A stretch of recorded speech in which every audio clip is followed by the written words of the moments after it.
Test, test.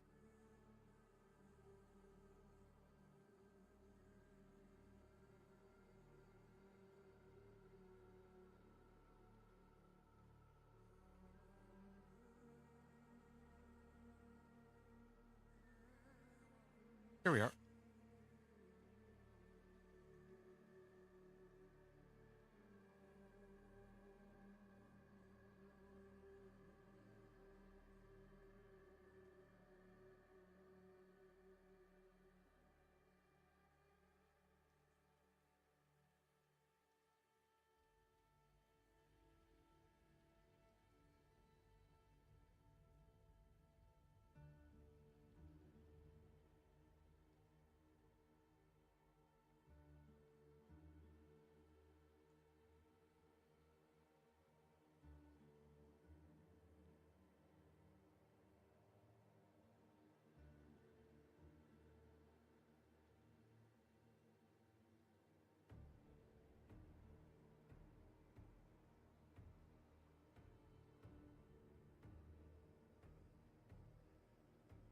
Okay, we'll start off by making our character because I've already copied my character over from the live servers. From class here. Usually like to have a female rogue. Ah, here it is. Alright. Right skin tone. I'm gonna do all this real quick.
Hey, what's going on? It's Inventor here, with the Diablo 4 Season 8 PTR.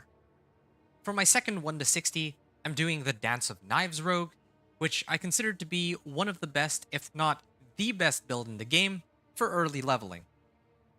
I already reached Torment 4 on my companion Druid, but I made sure to reset my account, so this will be a fresh, brand new character that will start with pretty much nothing. This upcoming season has been titled the Season of the Bosses as a placeholder, which is a somewhat befitting name considering that the seasonal mechanic involves obtaining boss powers and also because they've reworked the way bosses are farmed across the board. Unlike in last season, there aren't any green health hides unlike the headhunts from Season of Witchcraft, but there are these events called Apparition Incursions from which you can obtain boss powers and spectral ashes to upgrade them. I'll show those a little later when we get in game. So, on this character, my plan is to skip the campaign entirely and start on normal mode. But 1 second here. Yeah, so I'll start on normal mode, but I'm actually planning to adjust the difficulty later, up to Penitent. From here, I'll level by spamming Hell Tides from 1 to 50 and then run Strongholds afterward. When Season 8 actually goes live, I would recommend starting with the seasonal questline first if there is one, but since that doesn't exist in the PTR, I'm going to skip that altogether. I think that Vessel of Hatred's campaign is still a quicker method of going from 1 to 60, but I wanted to play around with different methods of leveling in Season 8 because Witch Tides no longer exist and XP gain is slower overall. 1 to 25 in particular is more grindy than before, so whereas previously I ran Witch Tides to get to level 30 in like an hour, now it takes a fair bit longer. The developers did something similar with progressing through Torments, so now working your way up to Torment 4 is more challenging than last season. With that said, usually I do my 1 to 60 for Rogue later since it's my least favorite class only to Spiritborn, or least favorite class second only to Spiritborn, rather. But this time around, I'm not so confident I can reach Torment 4 with all of my builds that I plan to use, so I want to start with what I consider to be the easiest of the bunch. I'm just stopping by here to show that I can switch the difficulty up to Penitent if I want. The way I'm planning to level is I'm going to try to farm Hell Tides primarily on this character. And the way that's going to work is that by farming Hell Tides, I get Aberrant Cinders. Aberrant Cinders are very useful for opening the Tortured Gifts of Mysteries, but the amount of XP that you get from those Tortured Gifts of Mysteries will scale based on whether you're playing on normal versus playing on hard, expert, penitent. Like the higher up in difficulty you go, the more XP you get out of these Tortured Gifts. That's not... The Whispers don't quite fall, or, you know, the Tree of Whispers, like the Whispers that you can clear, then turn in for XP, don't really rely on difficulty, but the chests from the Hell Tides do. So that's worth keeping in mind because we're going to use that to level really quickly, or at least that's the plan. Now, I'm going to go over the build as a whole. First off, aspects and tempering. Now, I'm going to need a second here. I actually should have opened this up ahead of time, but I'm going to pull up... Like, I actually have a build planner from last season. I'm going to have to recraft it when the build planners actually update for Season 8. But in the previous season, I grabbed Star Shards, Stolen Vigor, Synergy, Bitter Infection. So let's pull those up. Star Shards, Stolen Vigor, Star Shards, Stolen Vigor,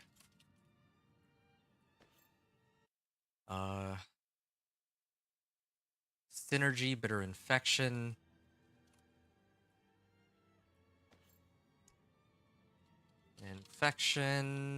here we are. And what other ones can we get? Edgemasters, Soul, no wait, Edgemasters, Elements, and True Sight.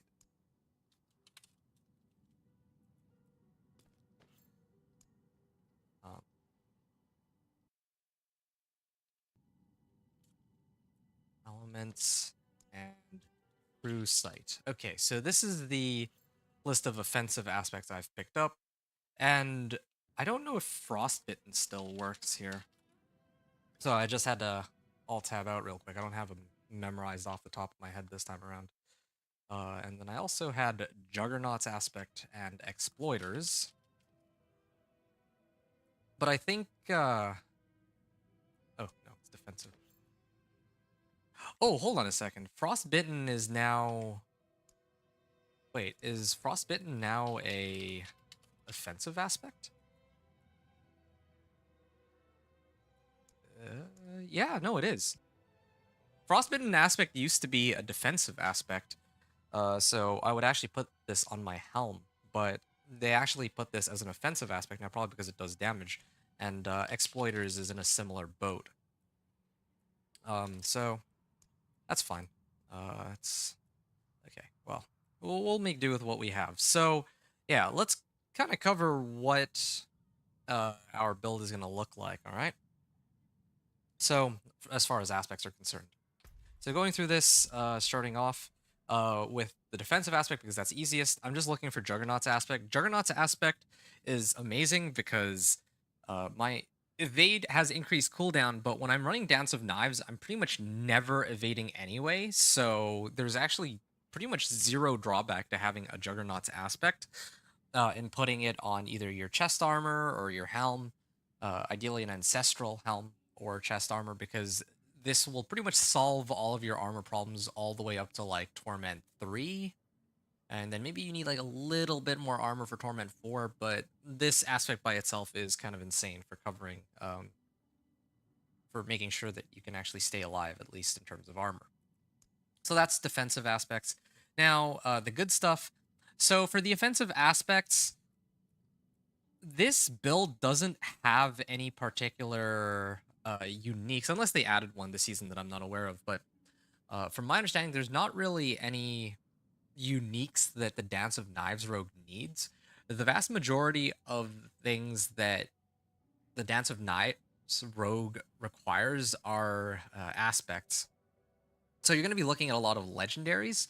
The good news here is that this means that it doesn't really matter if you like normally I would say that you need to go and prioritize getting the uniques for whatever build you're running. Like for my companion druid, I needed to get Iradas and Storm's Companion. But the Dance of Knives rogue, you don't really need to target farm any particular bosses to get some crazy unique to amp up your build or to even make it work for that matter. So it's just going to be legendaries that you can replace as you get better and better equipment. So Bitter Infection works with Shadow Imbuement. So we want stuff that gives either generic damage or damage to physical or damage to shadow, or stuff that boosts Dance of Knives, Shadow Imbuement, or Concealment, or Agility. That's a lot of stuff to take in, but it'll make more sense once we go over the skills. So, like the way the build is going to work is that we're gonna want to use like Dance of Knives, right? I think it will be easier for me to find here. So, I'm gonna want Dance of Knives, and it's imbuable, so I'm gonna imbue it with Shadow Imbuement. So when I activate Shadow Imbuement and I start spamming Dance of Knives, the Dance of Knives will carry over Shadow Imbuement for every monster I kill. It'll just blow up off of Shadow Imbuement. Then I also have, I believe it's Concealment. Concealment is another skill where, yeah, they still haven't changed it. So Subverting Concealment allows you to, if you break Concealment with Dance of Knives, the entire duration that you use Dance of Knives, which is pretty much indefinitely, will be guaranteed critical strikes, and the monsters that you hit will become vulnerable automatically. So that's kind of the backbone of how the build is going to work, right? So with that in mind, the aspects that we want, this one has Shadow Imbuement. This one gives damage to either physical or shadow, depending on which one it rotates to. Both are perfectly fine, of course. Star Shards boost Dance of Knives and allows me to spend combo points to extend the duration, I think, and gives additional damage. Cutthroat skills deal 30% more damage, and I also become unstoppable for 3 seconds every 6 seconds, which works perfectly with Dance of Knives. Aspect of Synergy, again, if I use a subterfuge skill, in this case it would be Concealment, which already allows me to get guaranteed critical strikes. This one will boost it even further, boost my Dance of Knives damage by 35% as well. Aspect of True Sight is just some nice damage or bonus damage whenever it activates. Edge Masters is nice. You can get it from Old Stones, so I just don't think it's worth it for additional 5% more damage. And it's a pretty common drop anyway.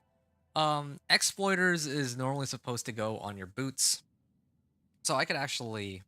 In fact, I might actually just... I'm just going to get rid of this. The reason why Exploiters used to be good... Or I call it a defensive. Sorry, I meant to say it's a utility. This used to be classified as a utility aspect. And so it was actually really nice being able to put Exploiters on, let's say, like your boots, because then suddenly you're getting quite a bit of additional damage on an item slot that wouldn't normally have that. But since Exploiters is an offensive aspect, that's irrelevant. Same thing goes with Frostbite. So I'm gonna get rid of these two, and that pretty much covers all the aspects that you need to make note of. The other awesome thing that helps my explanation a bit more is that you don't actually need to bother with picking up any of these aspects. None of them are available. Okay. Uh, you don't need you don't need to run any dungeons to unlock these aspects because none of them are available except for Edge Masters. I can also try to keep track of Inner Calm. Inner Calm helps too, but I'm not going to go out of my way for that either. It's kind of interesting because I did reset my account, and yet the challenges are still carried over for some reason. Even though, like, it says that I completed it today, the completing Torment 4, but I actually have no gold, as you can see here. I have no materials. I have nothing. My character is pretty much naked. So, yeah. So that's for aspects. Oh, tempering. So tempering wise, I'm pretty much gonna slap. I was gonna say natural finesse on everything, but actually, as soon as I get concealment and I can snapshot it on a Dance of Knives, I'm just gonna put worldly finesse on everything, and I'm gonna roll for critical strike damage. Normally, I try to roll for generic damage, but since I can pretty much always guarantee that I get critical strike damage, this is one reason why Dance of Knives Rogue is completely busted. It's well, I shouldn't say busted. I actually don't think like I think that it's really good for leveling that doesn't necessarily make it like super overpowered compared to a lot of other builds in the game. It's not like overpower Cataclysm, which trivializes the entire game or anything like that. Like Dance of Knives Rogue is great for leveling, it's great for speed farming, but it definitely slows down in later pit tiers. And that's a challenge we're going to run into, but at least leveling will be pretty quick. So that's for tempering. I can also get uh, not Rain of Arrows, Cutthroat. One of these is supposed to give me more Dance of Knives. I don't know which one it is, but no, it's this one. It's Agile Augments. So Agile Augments has chance for Dance of Knives to double damage. That one's good. If I can get that, then great. If not, then I would probably just use this recipe instead for the lucky hit to give me more damage. That's kind of helpful. So that's for tempering. Oh, and then for mobility, maybe I might throw a natural motion for movement speed, just because I think Dance of Knives works better with movement speed. I can't remember the exact interaction. Let me see here real quick. Yeah, we get increases damage done rather than number of knives thrown. Okay. Oh, I remember now. So I get 4 charges for every 30 meters I travel. So the faster I go, like the more ground I can cover, which means I can keep Dance of Knives going for a lot longer and a lot more easily. So that's uh so yeah, gonna need a little bit of everything pretty much is kind of the takeaway from all this. So natural motion, I don't think I need either of these. Worldly endurance later, but I think the main ones to keep in mind are worldly finesse, agile augments, and natural motion. That was quite a bit to take in, but I did want to explain how the build's going to work for any newcomers who aren't too familiar with Dance of Knives Rogue. So I'd already kind of touched on the skills very briefly, but in case it wasn't obvious enough, I'm just gonna... I don't know if it matters which of these skills I use, because I'm just going to Dance of Knives anyway, like immediately. I'm skipping Flurry. I think it's this one. It's been a while since I've made one of these. I'm gonna have to look at my build planner here. So, critically striking an enemy grants 5% movement speed. Yes. Close damage reduction. Sure. Dance of Knives here. Grants 4 charges. I think I usually go with Disciplined, right? Let's look at this. Yeah, I go for Disciplined because then I have a chance to pierce with my knives. I don't really have imbuements yet, but I can get using a healing potion. Oh, yeah, right, this one. Gain a bonus to your melee and ranged based on the weapons used in your attack. So this will increase my damage to healthy and injured. And then probably in the next levels, I'm gonna go for concealment. This will I just need like 3 levels, and then I can get this one. The skill that breaks concealment will be a guaranteed critical strike. So 1, 2, 3 into subverting concealment. And then afterward, I'm just gonna go into shadow imbuement, and then pretty much my build is done. That's the awesome thing about this build, and one of the reasons I love showing it off too. It's because Dance of Nizrogue is so foolproof. It's so simple to play that well, if a beginner were to try to pick up this game, Dance of Nizrogue would be one of the very first classes I would tell them to play, because you literally only had to press 3 buttons. And a lot of people hate snapshotting, right? And I understand that. There's a lot of like snapshotting where you have to set up your character and do all these crazy mechanics to make something work, like is super annoying. But here you literally just have to do one skill rotation and then just hold down one button. You can play it on controller too while you watch TV or something. It's like one of the most. It's not only a strong build for leveling, it's stupid strong, but it is also super fun and super easy to play. So yeah, that's for skills. Passionos didn't say anything about reworking Dance of Knives, so there's not much more I have to say there. So normally at this point, I'd also talk about reward caches, Smoldering Ashes, and Saving Renown. So reward caches and Smoldering Ashes aren't available on the PTR, but when it comes to Renown, yeah, just make sure that you hold on to this Renown reward until you reach like level 59, and then you can turn it all in at once. That's the quickest way to get to level 60, if you have that available. If you do like the Vessel of Hatred campaign, you might not end up doing most of the Renown, but if you do have Renown, then do save it for level 59. So, yeah, elixirs and incense, I don't have any on hand, but as a friendly reminder, always use elixirs and incense if they're available and you're trying to get some XP. Okay. Now I'm actually going to begin the run. I'm just going to make a little timestamp for myself. That was quite a bit to get through, but I did want to actually do this build justice, at least discussing it. So, yeah, I'm going to start off by going to hire my mercenary. I'm going to pick up Subo here for his ability to see everything on the map, which will help me quite a bit because hold on a second, actually. Yeah, there he is, Subo.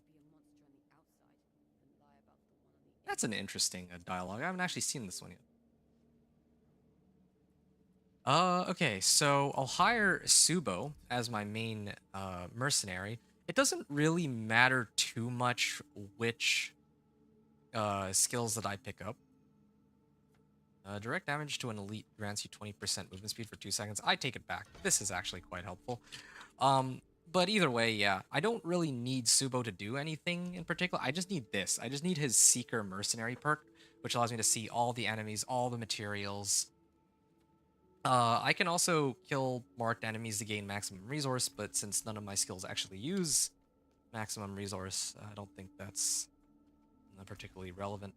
So, yeah, so I have Subo as my main, or as my like hired mercenary, but I also get a reinforcement.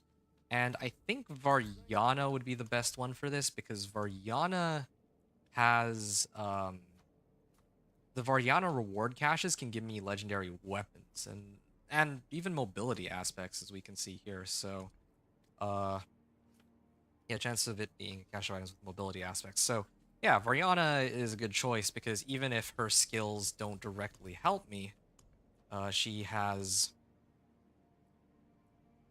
Shockwave, why not? Sure.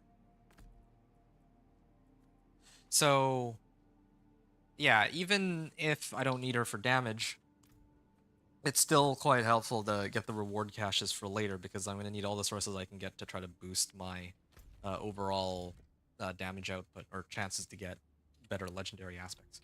So that's for Varyana.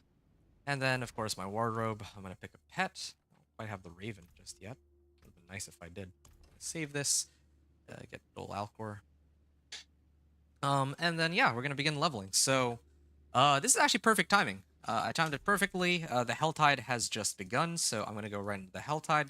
One of the awesome things about the Helltide right now is that, like, when I was playing, okay, go this way. Yeah, all right. So when I was playing with my companion druid and trying to run Helltides, it kept crashing, but then they actually fixed the crashing problem on the PTR, so I can actually run these.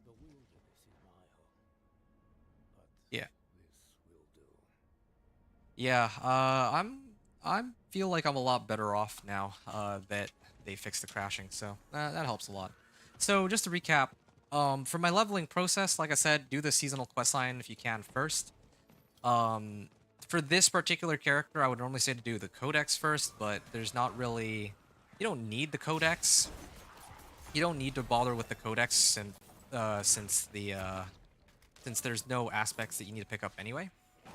So skip the codex, do the seasonal quest line if it's available. Run, or actually you don't need to do class quest anymore. For the class quest, just make sure that you've picked up the class quest from one of the other characters that you might have already made, if that's an available option. Otherwise, at level 15, do the class quest if it's not already unlocked for you.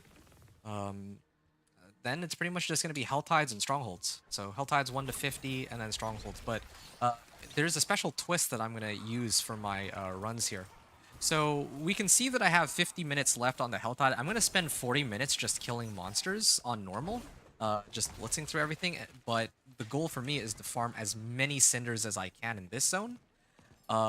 Maybe even, like, I can, like, I want to be able to open as many chests as I can in this area, and then I want to be able to open as many chests as I can in the Nahantu Helltide, if that's possible. I can carry these cinders over.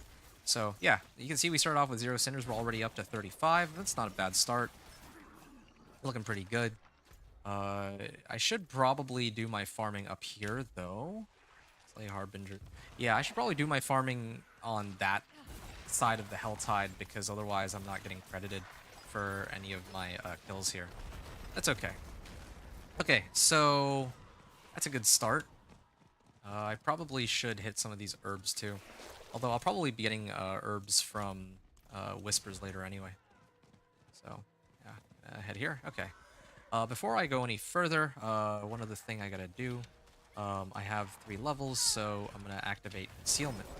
So I activated Concealment, and then I go Dance of Knives, and then now I can just keep spinning and killing monsters. I did get a Baneful Heart. That's pretty good.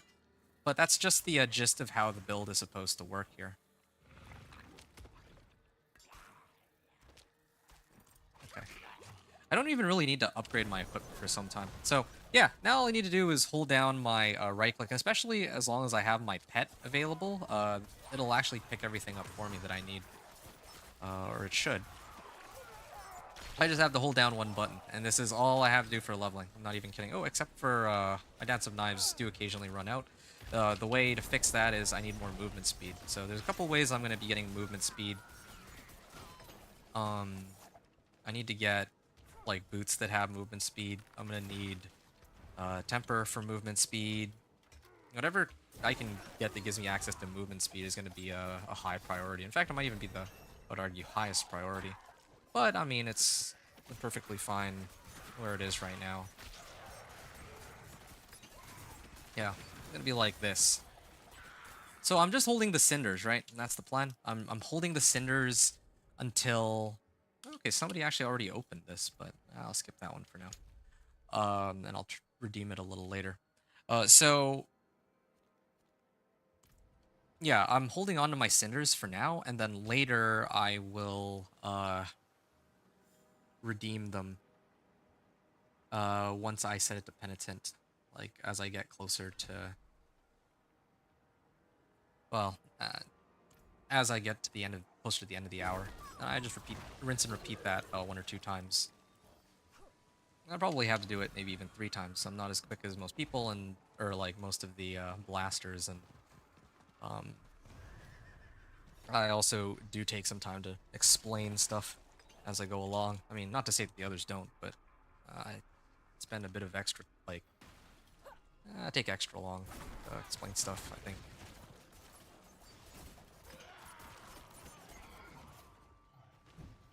Okay.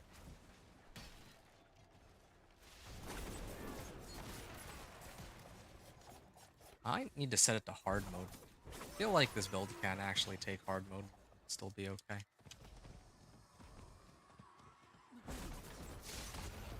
Here we are.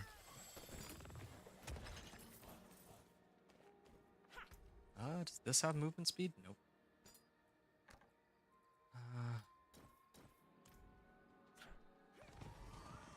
See, we're getting quite a few cinders here. But I also don't... I kind of... You know what? No, I'm going to set it to normal. I'm going to stick it on normal. The reason being that normally I like to set it to hard mode, because I get a little bit more XP gain. But here that doesn't matter. Well, it sort of matters. Like, obviously I would gain XP a little quicker, but I actually do have to pay more attention to my health as well. Whereas here, just holding down one button, all I gotta do. If I die, like, using this method, if I die, then I lose, like, half my cinders, so that slows me down immensely. Like, yeah, if I die even one time, that's a huge delay on how long it'll take me to get to level 60. I'm already at 144. Yeah, I'm just waiting for Shadow Imbuement. Oh, okay, I have Shadow Imbuement finally. Take it makes enemies vulnerable. I already have vulnerable, don't I? I already make everything vulnerable. Okay, so again, here's how the build works. So concealment, Shadow Imbuement, then I just hold this down. Okay, well there's no monsters in the area. Okay, now there are, but that's the gist of it. Really simple, really straightforward, and I kind of wish I had a controller just because, yeah, I would have made things a bit easier with pulling this down. I didn't sign up for having to go through all of these ropes. I might end up doing the Nahantu one. I feel like the Nahantu one is probably... Okay, if this doesn't take me to somewhere where there's, like, fewer monster, or there's, like, where I can get down, I'm just gonna go into the Nahantu zone.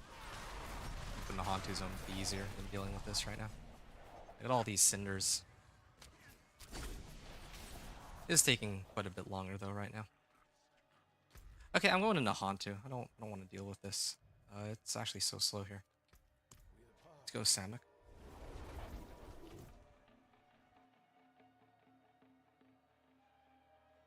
I think Samak itself has a blacksmith, so let me check that real quick.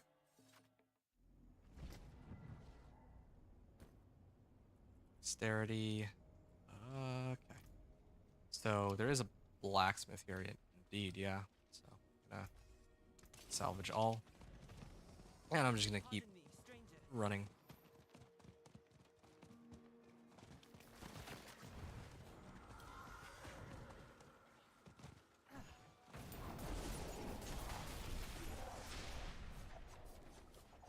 Okay, so I just hold down my Dance of Knives.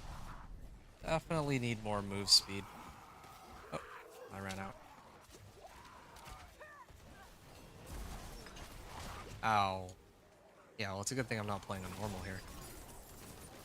Or that I'm playing on normal and not on, like, hard, because I might actually get CC'd to death.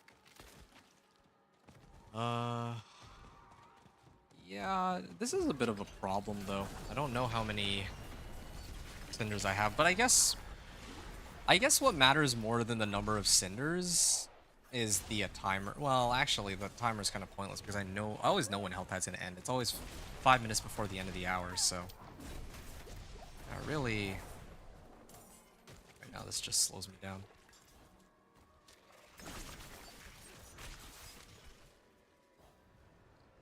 Okay, yeah, they really did slow down the leveling process from 1 to 10, at least. Although I think that if I were to actually open the chest, it would be quite a bit quicker. Or maybe the whispers, I don't know. I had to play around with them a little bit more. It's usually like 1 to 25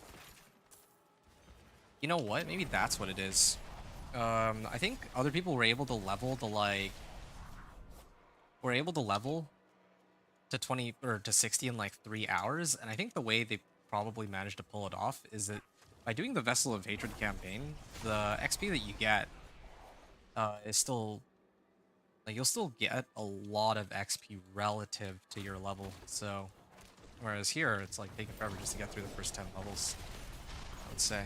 How long have I been at this for? Let me take a look. Yeah, I've been at this for like 10 minutes. I guess it hasn't been that long, but usually I'm like level 10 by now. Maybe if I set it to hard mode, it might be a little better. Yeah, but I'm not really at a comfortable level of damage where I can do that yet. Like, once I get the right tempers and an aspect, I think I can afford to do hard mode, but until then, I stay here on normal. Maybe on the next Helltide. Or whenever I get my rares.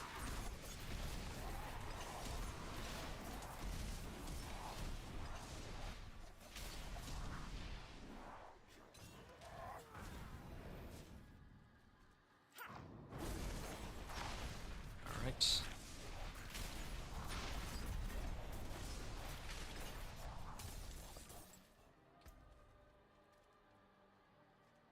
I don't really use... Well, this is pointless. I already have permanent crit strike chance. Infected by Shadow Imbuement, take increased non-physical damage. I don't even know if I need any of these. I just need Shadow Imbuement itself. That's like the only one. And I'm picking these up because I'm like looking for one that has movement speed. I may have to take these out and replace it with this instead. Yeah.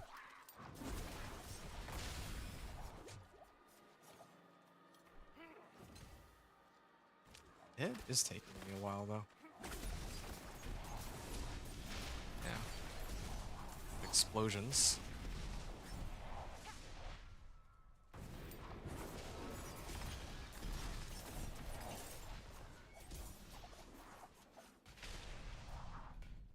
Hellspire. Can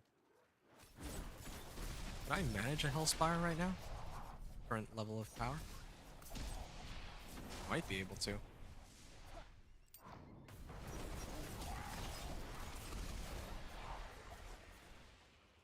Gift of Mysteries. I actually really do wonder what level I'll be by the time I'm done this first hour of leveling.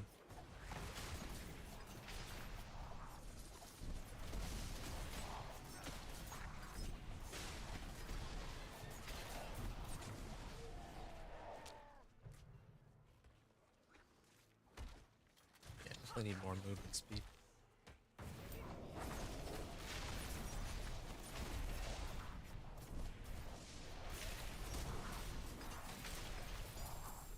Stoneblade. Okay, that's my first rare. I could use that and get like a strike chance on it.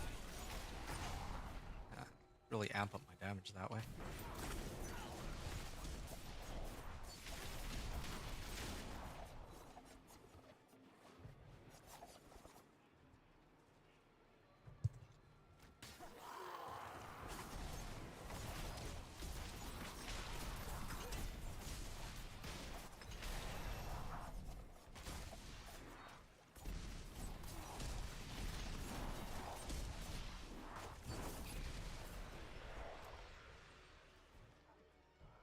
Okay.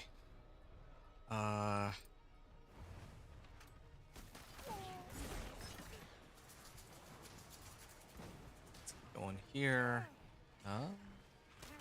Increase damage to vulnerable enemies. Is there something that gives me movement speed?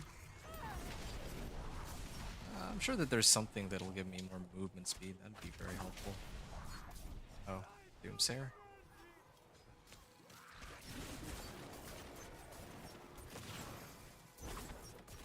There we are. Another Baleful Heart. I have 2 of them now. What I can recall anyway.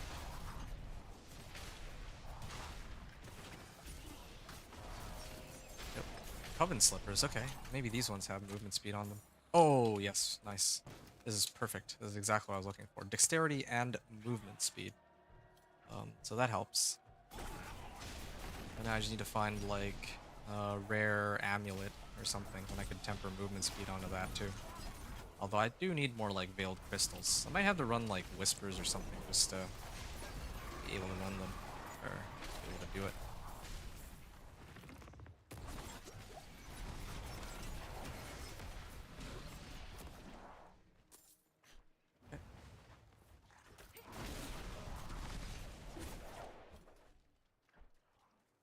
I do wonder how many cinders I have. Again, this is a bug, I think, in this PTR. I don't know how, I don't know why, but it seems that I think if you switch from one Helltide zone to another one, your like the count for the number of cinders you have disappears. So yeah.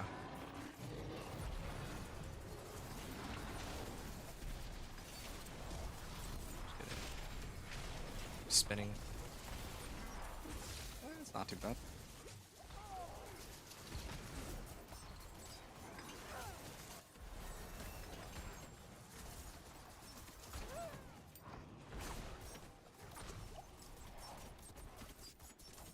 It's definitely taking a while to bring this guy down. Hold on a sec. Some dexterity. This is damage to distant. Yeah, I'll do 2 of these. There. This should be a little easier now. There.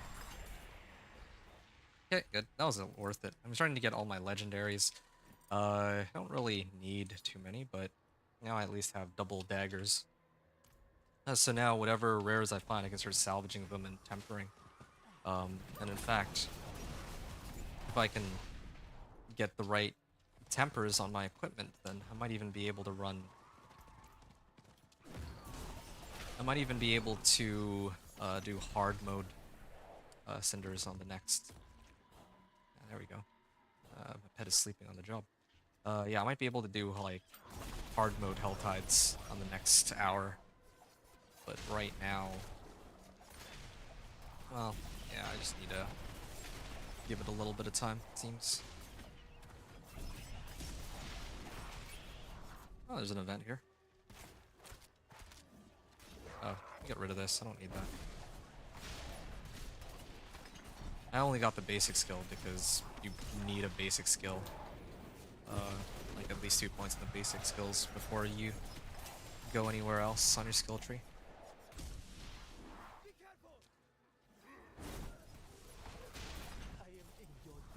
It's interesting they make you put 2 points into a basic skill, but at least they don't force you to use that basic skill on your skill bar.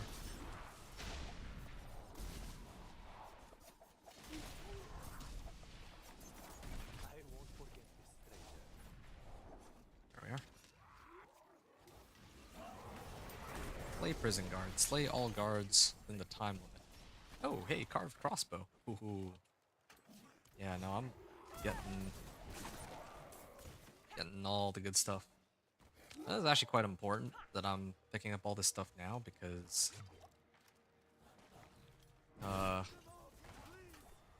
yeah, at some point I'm gonna start being able to get rare oh, here's a good example. Yeah. Now I can actually salvage one of these and get veiled crystals and start trying to temper the right modifiers on my gear, which is basically just gonna be quick strike damage and movement speed. I'm already doing a lot of damage on these, but oh, this one has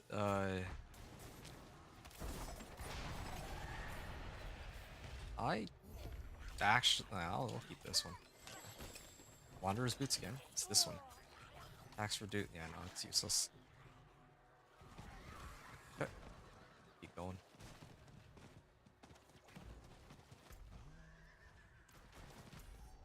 I should actually be over here, now that I think about it. Yeah, I guess I should be over there.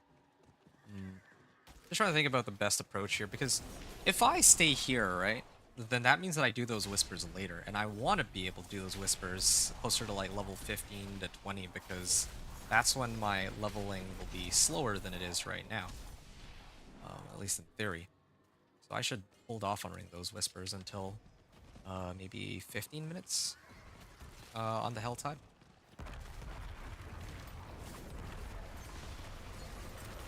I get close on this one, but really trying to min-max it all. Wait, what? That was a lot quicker than I expected it to be. Okay, keep moving.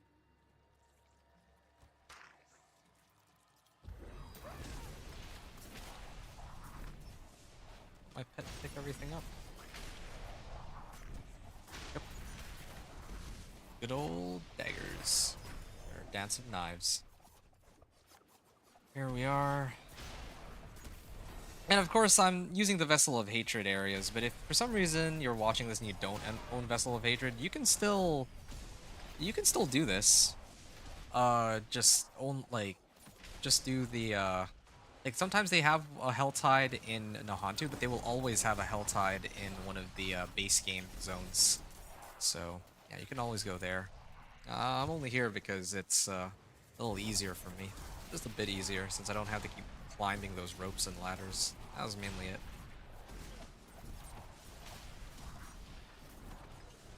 Yeah, I just keep spinning around in a circle.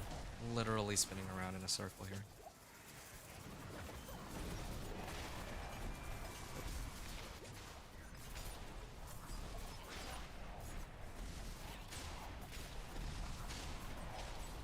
Yeah, once I get more movement speed, this will be easier. But yeah, I can't stick around here. And I can't afford to die either, so I'd be a little bit more careful with how long I stay in these soul spires for.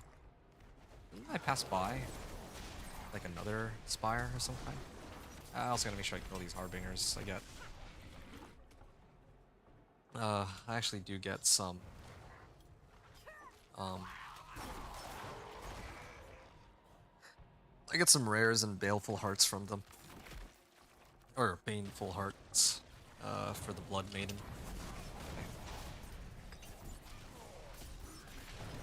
Yeah. Gotta make sure that I have enough hearts for when I want to actually spawn the Blood Maiden. I can get my whispers. I think that to make sure that I can complete everything, I gotta start running the whispers at like the, let's say 17-minute mark. I don't want to go too overboard. Like I don't want to find out that I've kind of overshot the mark.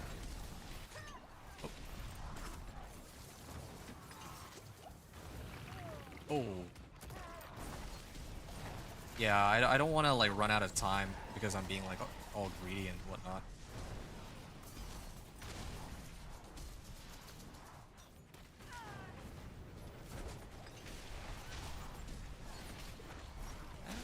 I'm not taking too much damage right now because it is a still relatively low level. So they scale the damage accordingly as if I'm like a level 11. I mean, I am level 11, so.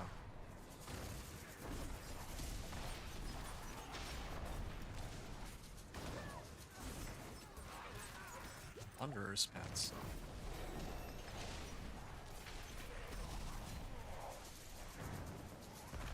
Oh, it finished. Okay. I ran out of charges on my Shadow Imbuement and Concealment, but that's fine. I'm just looking for one with highest movement speed and dexterity, ideally.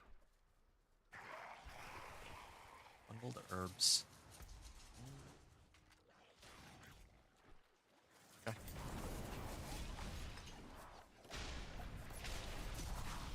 Keep running here. Yeah. I'm not in a rush to go and temper anything either because I still need, like, I don't have enough veiled crystals on hand. Maybe if I started off with like the seasonal quest line, or maybe there's like reputation caches or something, maybe I could have gotten some veiled crystals from that, but and then I could have done all the tempering already, but I think I'll just hold off for now. Hey, another Hellspire. Nice.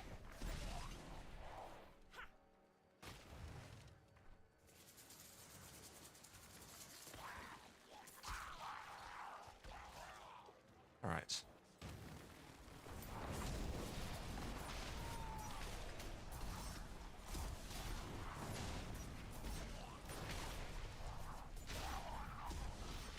Oh, I have two skill points. They'll probably toss in my skill points after this Hellspire is done. I don't want to do it. Like, I don't want to do it in the middle of a Hellspire and then I get exploded on and I lose all my cinders. That would be a pretty sad way to go out. Okay.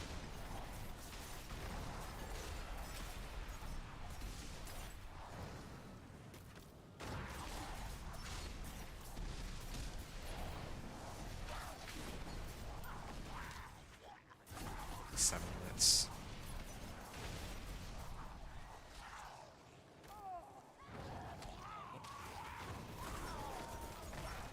Yeah, cooldown on this concealment though does take a while to come back, I admit.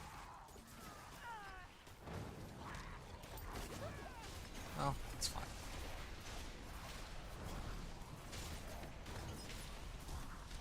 Another thing I realized— oh, I didn't even look at the boss powers. I didn't show any of the boss powers off, but I'm not going to be getting boss powers for some time. Like, I don't intend to touch the boss powers at all for a little bit. But I do admit that some of the boss powers are quite interesting. There's ones for, like, vulnerable damage. That one I probably want to get my hands on. Hey, uncommon bow. That should be an upgrade over my existing one.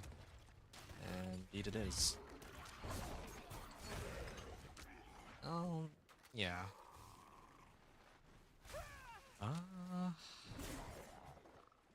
Oh, yeah, right. In order to unlock the boss powers tab, I need to get at least one boss power. And that means I actually need to do— well, I need to actually do at least one of the incursions to pick up one such power. Okay. Here's some big packs. I still have another, like, 10 minutes to go before I gotta start worrying about turning my cinders in. I'm gonna do it in a very specific order, too. I'm gonna try to turn everything in on Penitent, then I'll do the Whispers on normal. The reason being that Whispers pretty much give one full level up all the way until like level 30 or 35 or 40 or something like that. Whereas the like they'll give you a full level up. So if you turn them in later, like, it's better because you get, like, more XP that way, or you save more time that way, right? It's the same situation as the renown rewards. Like, if you turn it in at, like, level 59, you get a lot more XP relative to your level. Whereas with these tortured gifts of mystery, they also scale with your level, but not in the same way as the Whispers. They don't give you, like, a full level of each. Maybe they'll give you, like, half a level or something. I don't know. I've never actually turned them in this early on in the game, and I haven't ever done it on a higher difficulty. Yeah, at this one I could completely ignore all the magic items and just focus on rares. In fact, I believe this is my first rare ring. Let's use that.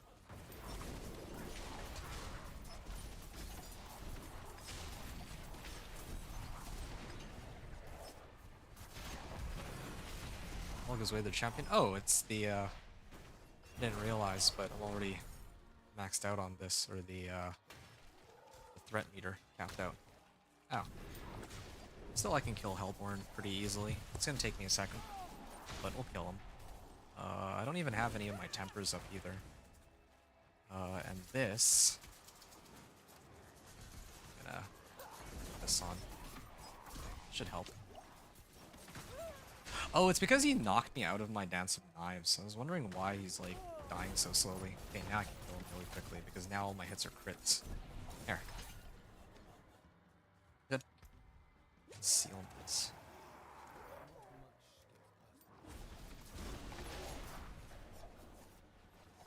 Oh, wretched souls. Okay, I take it back. I don't want to be too pressed for time, so I'll start trying to— maybe like 17, 18 minutes should be enough.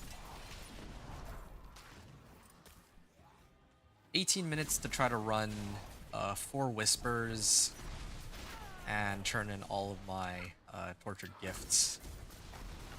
It's really pushing it, but yeah, because I don't know how strong the monsters are going to be when I set it to Penitent. I feel like they're going to be like very difficult to kill, so be careful about that. Gilded Baron. This might actually give me a sizable chunk of gold here. That'll help me a lot with like early on if I need to use the Occultist to reroll modifiers and all that. Attack speed and resource conservation. I don't care about those. I just care about the fact that now I have 2 rare rings.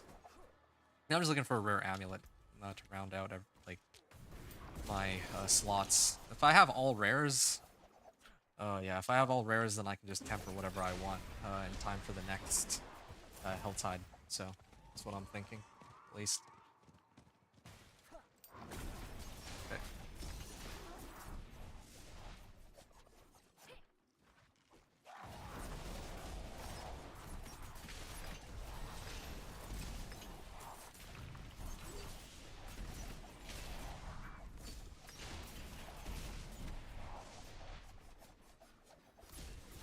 Okay.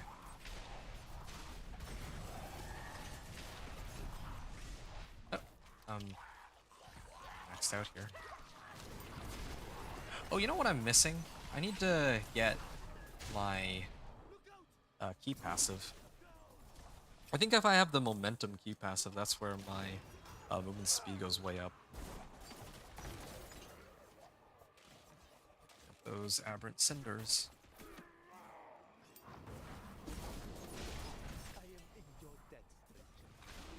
There we are. Okay, I'll do... I'll wait until I get to level 15. Yeah, I think level 15 will be the right time, I think. For Yana reinforcement. Yeah, these guys aren't... Actually, why are they leveling so slowly? I feel like it should be much faster than this. Maybe when I get closer to like level 20 or 25, monsters will get more XP and then they'll get more XP too. Usually how it works. Ring obols, okay. I could use damage. Not.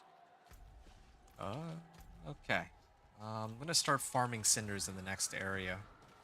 I have at least 3 baleful hearts, this I know, so...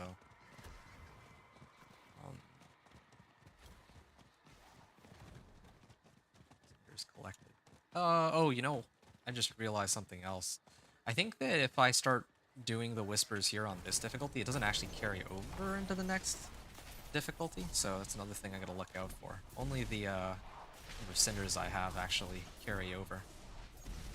Well, I guess all this means for me is that like once I make it to level 15, then I can start turning in the rewards. It's kind of an arbitrary number, but I feel like might as well just have that as a goal here. Dodge chance, dexterity, sure. And I also need to go back to town at least once so that I can actually salvage everything too, so I can make room for other stuff that I picked up.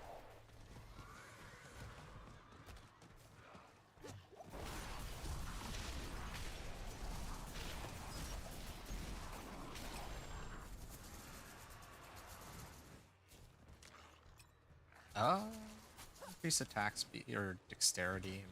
The crit strike chance modifier is pretty useless, but whatever. I'll find another better one later. Sure. I think I should be running more of the events, but can't be. I'm too lazy to try to find the exact position of every single event. I haven't memorized them that well. I think there's probably one around here, but I'd rather just focus on clearing wherever I see the biggest pack of monsters here. Here's another pack of monsters, right? I think this is a quicker and much more efficient method of making their cinders. Gonna be fun finding out how many cinders I have in a couple of minutes, or like a minute or two. I'm actually pretty close. Probably another few packs will have me covered, so.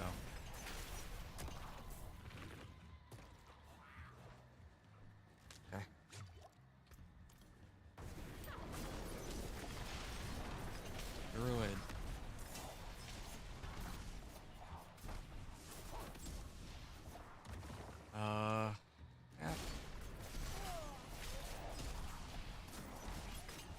let's keep going here. Whoa, whoa.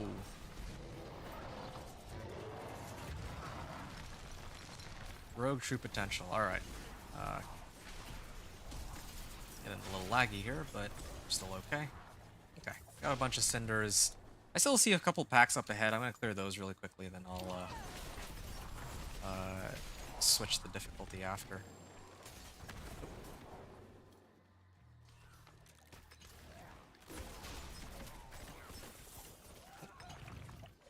Yeah, okay, and I see another pack right up here. I think, I remember hearing people say that there tends to be more monsters in the Hantu zones than in the normal zones. I don't know how true that is, but I wouldn't be too surprised, truth be told. Okay. Oh, and there's a treasure goblin. And again, I think that I would have seen it without Subo, this one, but Subo reveals goblins too, from like a farther distance. Like it reveals all monsters, so that actually does include the goblins, of course. Oh, there's an event here. Wow, there's like too many monsters for me to really keep track of. There's so many monsters here.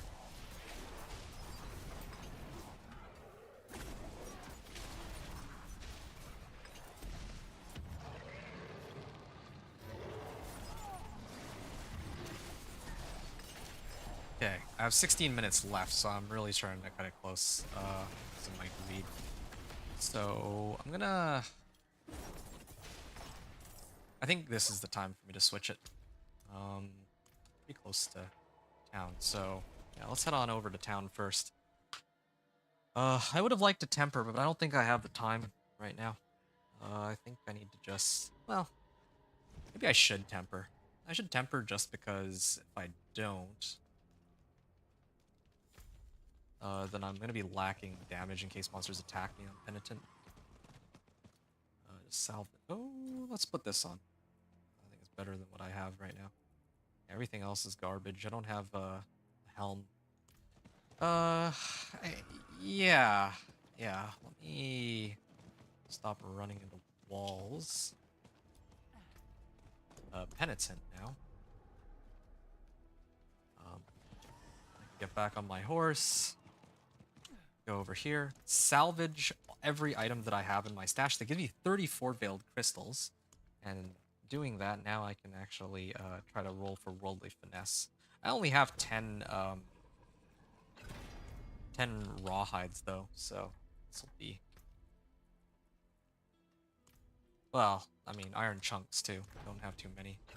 Okay, rolling all the critical strike chance stuff. This is overpowered damage. That doesn't help me very much at all. Vulnerable damage wouldn't be too bad either. Worldly finesse. Vulnerable damage, I'll take it. And then this one should be also a worldly finesse. Hoping for anything other than overpower. Yeah, okay. This will have to do for now. Okay, so now I'm on Penitent. I'm going to return back to... I guess here? I think there were a lot of... there were quite a few gifts in the same area, so I should be able to hit them all. I'm just kind of curious to see how strong the monsters will turn out to be on Penitent here. And I have to ignore everything, and I don't know how many... yeah, I don't know how many cinders I have. That's the other problem. You know what? I actually want to know. I want to know how many cinders I actually have. It'd be kind of silly not to, although they are hitting me for like no damage, so I might be okay here. Okay, the meteors falling from the sky do hurt. That was gonna slow me down a bit, but I genuinely do want to know how many cinders I have. Spent all this time leveling, so I feel like I have a right to at least know how many I'm sitting on. I think that the bug really is tied to how many, like if you go into a different health hide zone. There you go, 1,269 cinders, nice. So, yeah, let's get through these one by one. There, see, like, I got like half a level from that one. And I even got a Baleful Heart. Actually, I already have like 6 of them. Oh, and I can even turn this on. The crit strike chance doesn't really help me, but the crit strike damage does, so it's good. At least they're not. I was expecting them to do a lot more damage. I thought that they'd take out like almost half my life with each hit, but they're not. Ooh, we got a recipe already, and we got our first amulet. That's what this will be. Yeah, dexterity is nice, but yeah, I'm getting like very little dexterity, so that's not the biggest priority. But the fact that I have an amulet means that I can also put a temper on that, get more damage that way too. This is penitent difficulty, but it right now doesn't feel like penitent. Like monsters are still dying like almost immediately as long as I get the right snapshot in. But yeah, you can see that they are taking a little bit of time to bring down. Especially because my weapons are a little outdated, I think. I'll have to take a look. No, they're not outdated, actually, yeah. These monsters are just this tough. Yeah, there's one reason... Like, I can handle Penitent, it just takes longer for no real good reason, so... yeah, so that makes 3. I'm gonna go for the next Tortured Gift of Mysteries here. Ah. Whoa, like... I'm glad that they fixed some of the bugs that I encountered yesterday, though, where I was, like, crashing in Helltide, crashing in Pit, all that. That's kind of nice, at least. Oh, these guys do hurt, though. I don't know if I can actually clear it. I don't know if I'll be able to hit the goblin after all. These guys actually do hurt. Hold on a second. All my damage is tied to a crit, so I actually need concealment.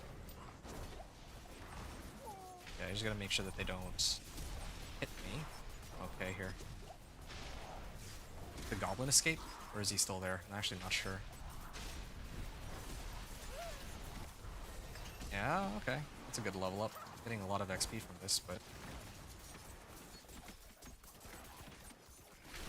Okay. Yeah, that slowed me down a bit, but... Yeah, still. But this, that's like half a level. What other ones can I pick up? There's one to the north. My threat meter's gonna pop at this rate. Don't know if there's anything I can do about that. I may have to just... accept it. Ouch. Yeah, I think I'm just gonna have to ignore them this time around. I'd love to clear more of them, but there's just too many. Oh, no way. I was hoping that I could just bypass these monsters, but I cannot. I might not have budgeted enough time to actually do everything I wanted to. But at least now I know more of the limitations of what I can pull off with this. Okay. A second here. Okay, well it's a guaranteed crit, but... Oh, man. Yeah, I'm getting a lot of level ups just from killing these monsters, but it's this thing that I need to grab.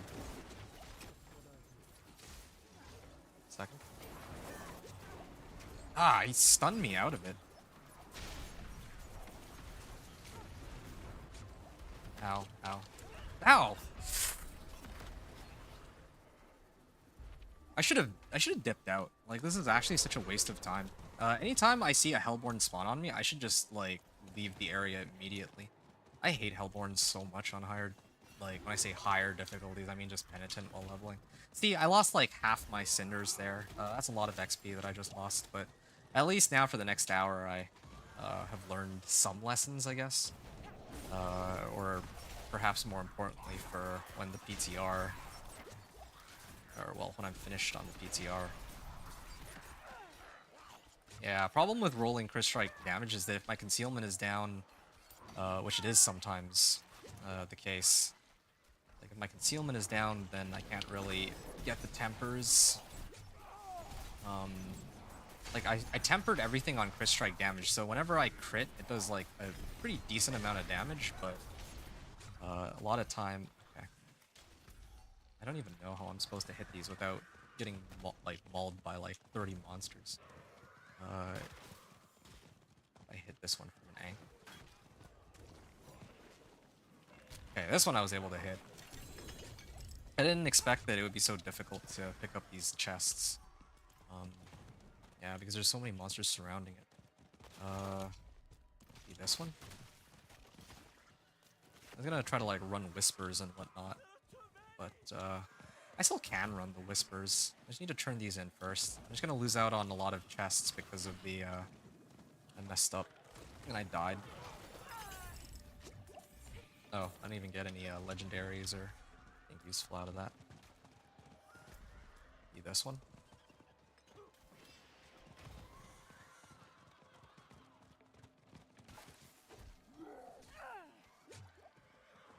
Yeah, there's a lot of gifts here. I really do wish I had more damage. It's been really helpful. Okay, now there's like far fewer monsters, especially without the Hellborn here to mess me up. Okay, that brings me to level 19. And we're gonna go...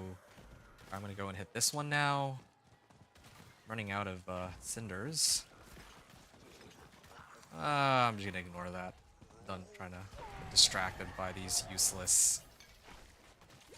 Well, I don't know how useless it would be to clear this treasure goblin, but one thing I do know is that if I skip the treasure goblin, it's not like I'm missing out on a single point of XP there. Well, okay, maybe that's a bit of a lie, but...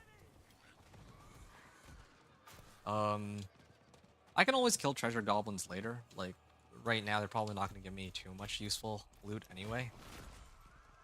What I need to prioritize are these gifts. I lost like 400 like cinders. That's like... oh, I'm stuck here.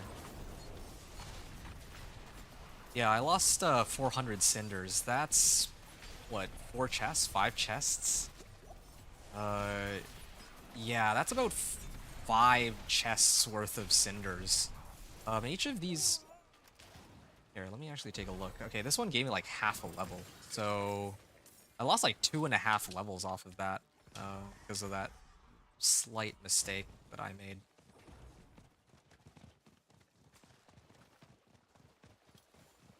Alright, here we are.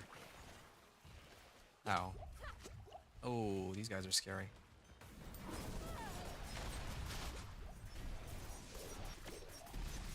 Need to clear a few of these monsters on the way in. So I'm at like 20.2% right now, right? Or 20% of the way to level 21. Okay, well, I guess they're not letting me hit it. So... here. I just wish I had a way, like, if I'm in concealment, it would have been nice if these monsters would just ignore me, but for some reason they don't. I tried that earlier. There's still more packs here. So I'm at 30% of the way to 21, right? So this brings me up from 30% all the way up to 70%. So that's like 40% XP. So I lost like 2 levels, roughly 2 levels from that one death earlier. It was a pretty sad death too. Like I could have avoided it, just ignored the Hellborn. That's greed and not knowing the limitations of my build on Penitent. Oh, yeah, let me clear these real quick. Yeah, can't wait for this set of... Oh, no, no wonder. I'm actually almost capped out on cinders. That's why it's not letting me... Or I don't have enough cinders. That's why it's not letting me open this chest. Huh? Oh, okay. Okay, I'm at 74. I just need 1. Oh, this should give me some. Okay, and this brings me to level 21. Okay, so now I'm gonna leave the game. This is really, okay, I think I may have gotten a little too greedy on this one. I was hoping that at this point I would switch it to normal mode, then I would run all the whispers here, and then I'd run all the whispers in the next zone too, but I don't think that I'll realistically be able to do both. But I can at least do the ones here, well, at least 1 or 2 of them. If nothing else, I can do Blood Maiden. Blood Maiden should be okay, I think. Normal mode with all these tempers that I just slapped on. So, oh, I think somebody's already doing the Accursed Ritual. I might be able to sneak in and get credited for it real quick. Unless I'm reading this wrong. Oh no, yeah, there are actually people here. Nice, I did get it right. Okay, so yeah, I mean, it's not like I can say no to this. I was gonna pop it myself, but if other people are here as well, then sure. Yep, just gonna hit it. Mm, collect cinders. Like I said, it would have been nice to do the whispers too, but I can't do all of them. I just don't have enough time. If I had actually budgeted like maybe an additional 5 minutes, it might have been okay. But then again, part of the reason why I'm even able to do as many cinders as I've managed is because I need to do tortured gifts open. I should have gone there then. Could have actually gotten that whisper too. Um, yeah, the only reason I have had as much time as I've had here is because I died earlier. So that's like 6 tortured gifts that I didn't need to open, I guess.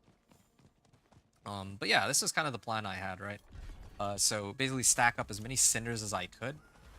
Then, and yeah, you can see that I can't see how many cinders I have anymore, but whatever. I'm here for the Blood Maiden. I'm hoping I can clear it, but I can't, I'm actually not sure if I can clear it within a minute. I think that's a bit of a far stretch. I don't think I'll be able to, but I'll try. Um, yeah, again, it's really pushing it by trying to save all the cinders for this. So next time, or the next Helltide I do, maybe I'll aim for 25 minutes if I have to do 2 Helltides. Well, no, let's say 13 minutes per Helltide. Well, 12 minutes per Helltide? 12 minutes per Helltide, I'd say, is a good amount.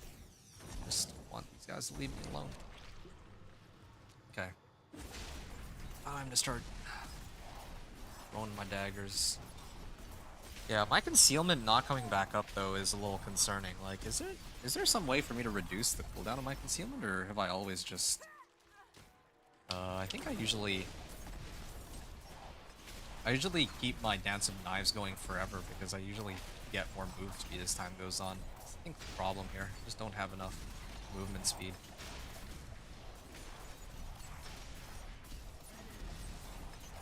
Yeah. Whoa.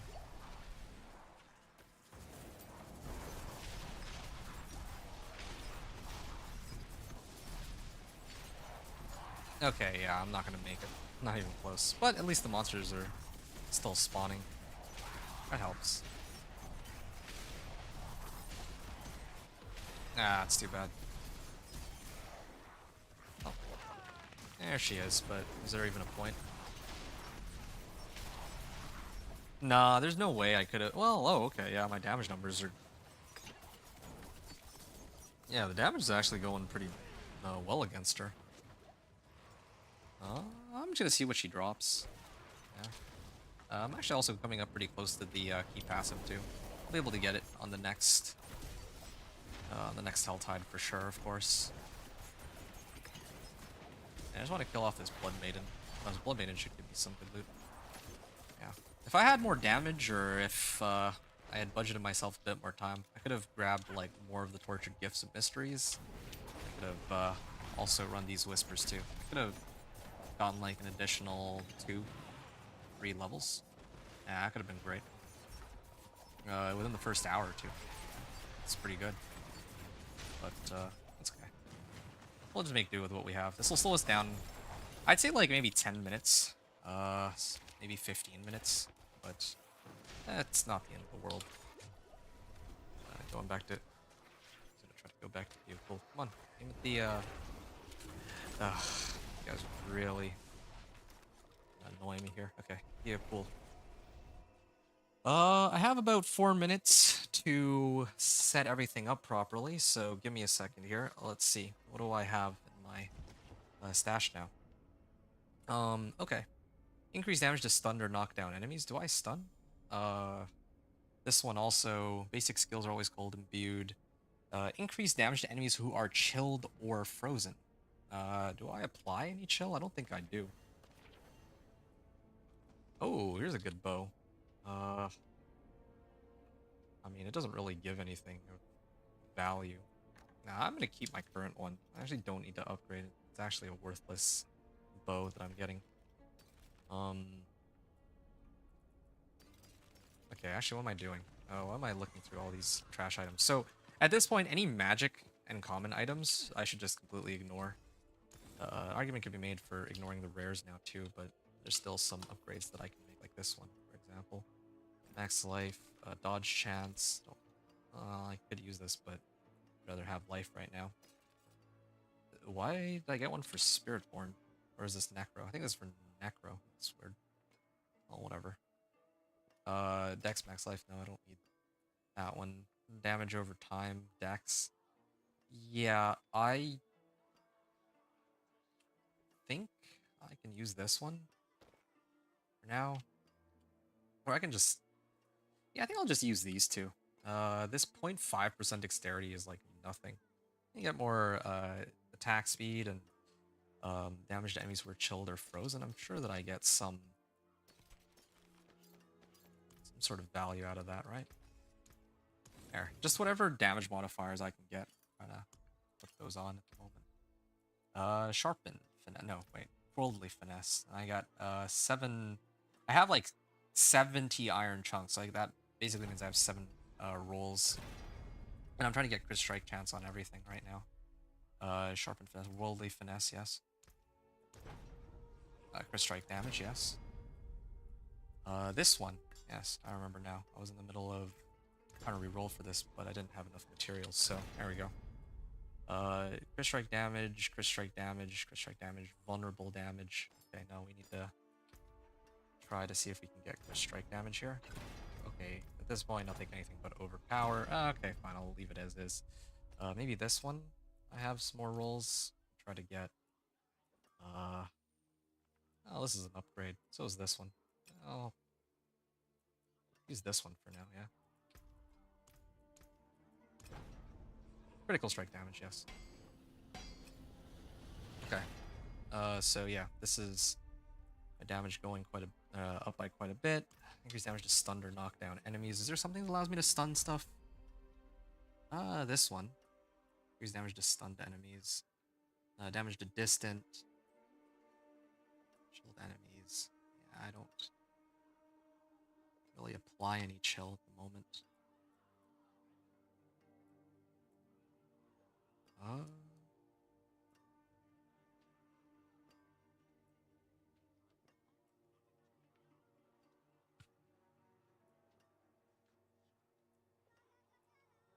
Okay, yeah, I can max out Dance of Knives.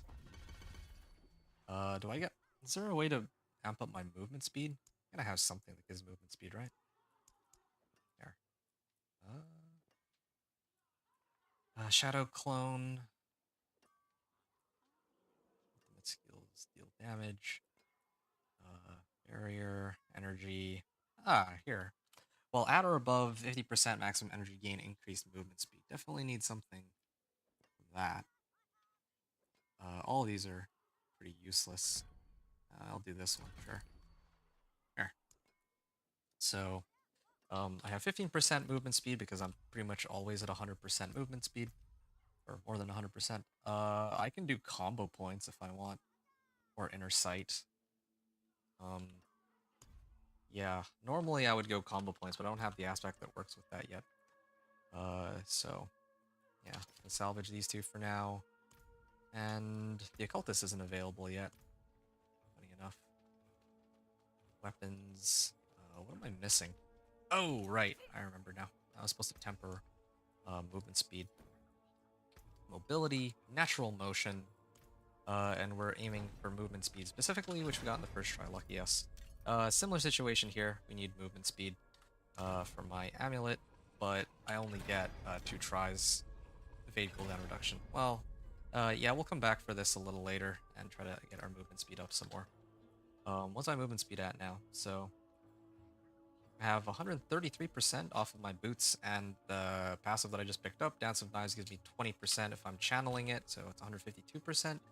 That's a lot better than before. Now I just need to worry about getting it on my amulet and maybe like an aspect or something that'll help boost my speed. There. Okay. Off to Kyovashad. And we're on normal, right? I could set it to like... I earnestly believe I could set it to hard mode and it would be okay. So I'm gonna do that. I have like plenty of tempers. I have more movement speed now, so I can channel my Dance of Knives for longer with the snapshot and all that. Is this bugged? I think it's bugged in such a way where I can't see, well, where the Hell Tide looks like it's still there, but it's really not. Okay. Let's set it to hard mode.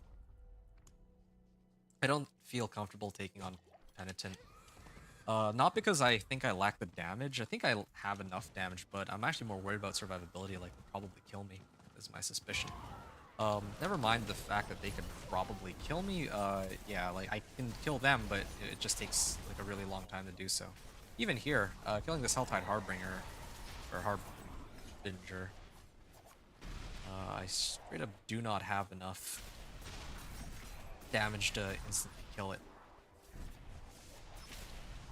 Oh, I'm gonna stay permanently on Dance of Knives now. So this is much closer to what I want this build to look like. Oh, I actually ran out. Hey, there's an event here. I'll swing by and hit this event. Yeah, I might have to switch it back to normal. Like, I need these monsters to just instantly die. Like, it needs to be the case that I look at them and then they explode. I shouldn't even have to stare at them for longer than a second. Also, this event is one of the worst ones for me because I have to actually sit and pry these things open. Okay, I'll switch this back in a little bit. Yeah. Oh, I'm supposed to get momentum to the key passive. I think that should help my move speed too.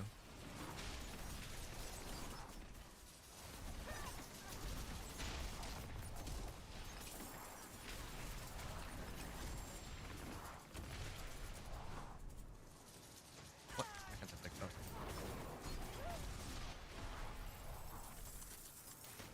Subo ranked up to rank 3. Oh, that's cool.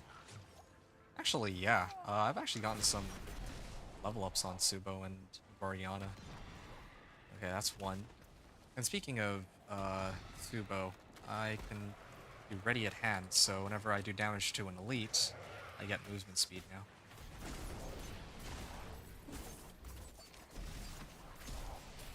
Nice. Yeah, the more movement speed, the better. Except, you guys insist on giving me a hard time. There. That makes 3. Let's make this one 4. Yeah, I hate it when they daze me and prevent me from continuing my channel on Dance of Knives. And I think this one should finish it. Sure, I got some cinders out of that, right? Could have gotten a lot of cinders from that.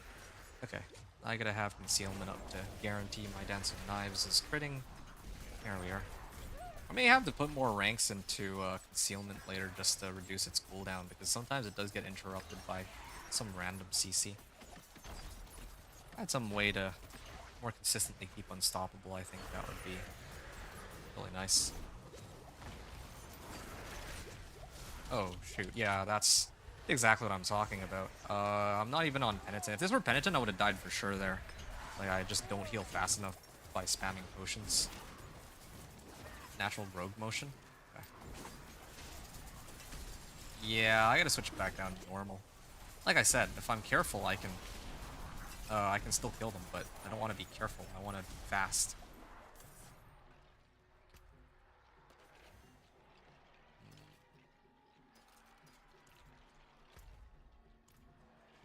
Let's go Kyovashad. And I also have to adjust it, or I have to put on an elixir. It doesn't really matter which elixir at this point. Just any elixir, so that I can get the extra XP boost. Okay. Normal mode here. Overpowered damage. I might as well grab the one that gives me crit strike damage. It's the most relevant one, of course. Let's head this way. I know that there's an event to the top right, so I'm gonna do this one first. I have this one. This is like the only event that I have memorized by heart. Actually, this area specifically, I think I might know where the events actually are. I just need to open up the map to take a good look. This feels a lot better than earlier, though. Like, this feels better than hard mode, and this feels better than not having enough movement speed to keep channeling forever. Oh, I actually ran out. That's fine.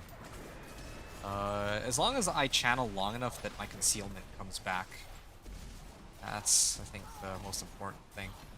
Also, this is all without that aspect that gives me more charges through eating up combo points, so yeah, need to grab that later.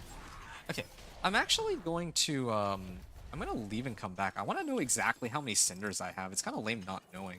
At first I thought, okay, yeah, maybe it's nice that I'm not getting distracted by it, but now I'm kind of like, it's more fun. It feels more, like, I know I just burnt an elixir, but whatever. I feel a lot more enjoyment when I can actually see the cinder count go up. So, yeah, I'm just gonna relog here. It's not making it back in. Yeah, there it is. So we're about an hour and a half in, 25, or level 25. Well, actually, a little bit below an hour and a half, but we're still like level 22. Oh, they did spawn the, okay, so I have 150 cinders, first of all. Secondly, it does seem that they're trying to spawn the Blood Maiden. I'm trying to avoid Blood Maiden because I'd rather turn in that Whisper later, if possible. Yeah, get as much value out of it as I can.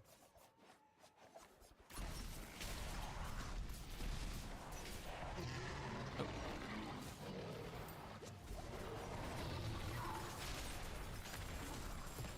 Money rune. Okay, I need to stop to actually pick these ones up. Which means that I'm not going to have guaranteed crits for a little bit, but my damage is still relatively high. Even without crits. With the crits, I can blow up the monsters a lot more quickly, too.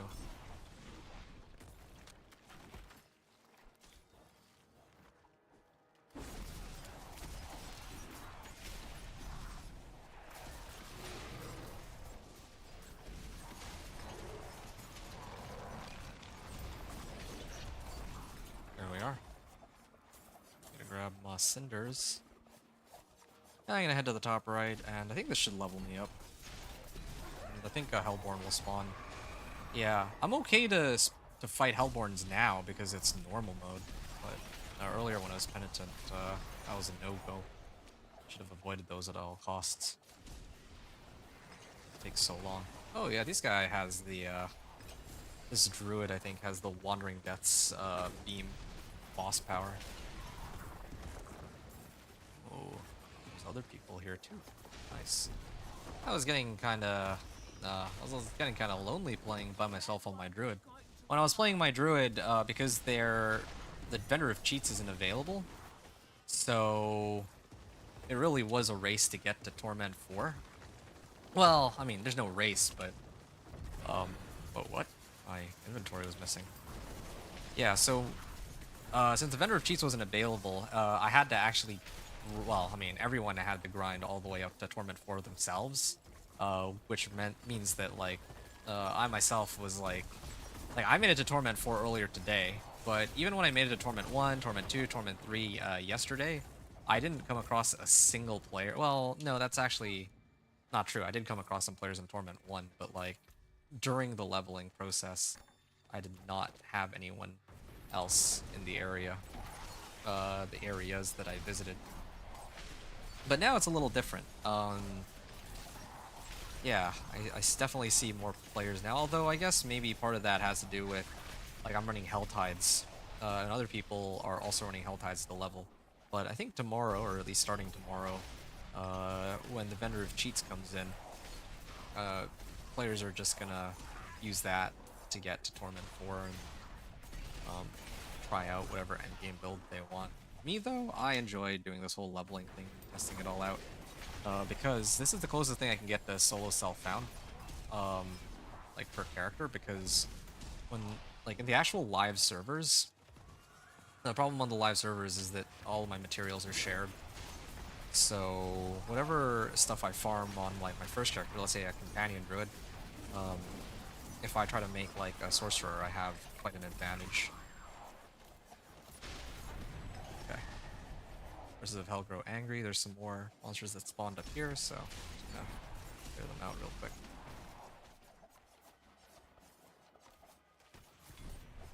Yeah, it's actually faster for me to just stay in a Dance with Knives mode.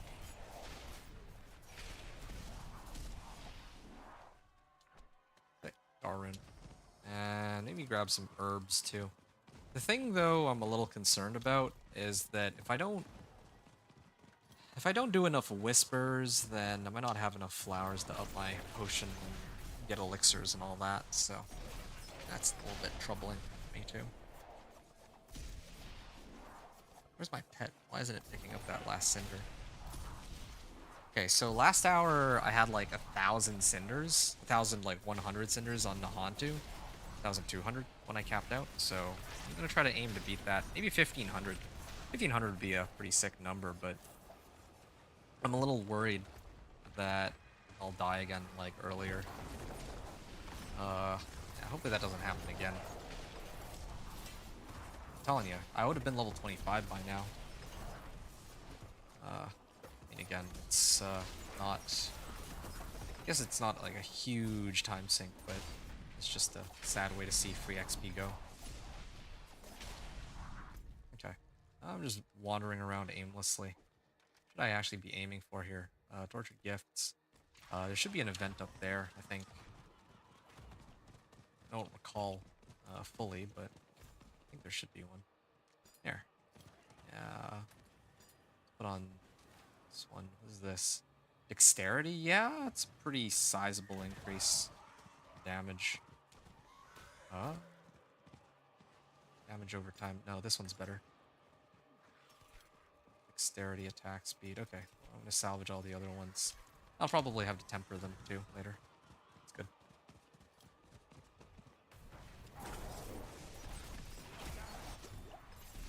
Attack rune. Too bad I can't pick stuff up while I'm channeling my Dancing Knives. That'd be amazing if I could. Similar situation with Whirlwind. Wish that didn't have to break Whirlwind to pick stuff up.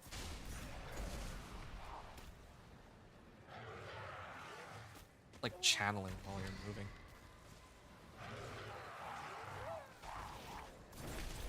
Oh. There's gotta be a way for me to get myself like vulnerable or something, or not vulnerable, unstoppable, so that it doesn't keep happening.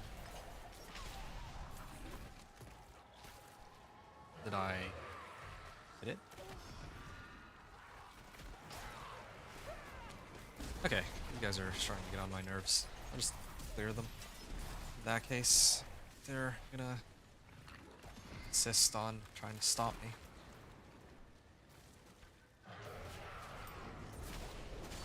Oh, I shouldn't have triggered concealment there. Because, it wasn't a big enough pack for me to warrant that. Its use. Okay. Druidic Charm. Okay, now here's a good time to use concealment, so I can 2-tap him. Here we are. Yeah, it's taking a little bit of time to bring him down, but... Oh, and then of course he knocked me out of my concealment. Just a little bit frustrating, but... Yeah, it's, we'll do with what we have. And my concealment is back up, but... Oh. Should've just activated. There we are. And we get this chest.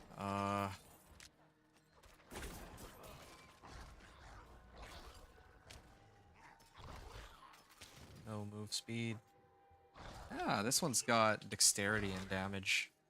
But mine has crit strike damage. I think I prefer that one more.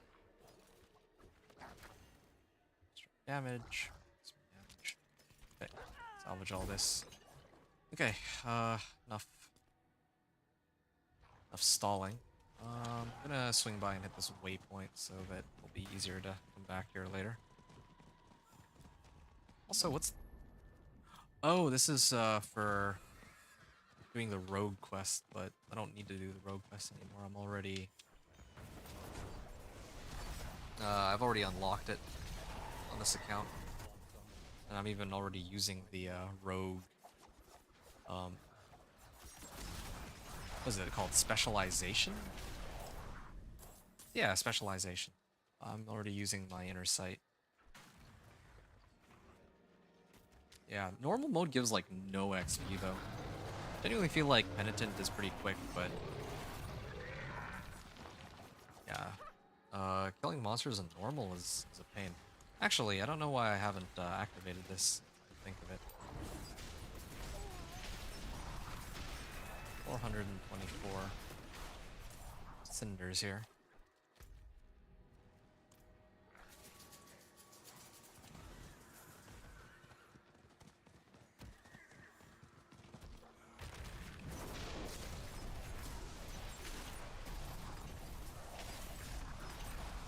Okay.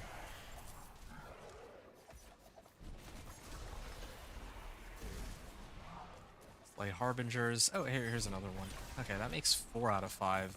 Might actually clear the Harbinger quest. Or Whisper. Since I'm already so close to finishing it. There we go. I think,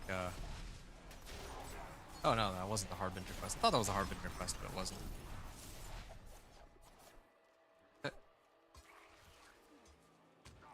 Finally, almost have made it to level 25 after like a little more than an hour and a half. Okay, there we are.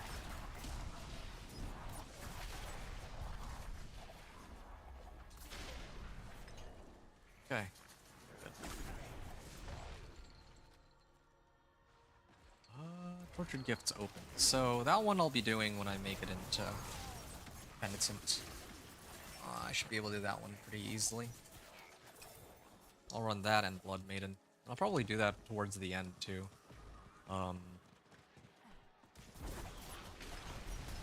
Thinking probably I'll keep at it for another 20 minutes? I feel like 20 minutes would be a pretty reasonable amount of time.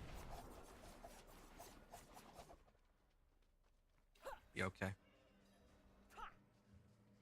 Oh, it's an event. Survive the bandit ambush. Okay, now to keep spinning. Oh, I'm actually level 24. I think I might have unlocked my key passive. I'll have to check in a sec. But, either way. Just keep spinning here.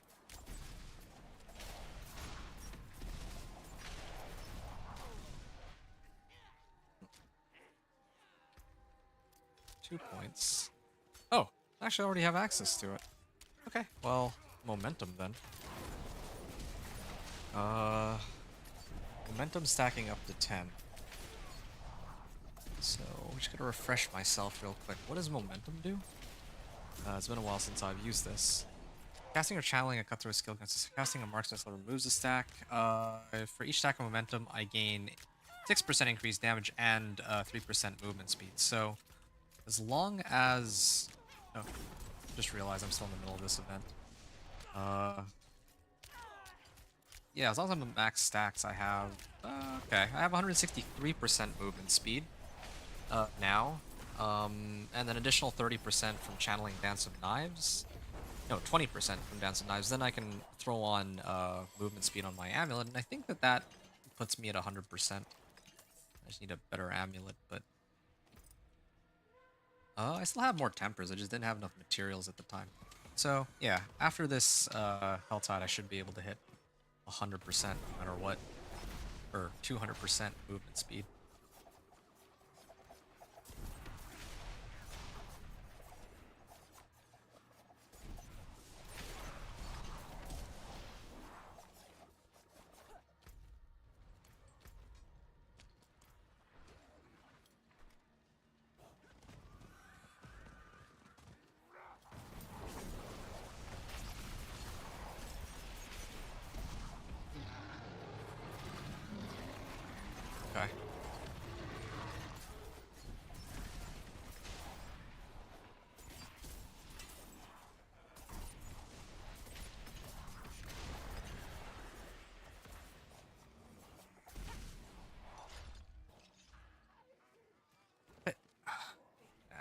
activate everything and keep spinning. Yeah, it's kind of nice having momentum for sure, since I can just keep going on here. The more movement speed, the better, of course. I do want Star Shards aspect, though. If I could get, like, Star Shards aspect, that would make it a lot easier to spin around, but... I mean, we'll just make do with what we have for now. Yeah, I feel so much faster than, like, 10 levels ago. So much faster. Here we are. Okay, and I can go down here, clear all these monsters. Oh, yep, there's more that spawned. Whee. There is a boss power that I could try to pick up. Did I skip a world boss? I think I might have skipped the world boss. I should actually be running the world boss because the world boss can unlock... like, if I clear Wandering Death, I get, like, a crazy beam. And that beam works really well for my Dance of Knives rogue, because as long as I'm channeling, I have that beam, right? So, I actually wanted to try those two things together. So, whenever world boss comes up, I just need to try to roll for Wandering Death, if possible. That'll be my main power. That was another thing I was really excited for on this season. Yeah, I want to have a chance to try it. I'll have plenty of time to try to get it, though, in the coming hours.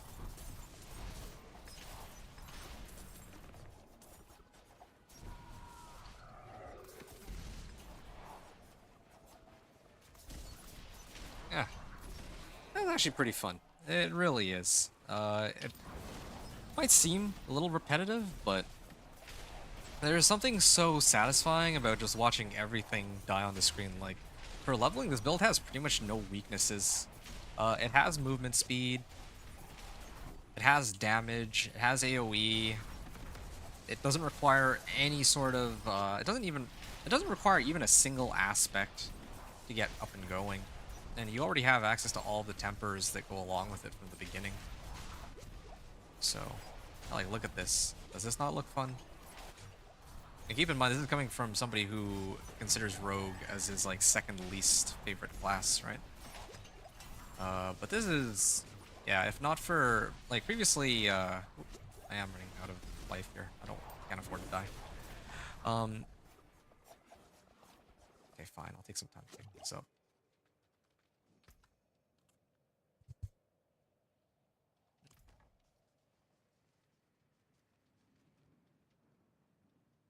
Level 50? What are you guys talking about? I'm gonna have to try playing Sorcerer for myself. I'm not entirely sure.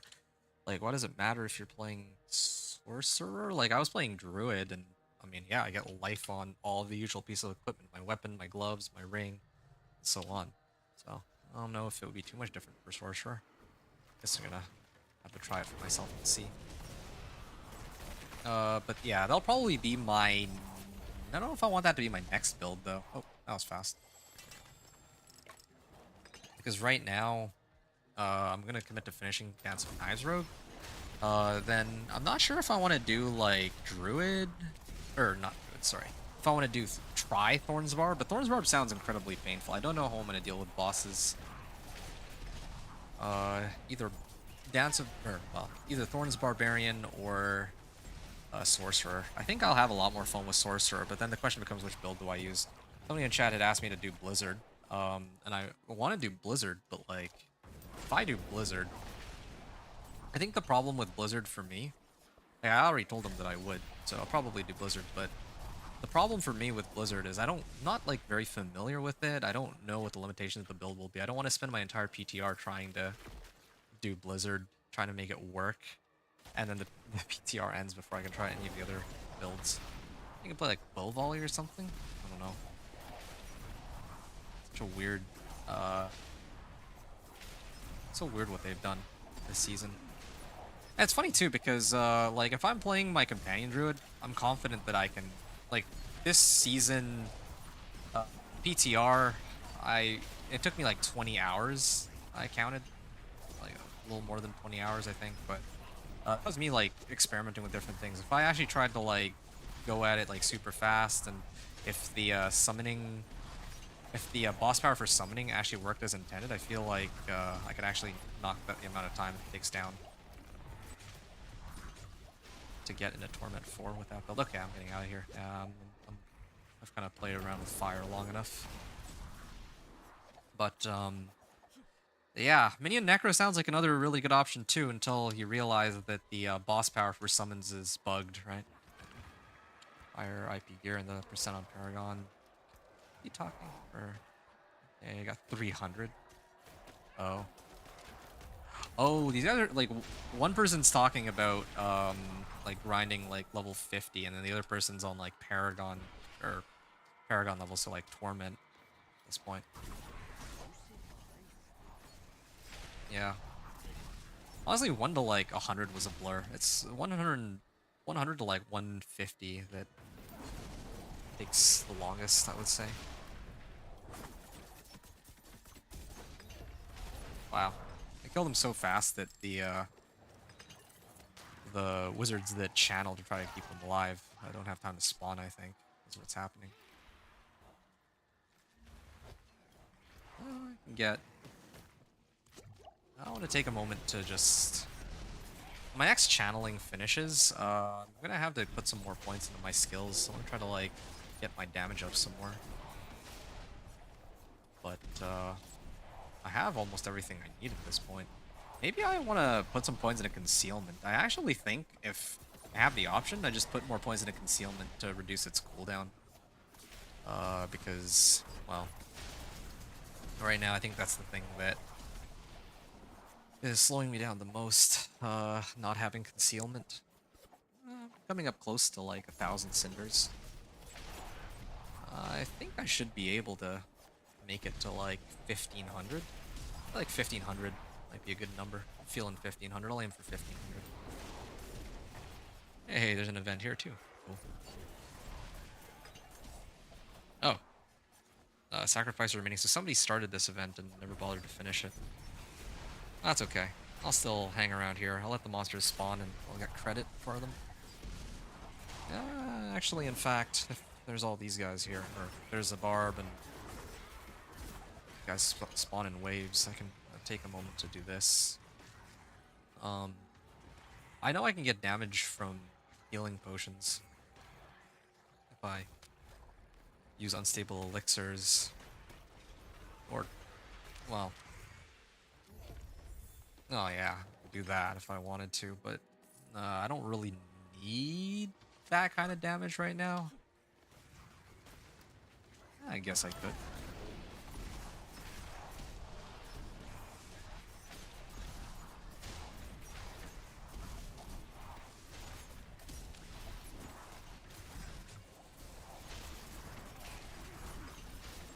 Okay.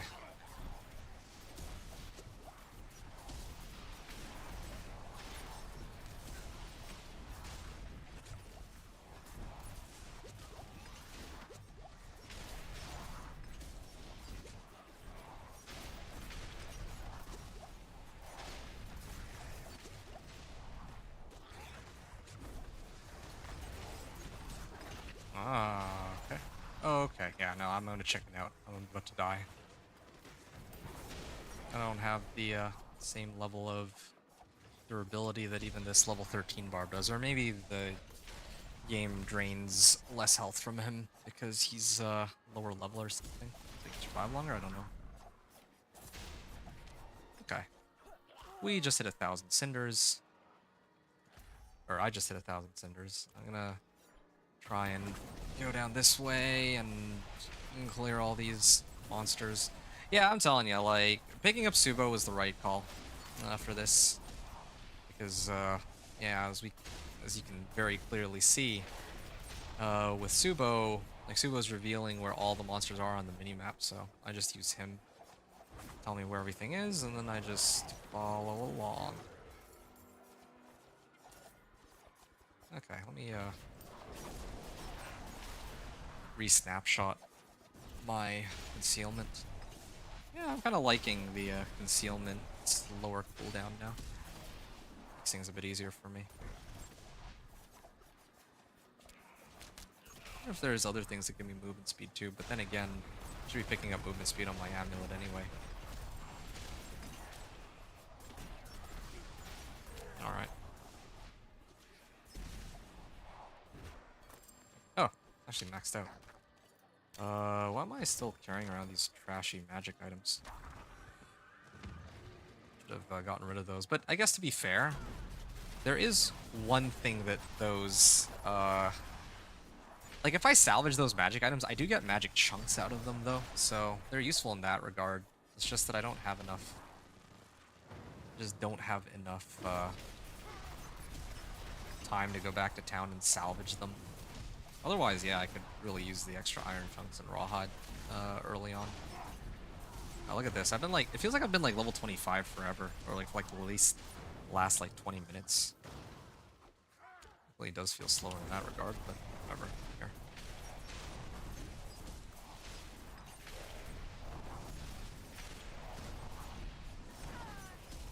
Oh, ouch. Oh, that's a lot of explosions. Friends, Forces of Hell grow frenzied. Okay, so this is normal, right? As long as I don't have to take on a Hellborn while I'm tanking this Hellspire, I think I should be okay.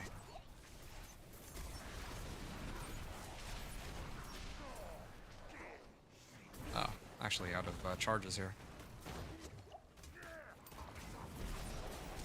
Yep, still have a little bit of time. That is a lot of explosions. Okay, he's gonna spawn any second now, right? Wow, this takes forever. Gives way to their champion. There's the Hellborn. Oh, man. Oh, finished. Okay, now I can hop around a little bit.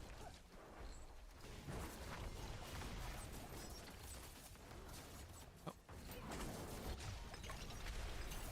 Just gonna keep my distance here real quick so he doesn't kill me. Ah, that was sort of scary, but we got it. This is a very close one, I admit. These slow me down, but I want to take all these items and salvage them. I'm going to need them later. Okay, how much time do we have left? I got 15... Well, I got 20 minutes to go. So probably at the 15-minute mark, I can... I think I can make it all the way to 1,500 cinders. I just don't know if I'll get to burn out all 1,500 cinders is the main issue here. I'll have to see. There's an event to the top right, but I'm gonna go this way first because I have plenty of, well, I have the power to do so, right? Clear this way, grab everything.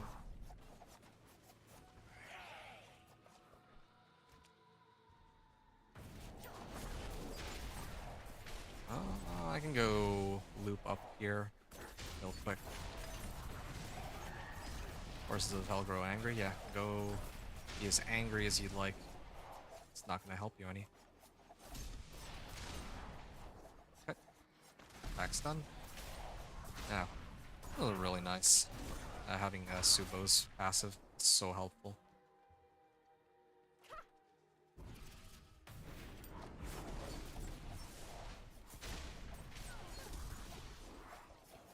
Reminds me of how in Season 3 I used to use this method that I like to pull monster, or to like while I was leveling in the Arcane Tremors, right? That was a season of the Construct, so they'd have like little robot spiders.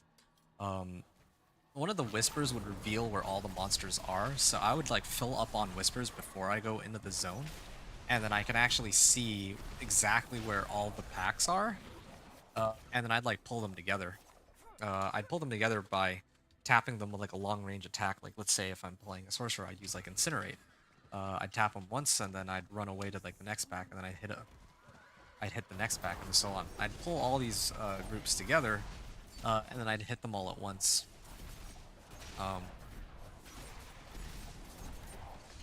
Yeah, to save myself time for leveling.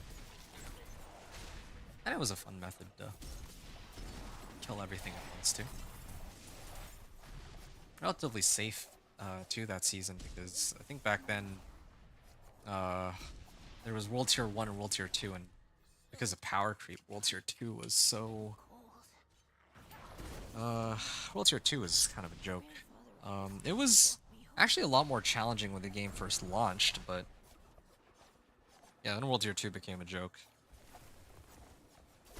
And then, yeah, when Vessel of Hatred came out, they migrated to this system where they do normal, hard, expert, penitent. And I actually kind of like this one more because there's actually a reason to go into the other uh, difficulties.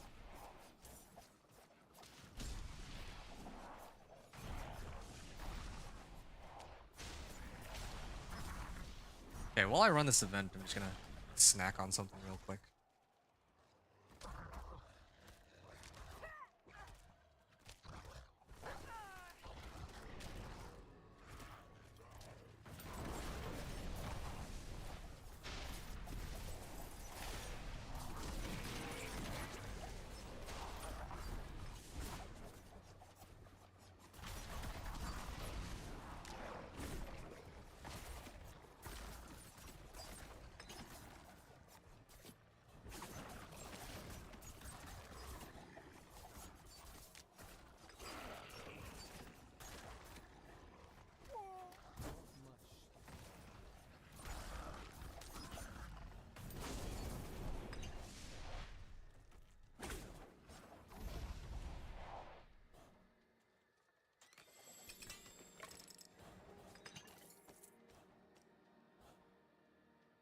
Okay, all done here. Very interesting discussion in the game chat. People talking about sword claim again this season. Yeah, a lot of people complaining that sorcerer usually gets short end of the stick. Kind of interesting. Oh, I have like mixed feelings about sorcerer. Mixed feelings in the sense that I I myself am like I feel like I'm relatively unbiased because I don't really care. Like I play all the classes, so it's not like, oh, I really hate seeing Bard be strong and I really don't like Sorcerer being weak. But I feel like the problem with Sorcerer is that a lot of the time, if a Sorcerer build does come out to be like, I feel like most Sorcerer builds tend to be kind of weak in comparison to the, well, actually, no. Let's take a step back even. If we just look at raw damage numbers or like pit clears, Sorcerer tends not to have as high of the damage numbers as like other classes, I feel like. Um, like, yeah, last season they were able to clear pit 150 with, what is it? The Lightning Spear Sorcerer, but there was a colossal amount of work that went into putting a Lightning Spear Sorcerer build together that can actually handle pit 150, whereas a Bloodwave Necro or Earthquake Barb or Cataclysm Druid could do it, like make it to pit 150 by the end of the first week, tops. So I can understand people being upset about how sorcerers feel weaker if we just go off of like the raw damage numbers compared to the other classes. But on the other hand, sorcerers tend to be a lot faster for a lot of activities like speed farming, or well, yeah, just anything to do with speed farming. If you want to run Undercity, then the quickest way to do it is with Sorcerer, right? And there are some Sorcerer builds that actually have shined in the past, like Ball Lightning Sorcerer, back in like Season 3, I think, and just Ball Lightning, but I think last season, wait, no, it was Season 4, I think, Flame Shield with like Firebolt and Firewall was pretty insane. It was the highest pit clear, but it was just infinite. It was basically Immortal Sorcerer. That was it.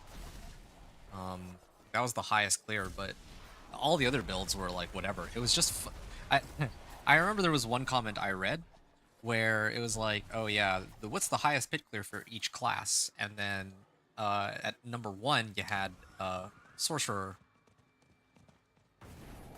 at like pit 138 or something at the time, and then it went like Barb, Necro, Rogue, Druid, whatever, and then underneath Rogue was like if you're playing Sorcerer without Flame Shield, then you can only do like a Pit 105, like max clear or something. Yeah, that was kind of interesting to see. But yeah, I just want to read through this real quick. Having fun with Sorcerer, they're all devs. That is sell all button. After 15 tries. You're breaking with Tempering. First Spiritborn is OP, then Necro, maybe Sorcerer is next. I think it's going to be Barb season, I feel like it's going to be. The boss fight is getting nerfed, Barb is done for. I wonder about that because of Mighty Throw being crazy strong. Okay. We're actually coming pretty close to the end. I'm gonna... Pretty close to 1,500 Cinders. I hope I can use all 1,500 Cinders. Not entirely sure I'll be able to make it, but I'll try. Just hoping that I don't die in the process, too.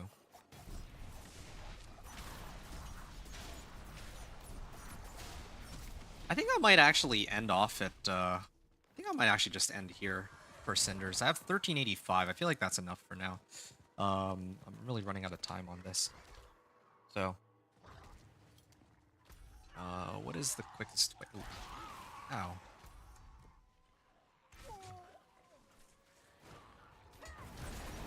Okay, fine.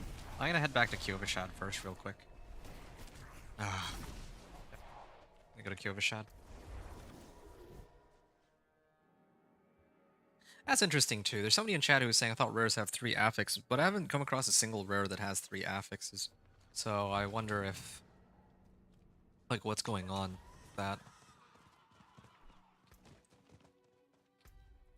Okay, Penitent. Now I can actually try to start turning in my gifts on Penitent and get some more XP this way.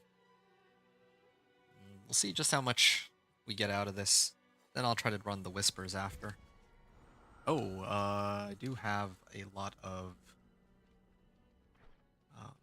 need to access the blacksmith here. You can take what's left. Ooh, armor. Oh, I don't even have a helm yet after all this time? Nice. This one has armor too. You hold on to that for a second. I'll hang on to everything else for now, just because I don't think I have the time to sift through everything, but I'll at least get rid of these ones. Ah, no. Yeah, I want to have a full inventory for this. Okay. It's 10 minutes. I have 10 minutes to hit as many gifts as I can. So I'm going to start with that one up there. I'm going to make sure, too, that I have Elixir of Advantage. Oh, Treasure Goblin. No, I'm going to skip it. Treasure Goblin. What is gear drops?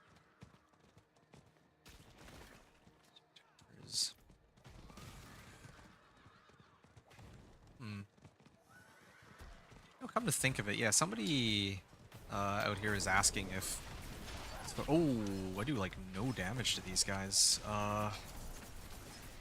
This might take me a bit. That's a lot of monsters.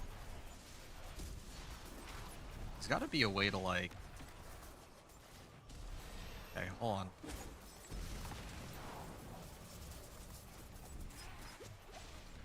I can't actually get past these. There's like too many of them. I might actually time out just off the fact that they're not going to let me access these gifts in time.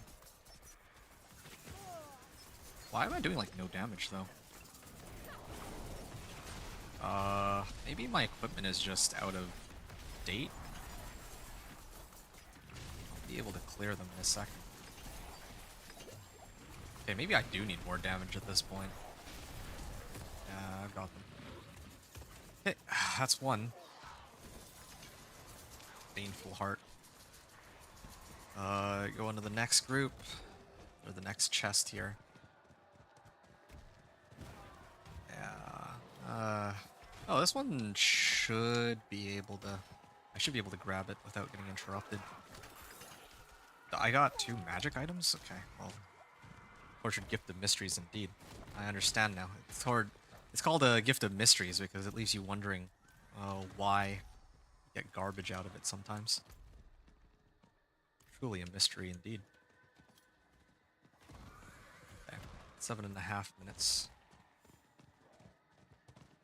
And it doesn't even show me how many cinders I have, but I'll just hit as many as I can. Yeah, I don't think I'll be... I think I'm gonna miss another Whisper for the Blood Maiden at this rate, but... Yeah. Oh, okay. Just avoid. Ah. Okay. I'm gonna get on my horse real quick and try this again. Okay, we're avoiding.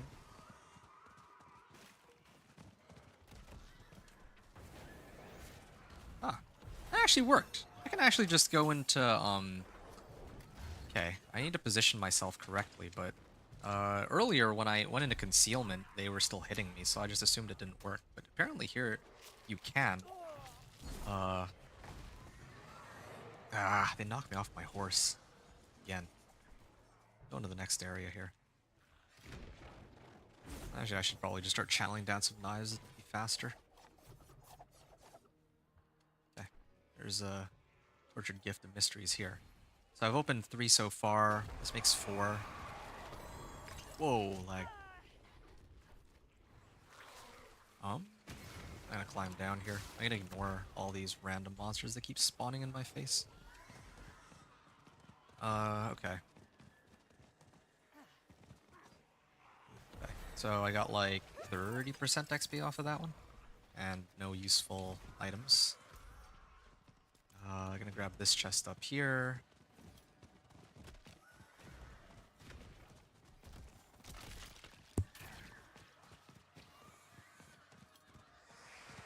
Okay, now I can activate concealment and hope that they don't whack me here. Yeah, okay, that actually worked. Alright, I learned something new. That helps me quite a bit for my my leveling, because now I can just bypass these mobs this way. Okay, so 75 by 6. I've opened 450 cinders worth of chests so far. I'm not even halfway yet. Still have so many to open up. I may have actually overshot the mark. Should always just aim for 1,000 cinders. I feel like 1,000 cinders is usually enough. Unless it's like Nahantu, or unless there's like multiple such zones. Oh, ow. Get back on my horse now. There's 2 more down here. There's actually 4 down here. So I'm gonna need to on down over. Okay, 2 hours in and level 30. Here we are. I was like 30% of my XP bar, like 30.5. Trying to avoid these monsters. I don't want my horse to get scared and run off.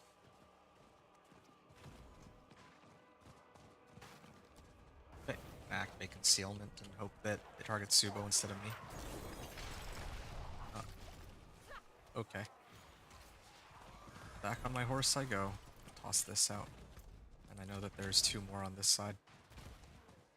Might actually be able to hit the Blood Maiden after all. Maybe.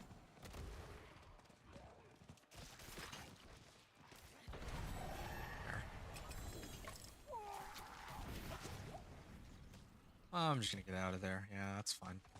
I don't think I need concealment for this last one. I just need to hit it from up here, and might even be able to bypass everything. There. Okay, what have I missed? Hit all of them back to back. 1, 5, 6, 7 gifts. I'm gonna go Tree of Whispers then. Get an extra level up, and then I'm gonna go Blood Maiden and try to see if I can clear it to end off the hour.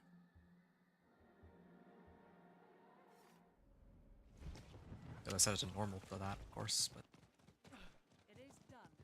Just place amulets, gauntlets, do amulets. Okay, overshot. Which time do I have left here? Got 3 minutes. A little under 3 minutes, so... hoping for the best here. Normal. Okay. So, I'm gonna run out from here. I'll probably make it a 2.5 minutes left on the clock. Oh, I still have Tortured Gift of Mysteries here. And probably I had some cinders that... Oh, there's actually like 5 chests here. Hold on, I didn't know that there were like 5 random chests lying around. I think it might even be better if I run these chests rather than the Blood Maiden.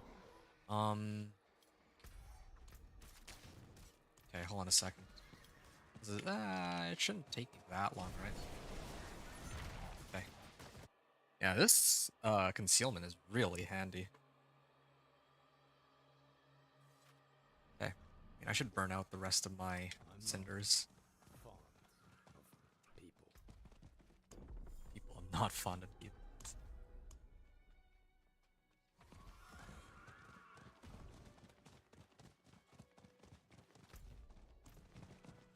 Interesting dialogue there.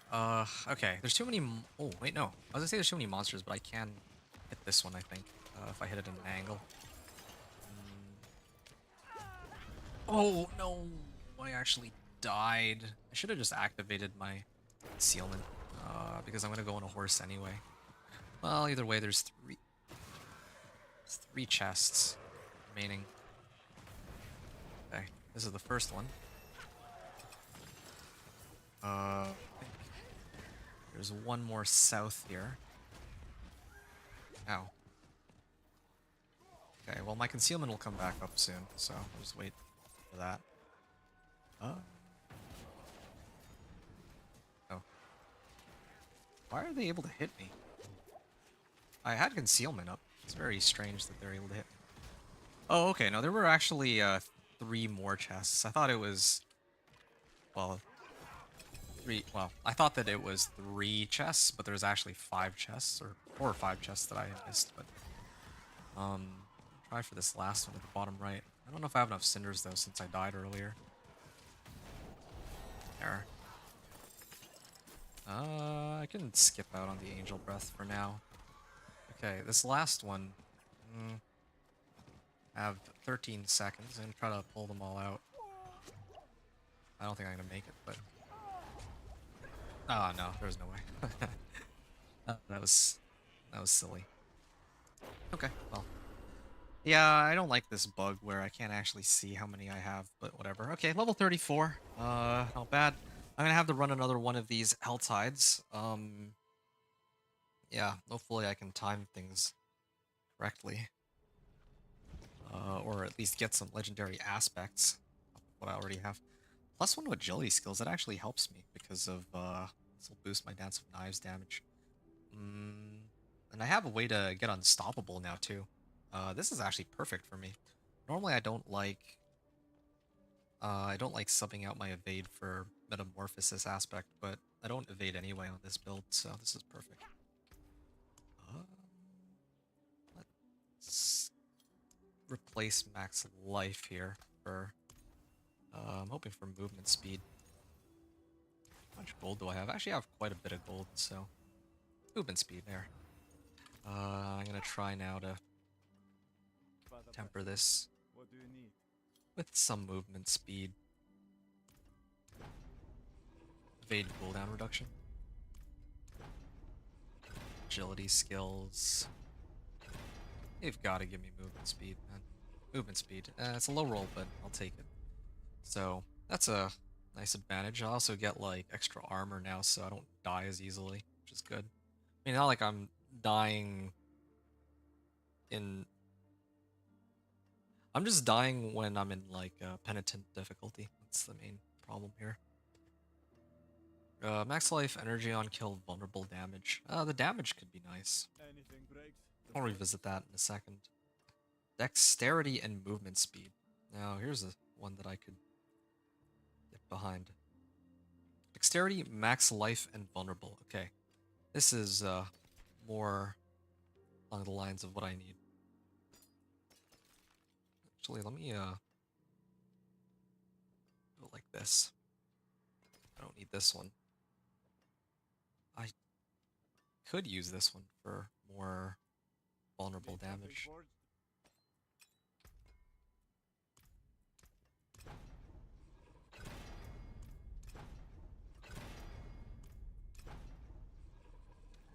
Vulnerable damage. Yeah, why not? Attack speed, critical strike chance. This one I'll salvage. Don't need that. These ones I can get rid of. This is an upgrade. This is an upgrade. The right modifiers on them. Okay, I'm looking for one that has Dex and crit strike damage, but none of these fit the bill. These don't really offer me anything I need. Like, yeah, I get more DPS, but the damage is determined off my daggers, so what do I care, right?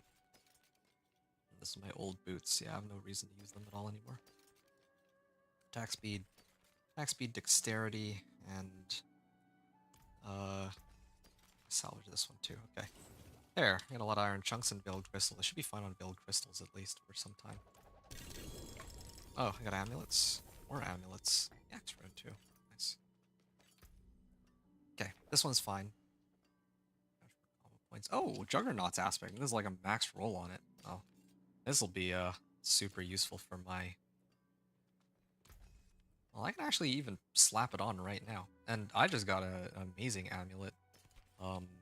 This has movement speed and total armor. Yeah, I got Juggernaut's aspect. That's good. So for my amulet, okay, the Helltide still hasn't spawned yet. Have a bit more time. I would like I have already 2 good modifiers on this, but the other one that I'd like to replace is maximum resource for dexterity, ideally. There we are. Okay, now it's perfect. Increase damage to enemies who are chilled or frozen. I don't really think I was chilling anything to begin with, so whatever. And we'll see what we can get on these rolls. I mean, if I can't get what I'm looking for, then it's just not meant to be, but I've already got crit strike damage on that one. Crit strike damage, please. Okay, wow, getting lucky with my rolls. This one I would like to get some crit strike damage. Ooh, crit strike damage. Okay, and then strike damage. Nope. I mean, vulnerable is okay too. I just don't want overpower because overpower is actually kind of useless for me. Overpower. There. Overpower again. It's too bad. I don't really use any aspects that I need, right?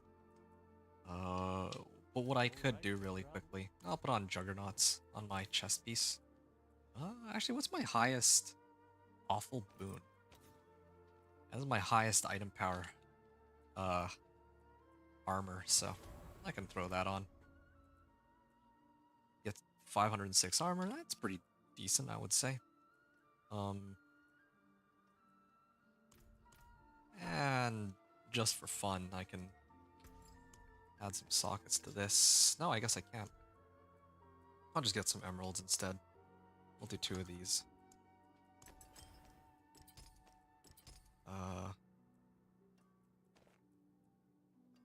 Armor. Crit strike chance. Drink a healing potion. Drink a healing potion and I don't really need crit strike chances or summon a spirit wolf companion, why not? And do I need I actually do need materials to reroll.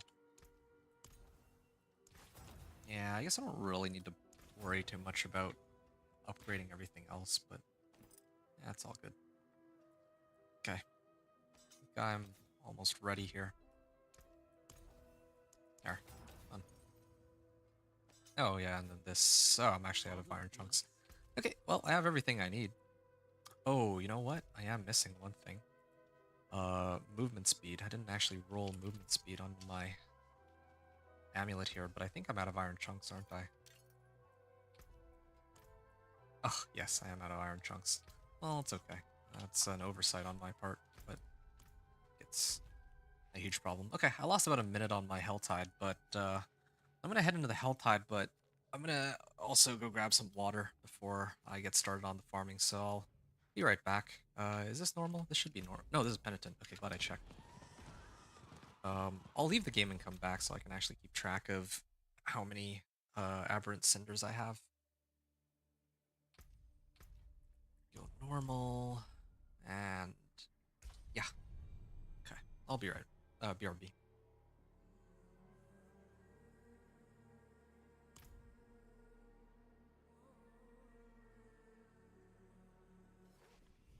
This is fine, as far as towns go.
Right, I'm back here.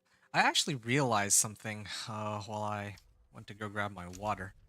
Um, for these Hell Tides, I'm actually doing them in the wrong order. I should actually be doing whatever Whispers are in the area first so that I don't run the risk of timing out, and then I can actually just start the Whispers or the Cinders whenever. Especially because usually if I do the Whispers, I get more Cinders. I save the Whispers because it's the biggest source of XP, but in the last couple of runs, I just timed out before. Well, yeah, I actually timed out before I could turn in any Whispers, so I got nothing out of it.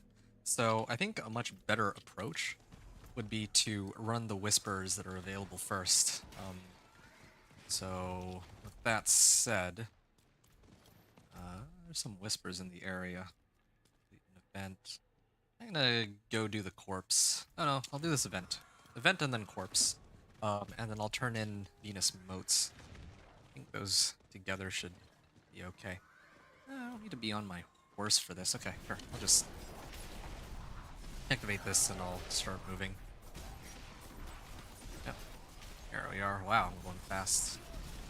Going real fast. Might need to get some more points into my skills. I have 8 leftover points to see what is available there. I'm gonna do it now, actually. I should take some time to take a look. After dodging an attack, cooldown reduction. Oh. There we go. And leave me alone so I can read through my skills here. I can do unstable elixirs, I guess, just for some extra damage. And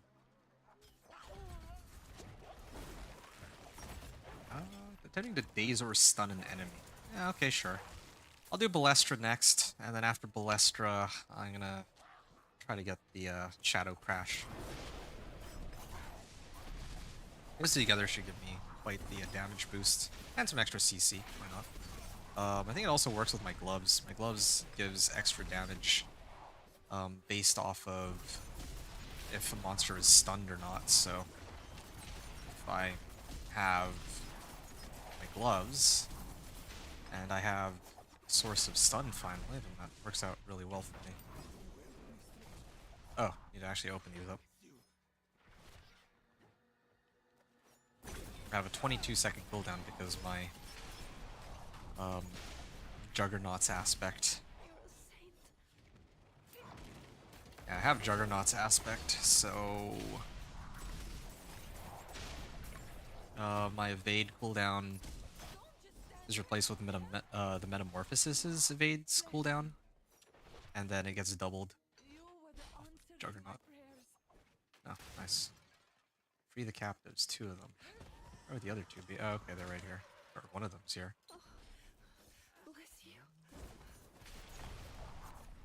Where's the last one?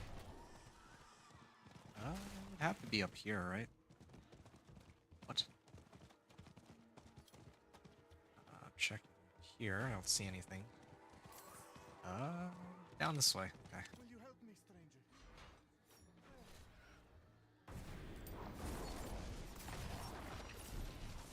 There we go. Greater Radiant Chest. I got a legendary crossbow. What is this? Ooh, this is a sizable increase to my damage, but deal with that one a little later. Like, if I replace it right now, I actually don't get any extra damage, but if I replace the one of the modifiers on it, I'd probably get a lot more damage than what I have right now.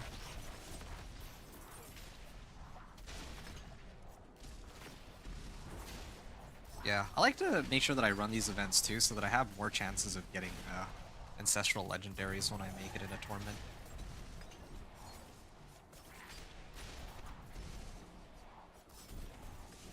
Am I perma-critting? No, I'm not. Okay, there we go. Let's fix that. I'm actually not getting... Am I really not getting that many cinders right now? I only have 76 for some reason. Feels a lot slower than it should be going. Maybe it's because I took the time to stop and do the event for the whispers. Yeah, maybe those are a waste of time. Should maybe only do the Venus Motes one. Fine. I'll go up here and clear these out real quick.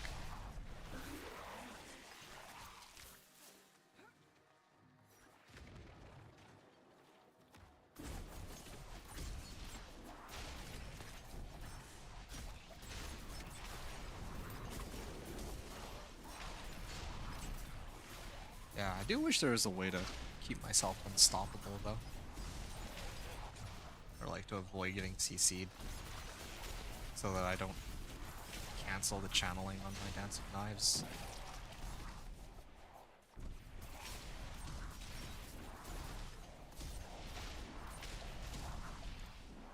What's my movement speed at now? I'm fine, Yeah, 170% right now, or so.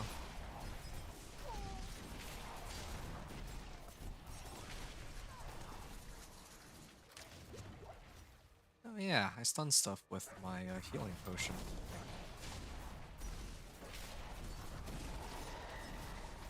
Forces of Hell grow infuriated.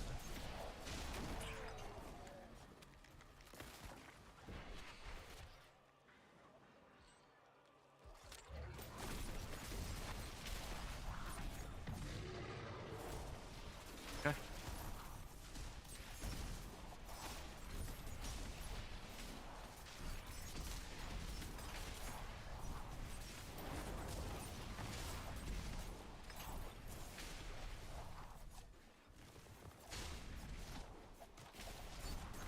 Alright, there's an event just down here, so maybe I can run that one.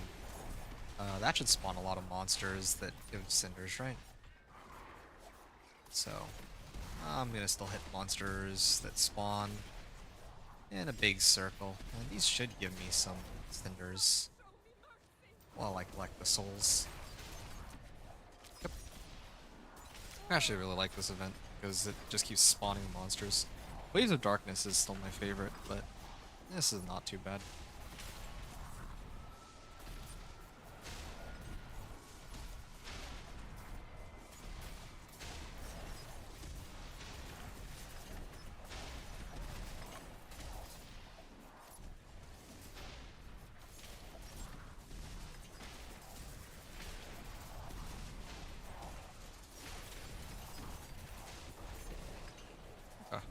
Well, finished up here. I do still need to pick up these legendaries so I can salvage them. Or, not legendaries, the rares. I realize. There, done. These events also do give me Angel Breath. I need those as well. Panzer, higher item power, but I think after 350 it becomes kind of annoying. Like, they require more materials for me to actually start tempering my armor and weapons. So, my current pants are okay. for now.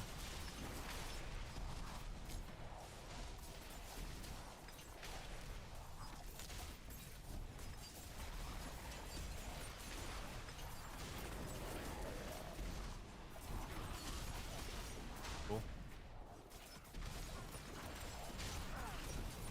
I've been going in a circle, so let me get back on track here really quickly.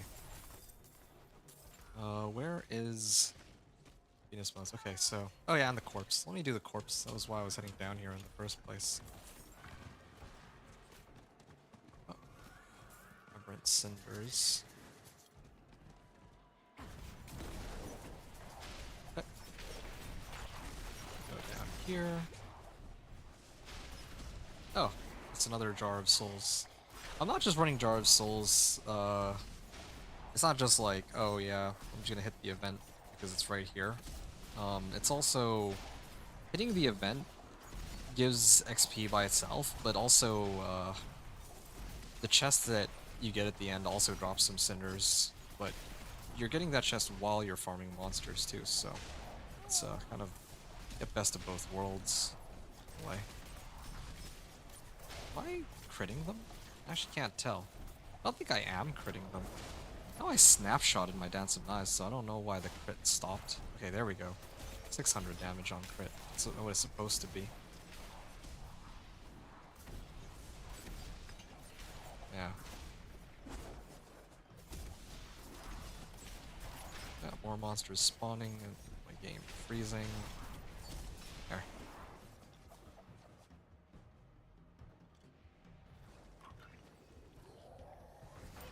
I'm just gonna finish it fast so I can keep going.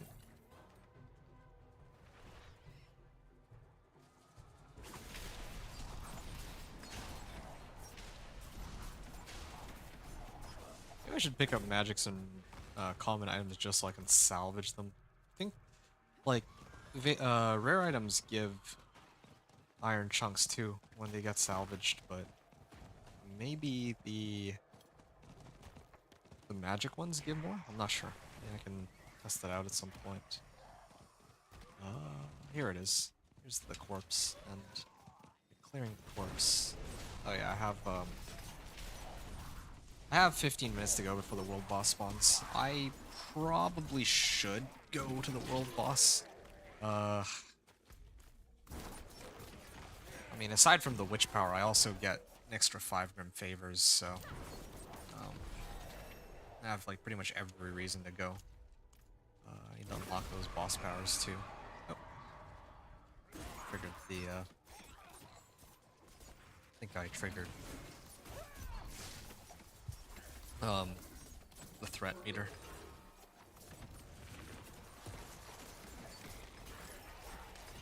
Go.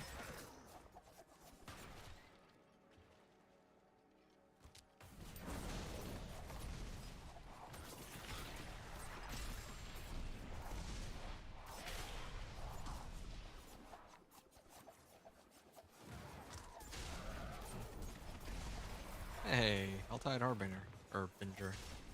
They've,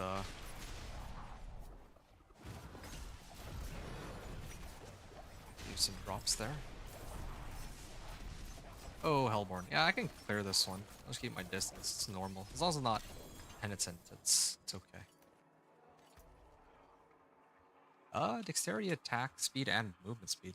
Okay, well, that's kind of a nice upgrade on my existing one. Or over my existing amulet, but it's okay. Hey, another corpse. Let's go and hit that one next.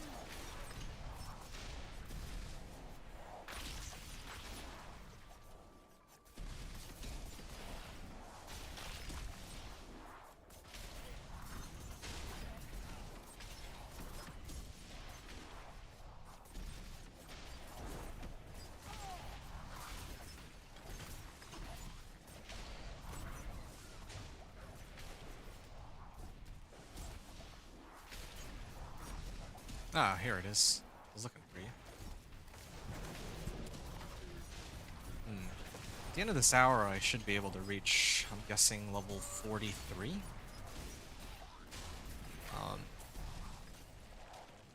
Yeah, I've been at this for almost 2.5 hours so far, so... Yeah, almost 2.5 hours. I did lose out on, like, quite a bit of XP earlier, though, so... I don't know, I'd probably be closer to, like, level 37 if I didn't mess up the way I did. Like, there's so many ways I can optimize my run here. Yeah, maybe save, like, 20 minutes on a couple levels. Because I'm down, like, some Whispers, and I'm down some Tortured Gifts. And I died once, so there's definitely some ways to make this go even quicker. Not that anyone really, I don't think anyone really cares about me, but like I'm not trying to do like an official speed run or anything like that, but still it's nice to know ways that I can speed the run up. I like having that kind of information. Oh, 8 Waves of Darkness. Oh, sweet. Okay, this will give me a lot. This should give me a lot of like, I'm not playing my companion druid, so I don't think I'll be clearing only, like, 5 waves. I should be able to get, like, at least a dozen waves, maybe? Because I have the mobility, I have the AoE, I have the damage, so... I have my Dance of Knives snapshotted with crit and shadow imbuement, so I can just keep tossing daggers each way.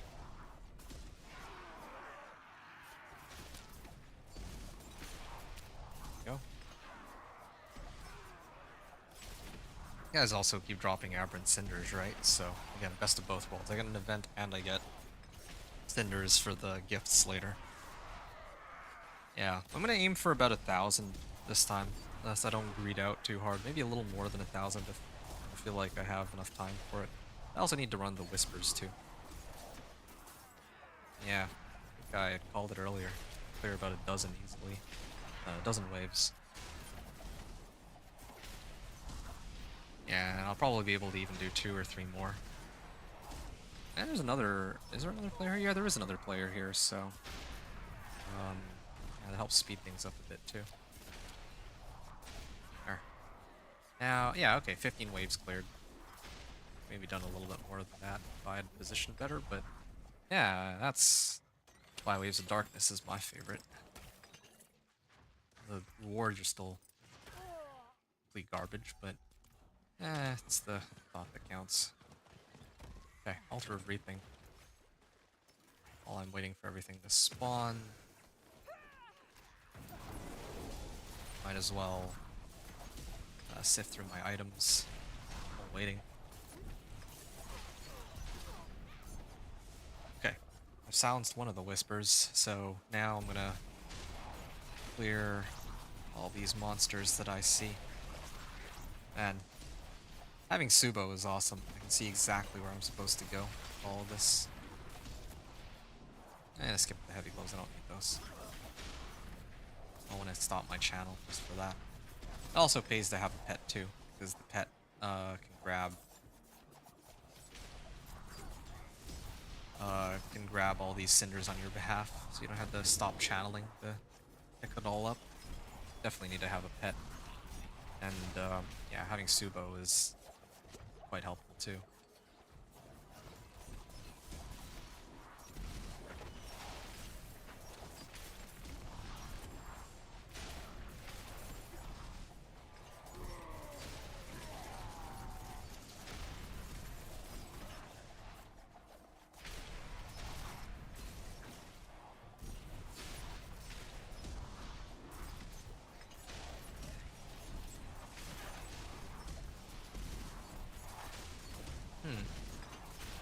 I mean, I was just trying to get into the next Helltide area, but there's just so many monsters that I can see that it's hard to just ignore how many there are and how juicy the these monsters are. Yeah, I feel like a vacuum cleaner just spinning around and hitting everything. Huh? Yeah, okay.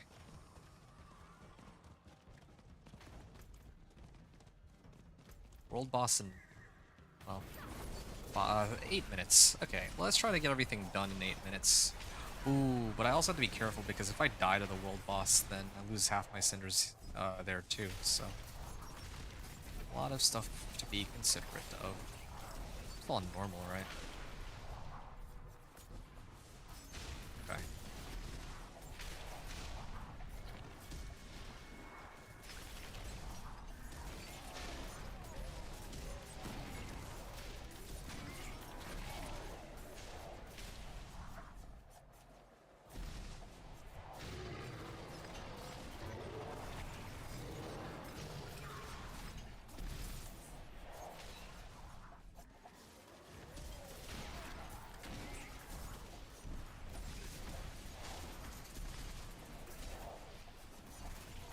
Okay.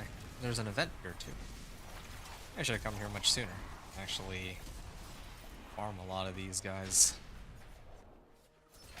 Well, I mean, it's okay. I waited a little bit, and now I get more whispers at a later level. So, there's no wrong way to do it. I suppose both work just fine.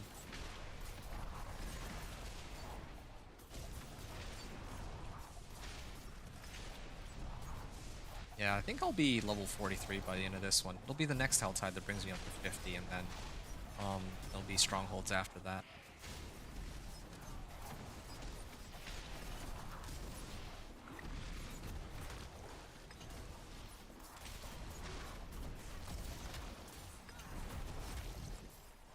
Okay.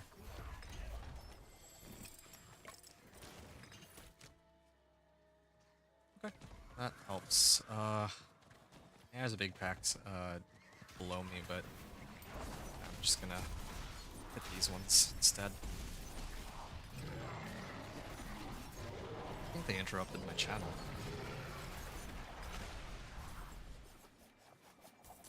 Yo, where's my pet? Oh yeah, it stopped. There we are.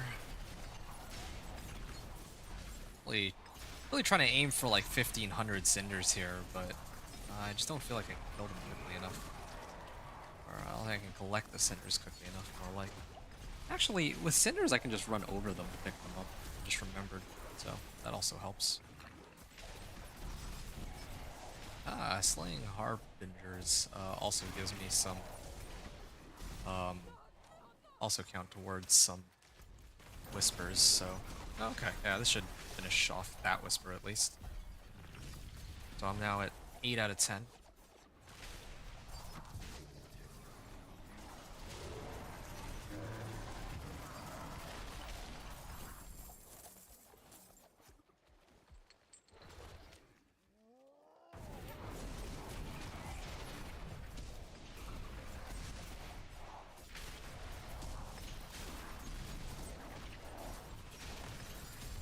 Okay.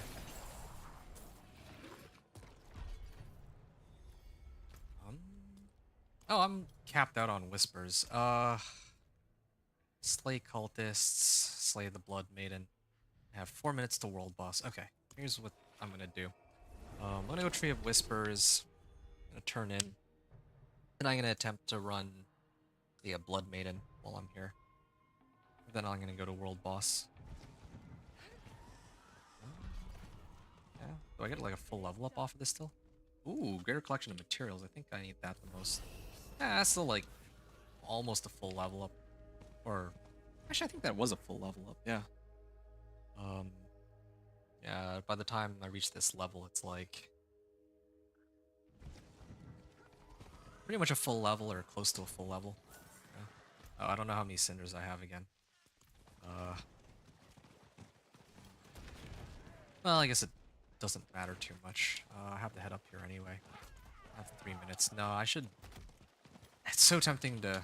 Yeah, I'm gonna spin and hit everything on the way in. I'm gonna skip the event, though. I was gonna just bypass everything and go to the Blood Maiden. I think I can afford to hit all these on the way in. Just because I have the ability to hit stuff as I run, right?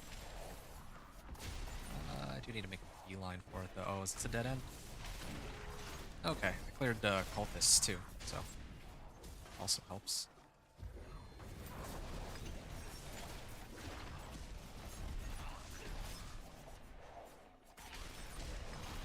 minutes.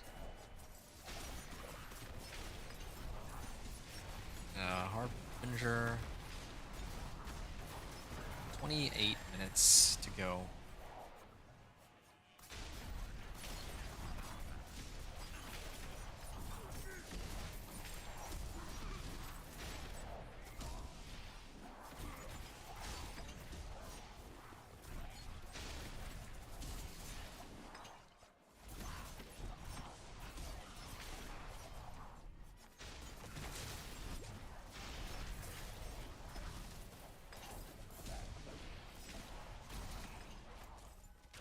Alright. Gonna try to spawn this and see how long it takes me to clear it. Should be okay. I have plenty of hearts, so we'll be fine regardless. Gonna afford to take a detour and clear all these on the way in. Wait, what? The ones in the top left are still alive? Okay. Conduit Shrine. Oh, hold on. I should have actually used this to clear the boss. Or then again, maybe not, because I don't really seem to be doing that much damage in Conduit form. It's only when I get more Paragon levels that I guess my Conduit Shrine actually does something, let's say. Or is it because there's somebody else in the area? Not entirely sure, but it definitely feels a lot weaker than it should be. Okay, so the world boss spawns in 1 minute. I know because we're at 11:29, so I have like a minute and a half to clear this, I believe. Let's double check. Where is the world boss? Yeah, a minute and a half. Do I do enough damage to clear it? Yeah, I do. I do enough damage, of course. Yeah, yeah. It's just gonna take me a bit of time because it's gonna go to a second phase. But yeah, it'll be easy pickings. Oh, there's some. Oh.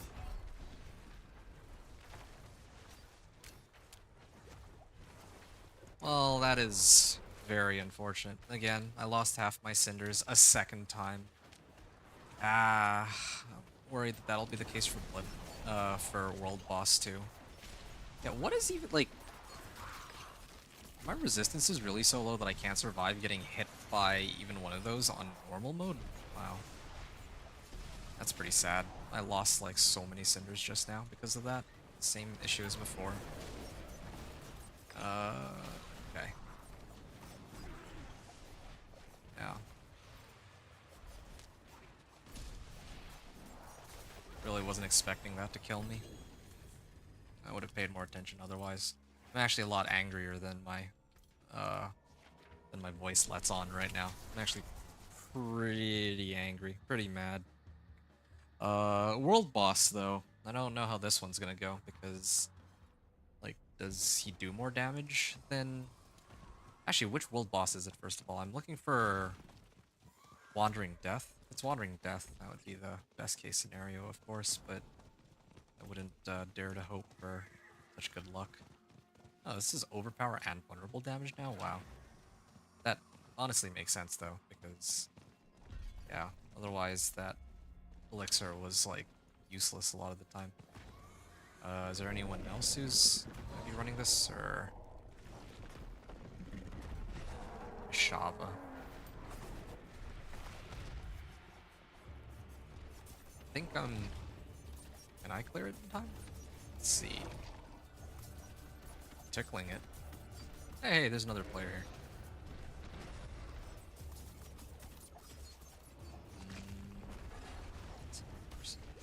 Okay, no, I'm done. I'm gonna get out of here. I don't want to run the risk of dying and losing half my cinders. I've already lost. I've already lost a good chunk of my cinders because I died earlier trying to clear a Blood Maiden. Maybe Blood Maiden really... Maybe it's... I don't know. I don't know when I should be doing it. Or if I should just ignore it altogether. It does feel like XP that I'm just leaving on the table, though. Greater collection of materials. Grab that for gold. I got some Angel Breath, too, so that'll help me craft some potions later. This one. I mean, I had this earlier. I'll salvage this one, yeah. Dexterity and vulnerable damage. I remember now. I was eyeballing this, and I realized that, yeah, this isn't really worth going out of my way to try to set up. This one, on the other hand, damage and vulnerable damage on a dagger, and it's like a big upgrade over my existing weapon, like 50% increase. Yeah, I can afford to sub my current one out. Dexterity max. Nah, this is not as good as my current boots. Yeah, this one on the other hand, I might actually try to swap out for it. If I can get a good roll on my lucky hit here.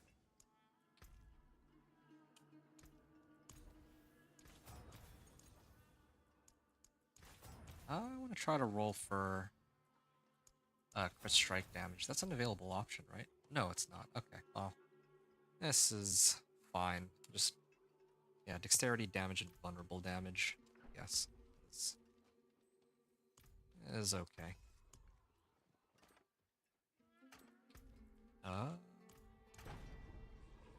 Overpower damage. Vulnerable damage. Well, this is okay. I mean, vulnerable and crit are basically the same thing because concealment applies both. Okay, now I can start trying to imbue lucky hit here.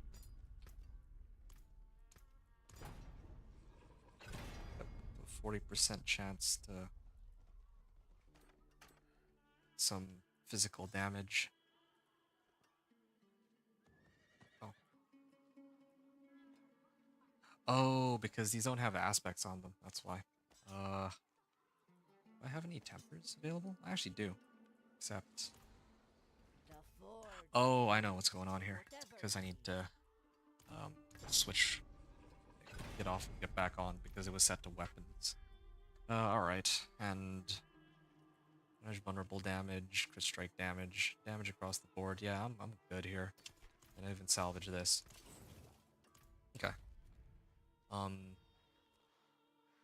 Yeah, back to the Helltides then. Feel kind of ripped off that I lost my cinders, or as many cinders as I did, but well. Yeah, I want to say that was a valuable learning experience, but I don't know what I learned from it. Basically just get good when it comes to Blood Maiden. Thought it'd be an easy clear, but those Blood Maidens hurt, and I actually don't have much resistance to fire or any of the other elements. I realize it's part of the problem. If I had Rahir, if I were playing Druid, then I could stack stupid amounts of resistances, but as a rogue, I think I'm a little out of luck on that. 2 points. Maybe I'll get this. Yeah.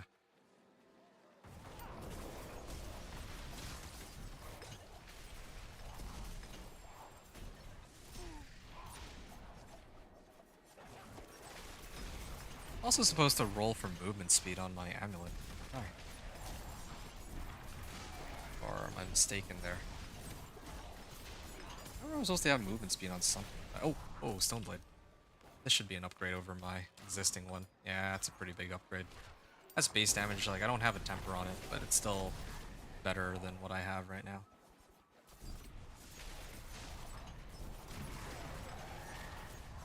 Oh yeah, and I got lucky hit on my weapons too. Or on my crossbow. Yeah.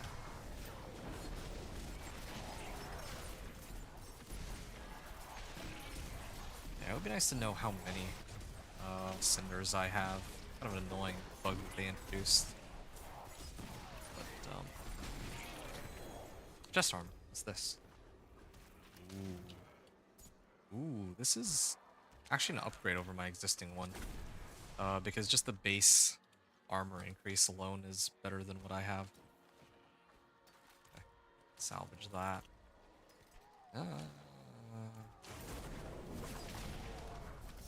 They interrupted my concealment.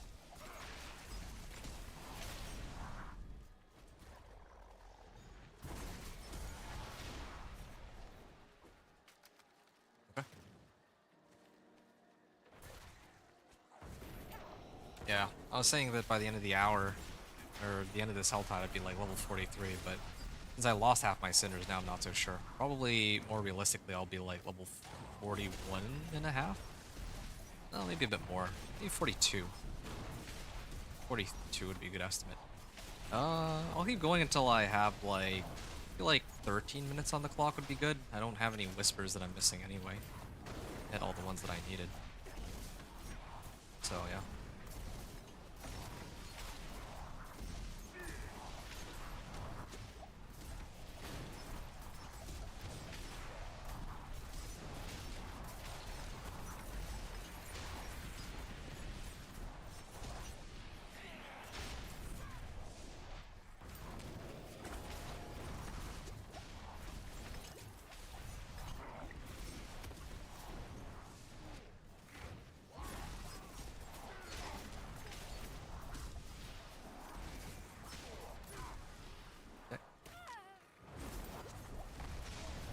Oh, these, man, these hurt. I don't think I can stay in this for too much longer.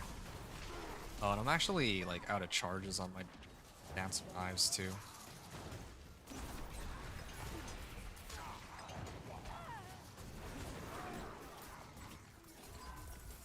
Yeah, I mistimed my skills. I don't know if I want to risk it any further. I think I'm gonna hop out. Yeah. Let's go back to my usual routine. Also, maybe part of the reason why I'm struggling a lot more now is I'm actually like level 38. The last 10 levels have been kind of a blur for me, but usually around as we approach, or as I approach level 40, that's when the leveling starts to get a little more challenging, or the monsters specifically become more challenging.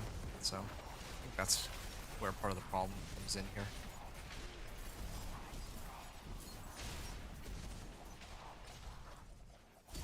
Come on, where's my pet? Why is my pet ignoring the loot? Oh. Okay, 15 minutes to go.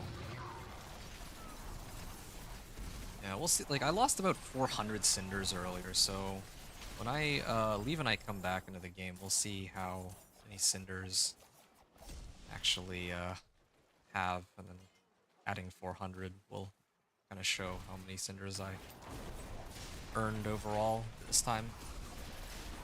Actually, yeah, I think it was 400 cinders I lost, right? I feel like it was like 400 cinders. Or was that the previous one? I don't even remember anymore.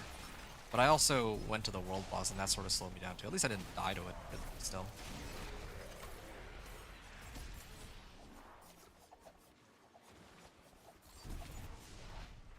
Oh yeah, there's an event.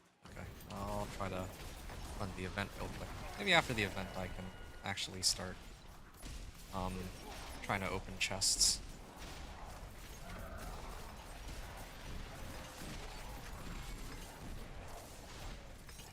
At least now I know that concealment can kind of cover me on these chests. I don't want to run it back on Dancing Knives Rogue, but I think I'll wait until the live servers are up before I try this again. I think by then too. I'm pretty sure that with the amount of outrage that's been going on, like everywhere, like everyone just complaining about the leveling process being tougher, that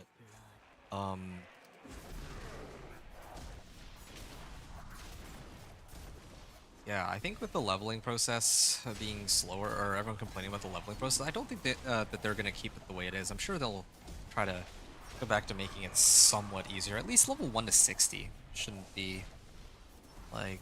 I can't imagine too many people will agree with them slowing down 1 to 60. Maybe Torment being more challenging might be something that appeals to people, but I think Torment 4, well, being as difficult as it is, kind of enjoyable for me, if I'm being 100% honest, but I know there's other people who don't quite share the same enthusiasm for Torment 4 being as challenging as it is, taking like more than 1 or 2 days just to get there. Because last season for me, I made it in Torment 4 in like 1 day, but this upcoming season, I'm not so sure I could do it in 1 day. I think I still can, actually, as long as things work the way they're supposed to, and as long as they don't nerf the boss power that gives like 60% crit strike chance. Oh, this is a Hellborn. Oops, no wonder he's taking so long to go down. Wasn't paying attention. Should have been more careful with that Hellborn. It actually killed me. Okay. I'm gonna switch difficulties here. I'd like to grab the waypoint first, but I'm like right next to a chest, so I want to optimize the amount of time I spend here.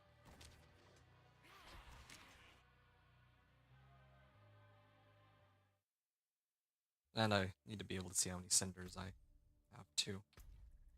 Penitent.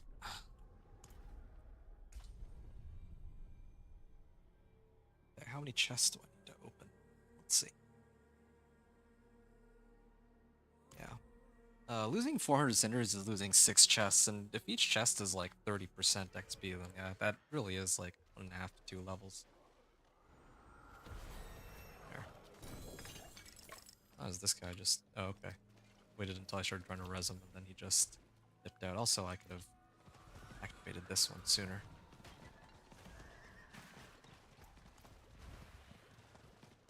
Gift of Mysteries. Oh. Ah. Come on. Oh, I can actually just use healing potions. Yeah, if I use healing potions, it'd be easier to stun everything so I can hit the tortured gifts here. Oh. Light, show me mercy. Hey, it's a treasure goblin. Hold on. Might actually need to clear this one. This one's for obols too. Bag of obols. This is kind of interesting to get so early on, because if I have this, then that means that when I open it later, I'll get like... I can actually use it to get like Ancestrals immediately after I reach Torment 1, or to roll for Ancestrals. Anyway, yeah, I'm gonna take advantage of this protection shrine and see if I can open one more chest here with it. That'd be great if I could. Oh, actually, everything's dead here, so might be okay without it. Yeah. Okay, hold on. I just realized something. I never really did count how many cinders I used up.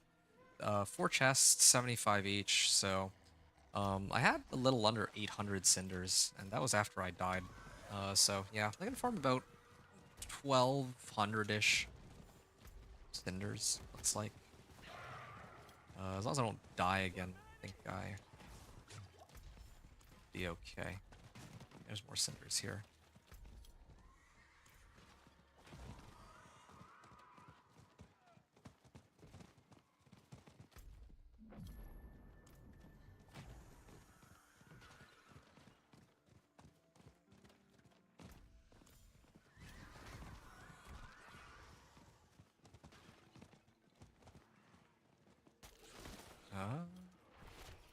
Wait.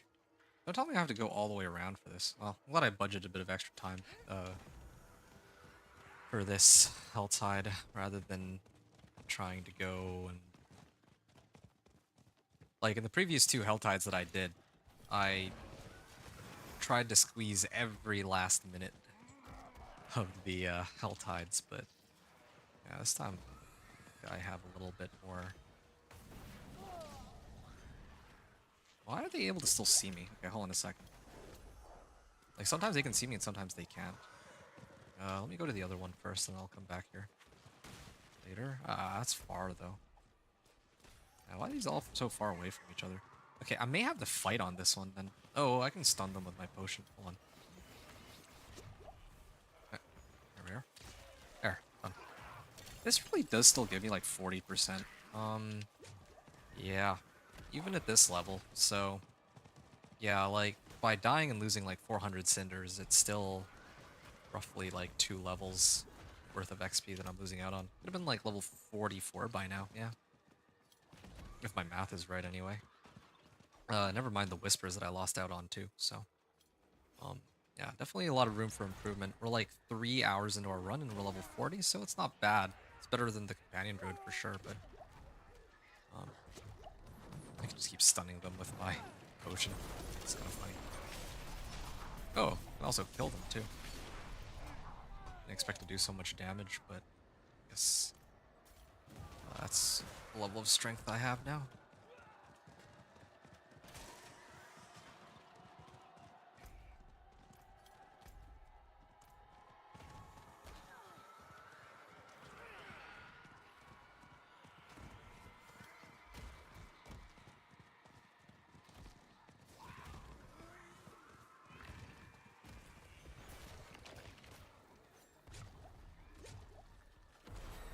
Oh, actually, he got it. Oh! He almost managed to kill me there. Okay, I get back on my high horse and head out of here. Maybe next area. I think I've grabbed all the ones in this area, so...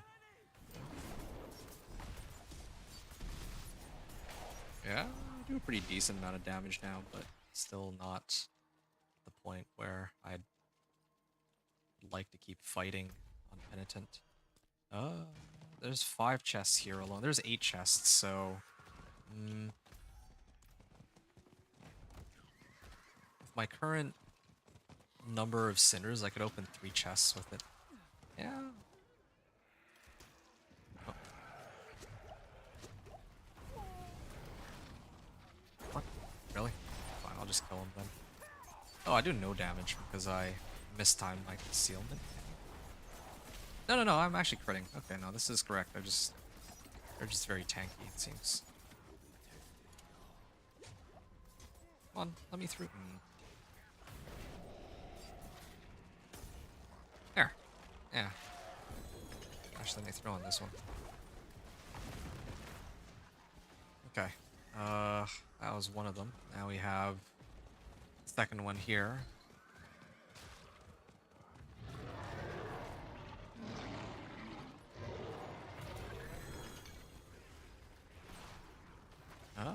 Okay.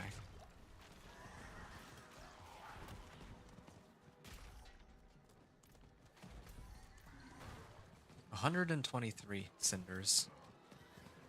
I probably could kill a few more packs and get enough cinders to open up 1 or 2 more chests at this rate, but yeah, my original estimate of hitting level 42 might actually be... Whoa, hold on. Speaking too soon here. It's like a whole bunch of monsters in the area.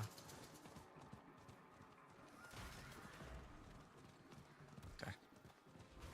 I'll come in from here and I'll activate concealment. And I think that might let me through.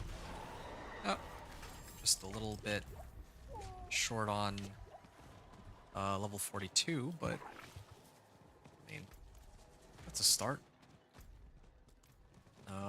Okay, so I need to switch the difficulty back and then I think I can try to farm some more cinders and come back in like a minute or 2. Oh, might actually die if I'm not careful here.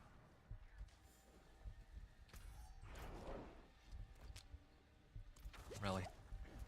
Okay, I may have to go somewhere else and then come back.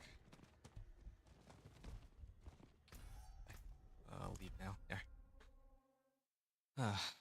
Running low on potions too. I wonder if they'll give them all back to me after. Yeah. So it was like what?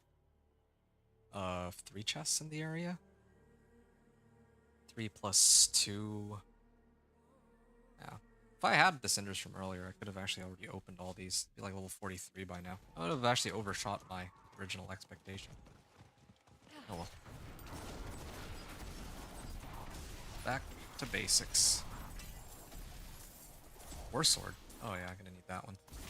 That'll be an upgrade over my existing weapon.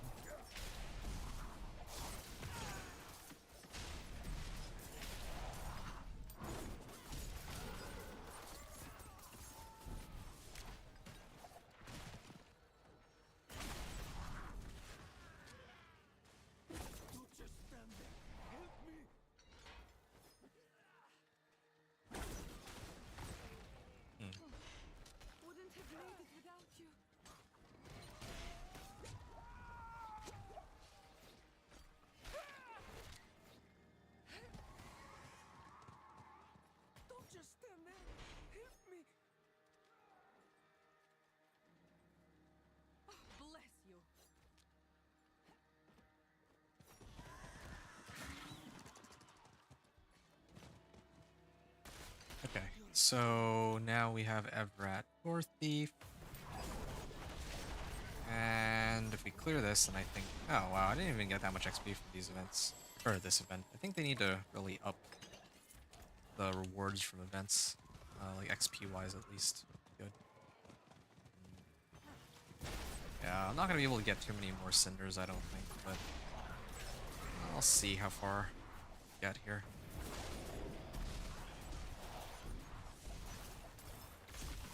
Ah, Quarun.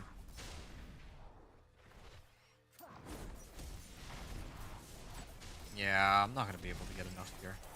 I don't think there's any way. Not even gonna bother. It's pointless. I'm just gonna level up real quick and then switch it to Penitent. Yeah. Was a lot of cinders I lost. I kind of wish I could see how many I lost. Like, because I think the number of cinders I had at the time were, like, I couldn't see, so I just have no idea. Yeah, I lost out on.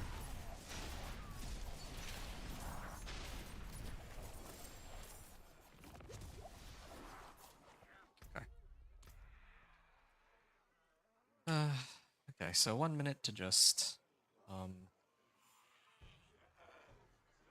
switch it to Penitent and then hit up this chest.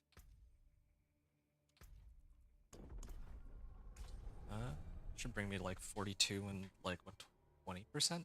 30%? Yeah. My original guess was that I'd finish this hour at like level 42, then I kind of adjusted down to like 41, but yeah, we're actually pretty close to that mark, so try to level up real quick on these monsters, then I'll open the chest. There we are. But, yeah, that was 25% XP, so yeah, I could have been level 43 by now if I'd opened the other chests, but of course I'm just a little short. Okay, I'm gonna get out of here. Okay, I like to preserve some cinders. Alright, so yeah, I'm gonna try to upgrade my equipment. I'm gonna go for a short water break, come back, and then hit the last set of Hell Tides. Maybe I can even run the PvP zones real quick too, while I'm at it, while I'm waiting for the next hour. Yeah, at this point, I think I can afford to start switching out my gear. Yeah, definitely want to get the most up-to-date weapons as possible.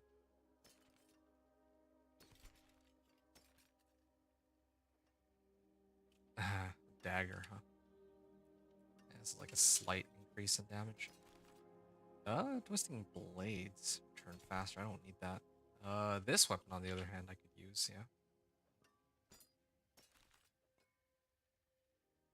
Dexterity, dodge, and thorns. Why not?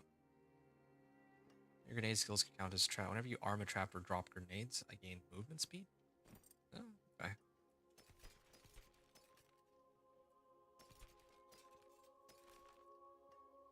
3 sets of boots? I need 3 sets of boots for. Agility skills. Here, I'll check those ones out later. This one is an upgrade. My existing one. Ooh, this one's a good replacement over my chest piece here. I just need to put Juggernaut's aspect somewhere. Okay. Salvage all these. Oh, bag of obols. Wonder how many I actually get from this, since I'm playing on... Oh wow, that is a lot of obols. Even though I'm on Penitent, it still gave me quite a bit.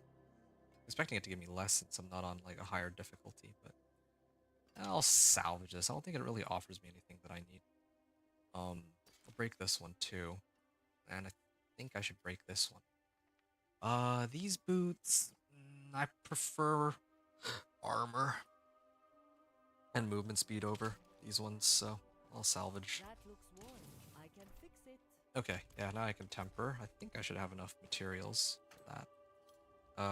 No, this one's okay. It's this weapon that I need to try to temper. I still have enough materials for this. Okay, chance for... Oh, I keep forgetting that if I'm tempering a rare. I can only do one. Chance for fire damage. One crit strike damage. And then ideally physical damage, but I don't know if it matters too much, really. I'm just gonna leave it, I guess. Oh yeah, this one.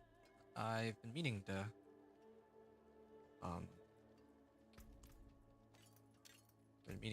put movement speed on this for ages. Maybe try to roll a few times. Fade cooldown reduction. Fade cooldown reduction. Again, movement speed, nice, okay. So what's my movement speed at now?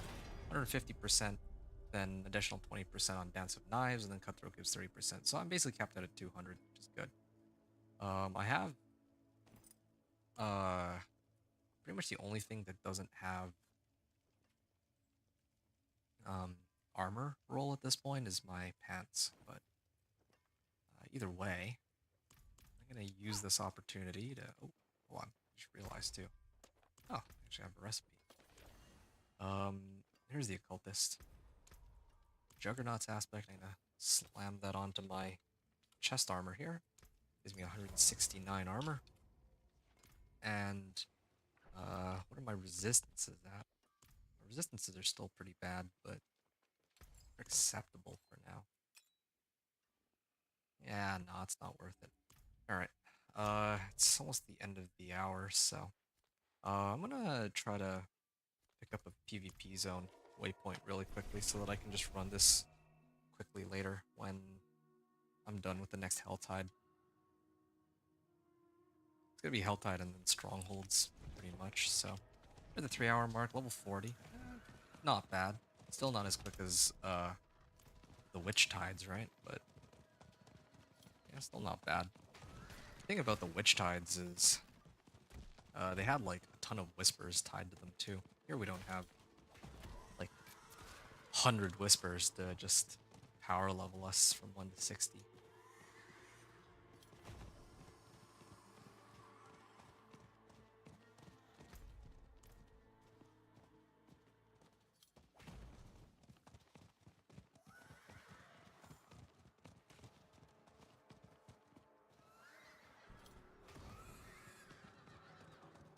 Now I just need let's see. There's 6 levels, 7 levels. I have some skill points too. Where can I put these skill points anyway? Oh, right. I was actually supposed to put them in here ages ago, so I can stun stuff. Damage to distant, damage to chilled. I only have a way to apply chill right now.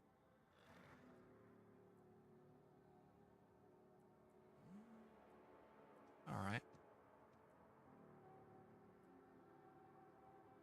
Active Dark Shroud. Shadow. On physical, no, not that one. Next. Oh, yeah, here's a good one. Impetus. After moving 15 meters, your next core ultimate skill deals increased damage. And I'm gonna up this to max, and then while this damage bonus is ready, my agility skills deal increased damage. Yeah, let's get some points into there. All right, well, back to the Helltide. Oh, the Helltide actually has a Legion event attached to it, so I'd like to hit that first, but I think I'm a little Sometimes late. hell, Already didn't even notice. sometimes evil like hell. That's an interesting line from Subo. Needs to be self-aware that we're in the Helltide here. Well, I think I'm gonna barely miss it by about 10 seconds, yeah. Alright, whatever. Oh, and it's Penitent anyway. I would have messed up on that. Let me clear this Treasure Goblin, and before this Treasure Goblin goes down, I can switch the difficulty back to normal, and then just start farming some more Cinders here.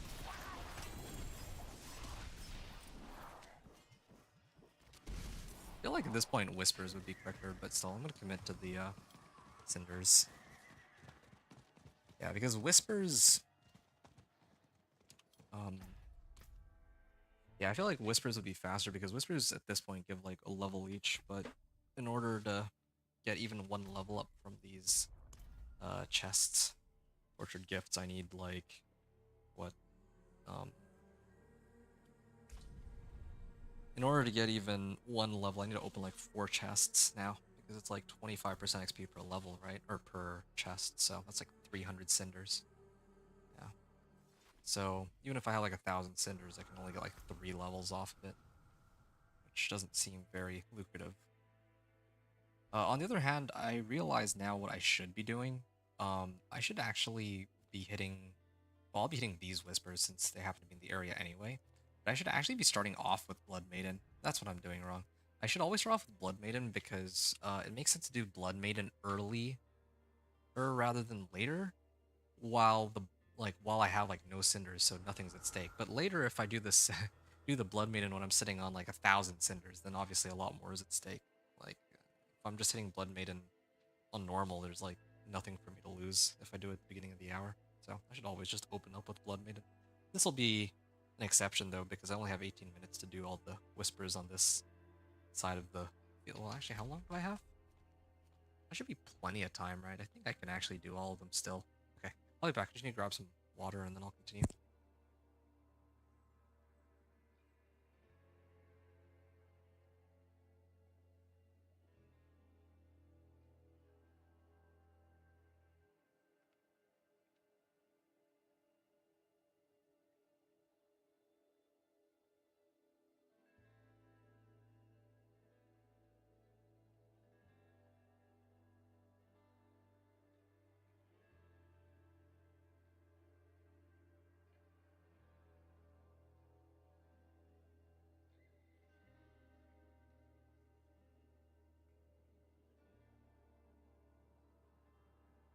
Okay, actually, I'm in the wrong place. I should go Ked Bardu and then hit the waypoint and then go in from there. I think that's easier to reach that Blood Maiden.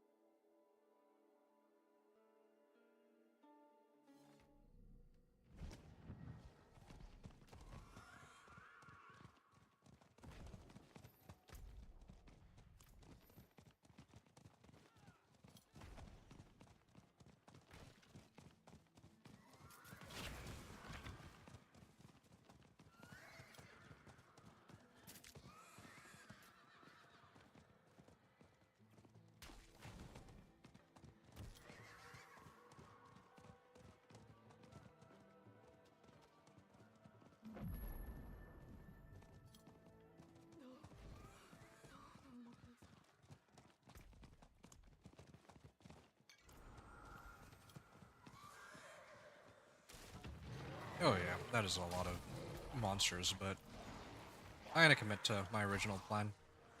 I gotta trigger Blood Maiden first. From now on, always Blood Maiden first. As a general rule of thumb. Blood Maiden first, then I can farm cinders without worry after. Oh, look how many like monsters are in this area though, man. Oh, this would be a nice upgrade. Oh, one. Actually, I don't think it even really matters which of these I use.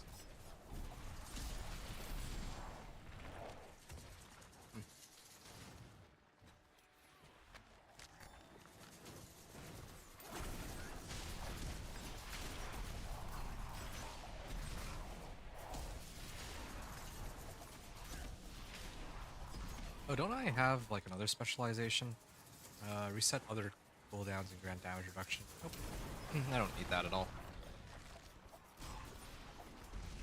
7 out of 10 Grim Favors. Cold Demons is almost done too. There's all the more reason for me to open up with this. Get so much more value. Doing this. Oh yeah, here we are. Oh, that was fast. Was that his damage or mine? He's Paragon 64. So this is his second character. Oh, that's his damage. Yo, he's doing crazy damage. Oh, he died? How did that happen? I apologize. What is this unique amulet? Oh, Lockrins. Wow, that's pretty massive upgrade over my existing amulet. Um,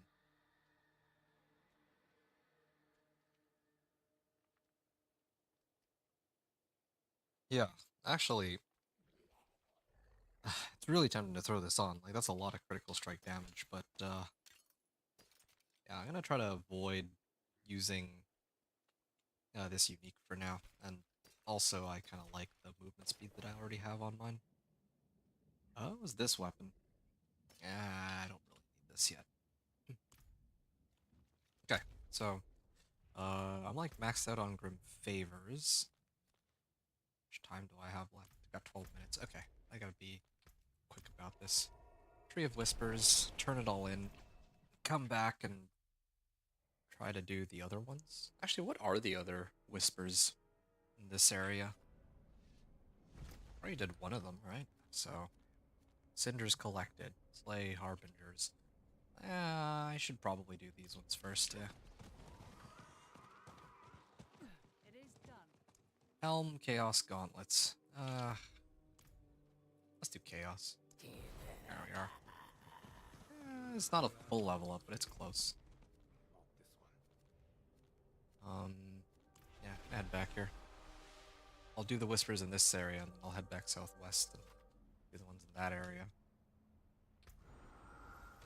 Action of Chaos.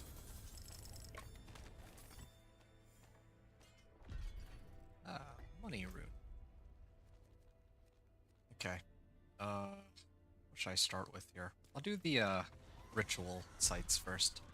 There's like 3 of them, right? As well.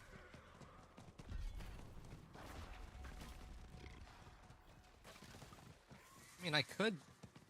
Instead of running around, I could actually kill stuff on the way. Yeah, I might as well.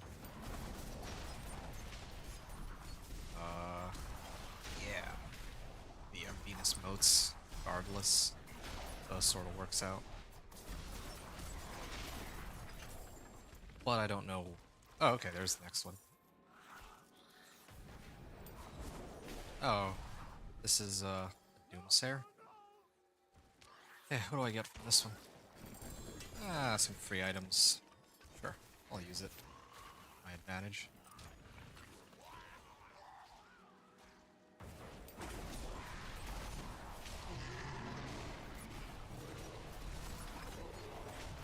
Here we are.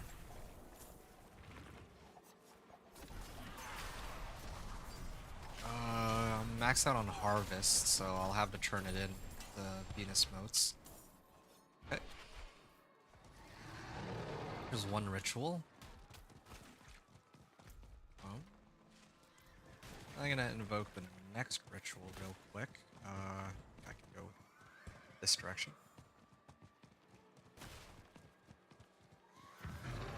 Yeah.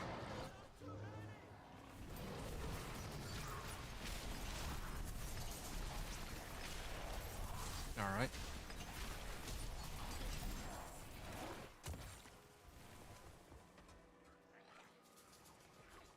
And still have like 5 minutes. I'll take a look. I don't remember how much time I have left to run these Whispers in particular, or in particular. 9 minutes. Okay. So it starts at like, or it finishes the 20-minute mark. Like 12:20. Okay. Forces of Hell grow frenzied. Yeah, I don't mind fighting them while I head back this direction.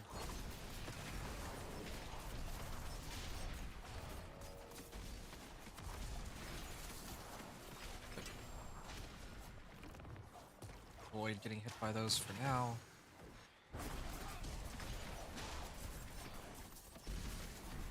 Okay.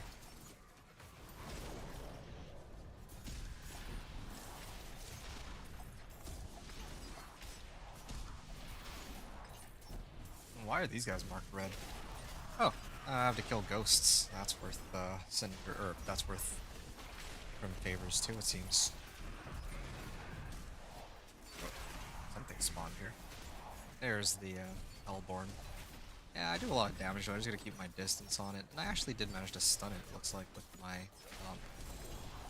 passive, like the node that I had picked up recently.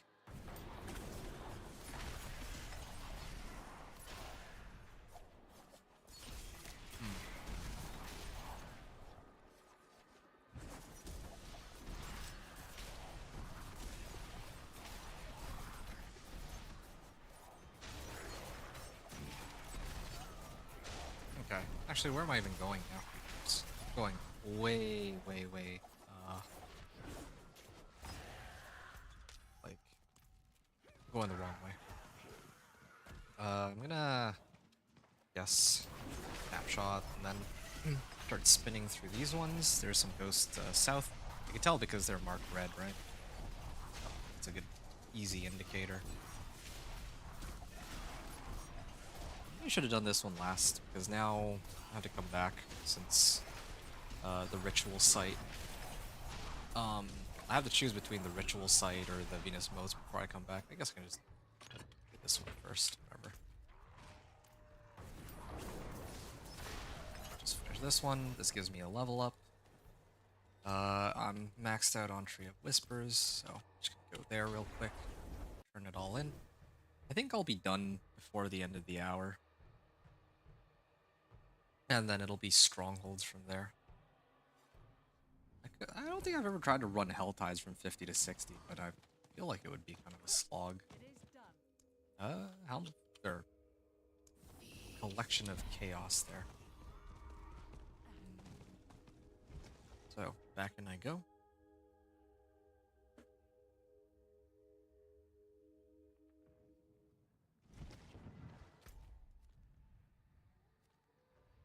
Oh wait, did I finish? I already finished rituals. Oops. Okay, well, this works out. So, now all I need to do is focus on trying to farm up some monsters, I guess. I'm gonna keep spinning on my way up to the next. Like, I wanted to run this event, but yeah, I think I can manage it. I have 6 minutes, right? Yeah, this should be enough time. I'm gonna do waves, then I'm gonna go to the top right, and I'm gonna do the corpse for the whisper. Then I'll head west, and I'll do the other whisper on the left side.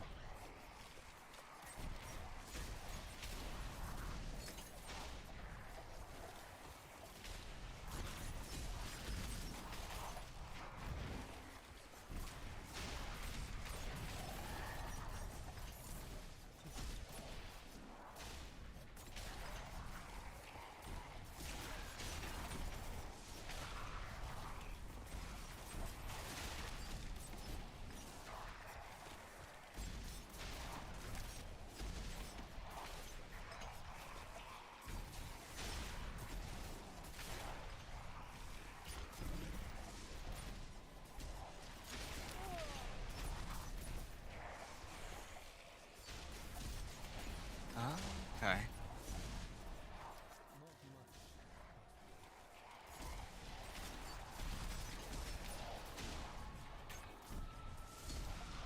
That's 12 waves. 13 waves. I've been like on snapshotted spin to win the whole time. Unlike the last time I had to do waves of darkness, I think the circle is much smaller. So I'm actually able to do more waves even though I'm by myself. Oh. Hey, there we go. 16 waves.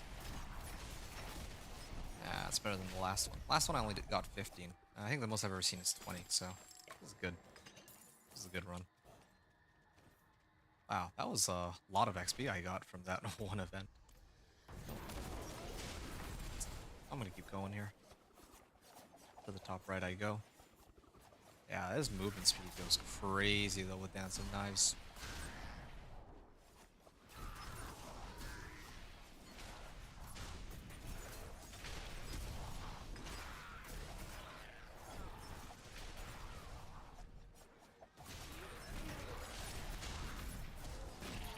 Alright, probably gonna go to the... Well, I wanted to go to the PvP zone, but I think I should actually try to turn all my cinders in, because I don't want to risk dying in the PvP zone and losing all my cinders here. actually coming pretty close to it. I'm just gonna finish the rest of the whispers, and then I'll start trying to turn in um, my reward or my cinders here. Yeah, I'm just gonna finish this this whisper for now. So yeah, I have another 3 minutes. I could probably go do the other one too. Probably have to port all the way back though. Champion of Evil accepts my challenge. There you are. Mask Breaker. And I have another one on this side. Try to think of the easiest way to get there. We'll go from Merowin.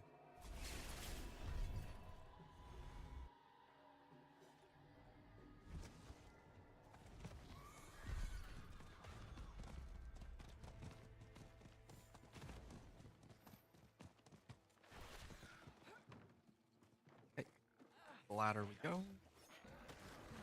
And I mean, I don't want to run the risk of running out of time, so as well. Directly over.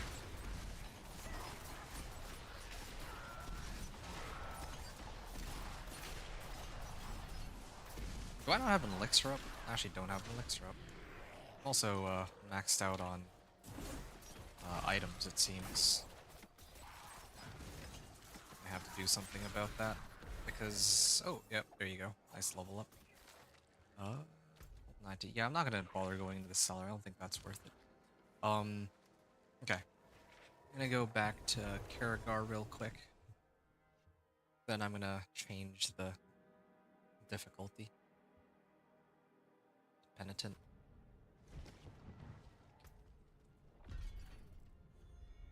Sword here.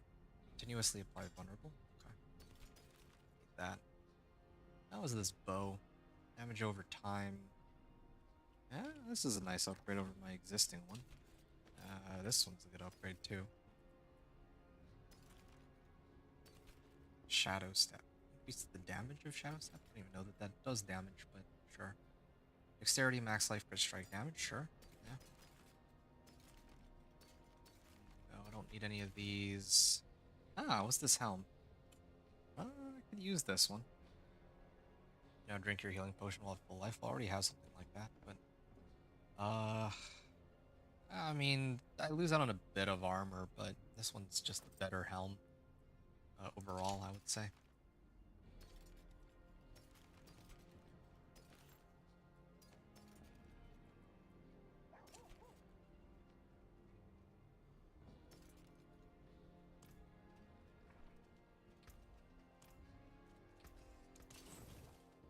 Volatile Shadows. Okay, Collection of Chaos. Maybe we get a better helm here. No, doesn't look like this one is that much better at all. Zan rune. More magic stuff. Hey, I got agile augments, so now I can temper Dance of Knives. Okay. Yeah, I'm gonna, I guess, roll off damage over time here for something a little more useful. Crit strike damage, yeah, why May your not? road be filled with wonders. Okay. Strike damage. Assassin augment. Okay, Dance of Knives, yes. I think it's about time to do my attempt to get my Dance of Knives up and going. Vulnerable damage is okay. Dance of Knives would be the optimal choice here. But I think I'm actually putting too much emphasis on trying to level these weapons up right now, considering that I'm actually still pretty limited on iron chunks, so still gotta be careful about that. Yeah, well, said that, I still want my... Still want some crit strike damage in my weapon here, nothing else. Yeah. Worldly Finesse. Like how I haven't upgraded my other pieces of equipment, but ages. Okay. 1222. Okay, so oh yeah, I still have a bunch of these that I haven't done yet. Yeah, okay, fine. Maybe I'll turn in those whispers before I before I switch it to Penitent. Yeah, I'll just run them real quick. Just get it over with.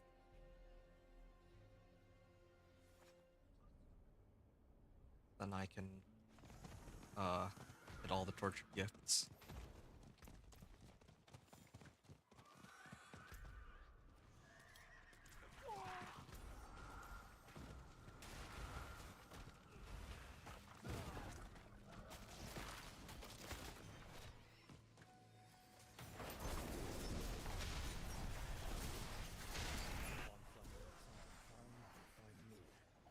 Okay. Clear all these. Get some monsters in the nearby area. Yeah, love seeing the Hell Tides or the apparition incursions when they also have whispers close by, because you can do things at once. One of the reasons I love the witch tides, you get to do a little bit of everything all at once.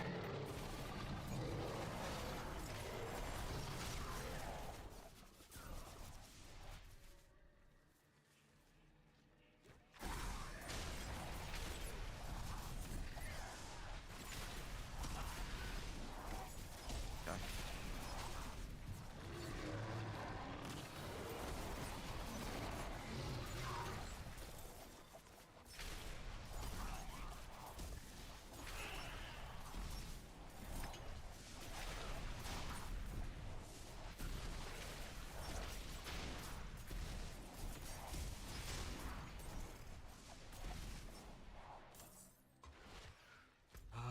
Still collecting cinders, right? Yeah, still gotta keep collecting those cinders.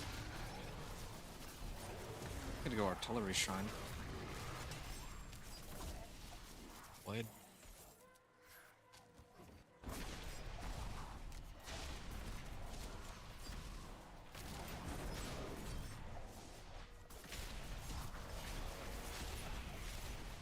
Slay harbingers. Oh, there's another harbinger up ahead. Might as well hit that one too. Makes two of them.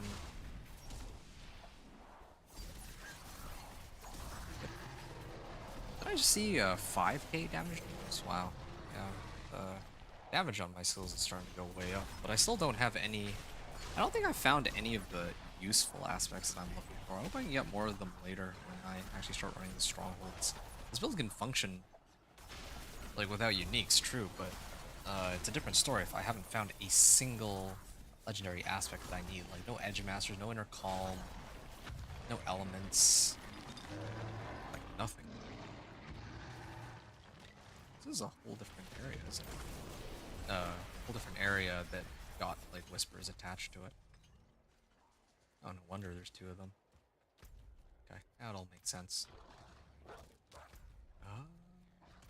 Okay, let's see. Yeah, I'll kill some monsters on the way back. Sure. Oh, Horses of Helgrove Frenzied. Oh, here's another Helltide Harbinger. I think there's one down left, so I'll clear that one real quick too. Swiftwind. Oh, it's a crossbow of some sort. Never seen that name before. I try to get myself into a better spot to fight the Hellborn that's gonna spawn. Hey, got another Helltide Harbinger. Okay. Well, I couldn't really find like a good spot to fight it, but whatever, I'll make do with what I got. 3 here. Oh yeah, here. I'm just gonna keep my distance. Is that? I think that's also a rogue, isn't it? What's? Oh no, that's Subo's trap. I have no idea which Hellborn that was. Okay. Well, we got that one. I could run a cellar, but I don't like running cellars. Let's go do. Well, I'll do the corpse first, and then I'll do Venus Motes after. I think that should give me another level up. Then I can turn in at the Tree of Whispers. Then burn up all my cinders to get to level 47.5 or 48, and then I'll do the both PvP zones to get to 49 or 50. And if there's any leftover levels, then maybe I'll just Yeah, maybe I will just, I was trying to think, like, of an activity that could give me, like, a little bit of extra XP later, but I don't really have any good ones.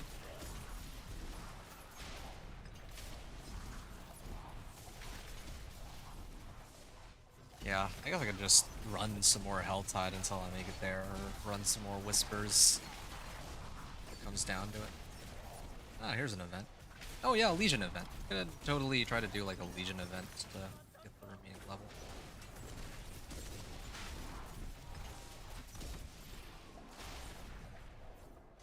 Okay, time to head up the cocoons.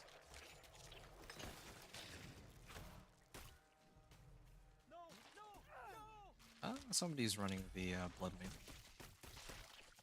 You saved my life. There's, oh, last one. Okay, now I can start spinning.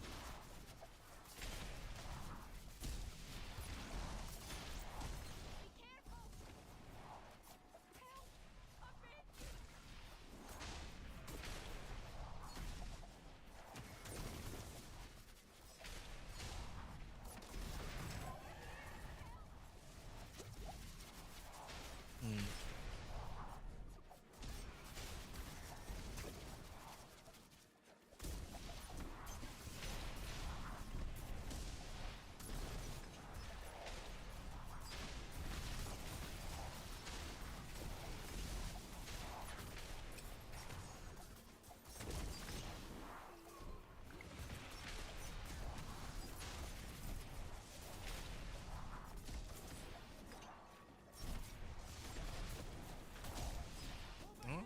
Okay, pretty close. Keep all the villagers alive. Yeah, this guy's about to die, but did manage to protect him for the most part. Yeah, I wonder, like, because I got the mastery already, I wonder if they can take it away if one of the villagers dies, like, after, after they give me the mastery for the event. That'd be kind of silly, but, I'm gonna try to see if I can find the corpse one more time, because it swung by here earlier, and, oh, what's this, Ravenous Soulspire? Okay, I don't actually want to hit it, though. Kind of tempted to, but I'm carrying a lot of cinders. Ah. Ah, fine. I'll try to... Oh, somebody else is hitting it. Okay. Keep spinning here. Looking pretty good here.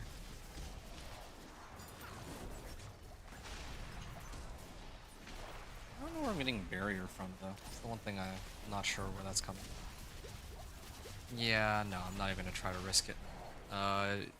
This Ravenous Soulspire is eating my health quicker than I can use potions to gain it back. Oh, it's because I'm using a weak healing potion. Probably has something to do with it.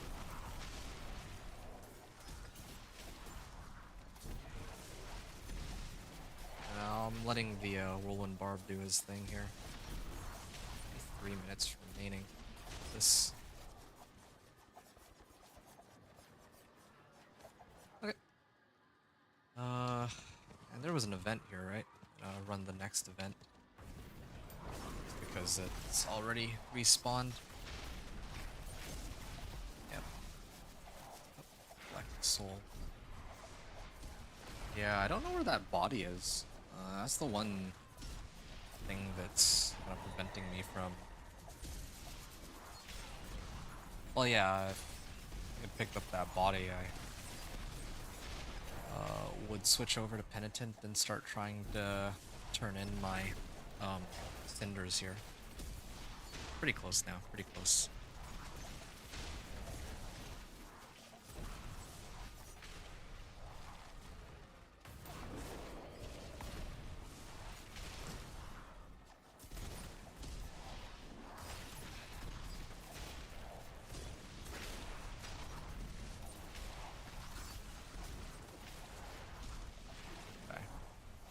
I'm gonna keep spinning in circles because I don't want to accidentally hit any of the soul. Oh yeah, nope, never mind.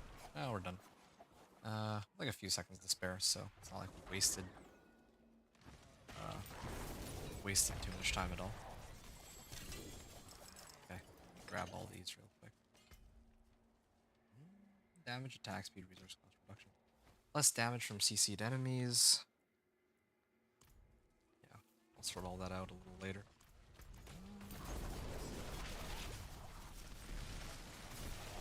Alright. I'm just gonna keep heading onward until I find that corpse. Then maybe do the Venus Moats one forward.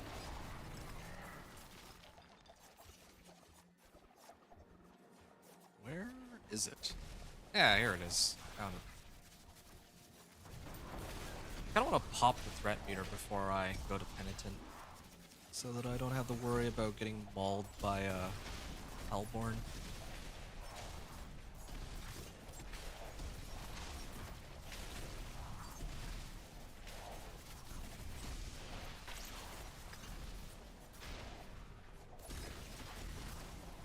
That's a lot of cinders.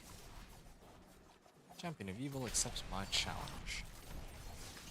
And there we are. Couldn't quite put me up to the point where I can level up yet, but getting close.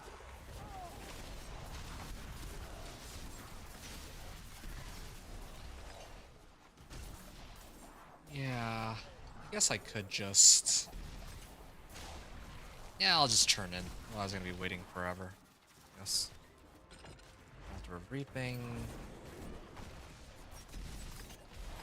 There we are. Done. So, yeah.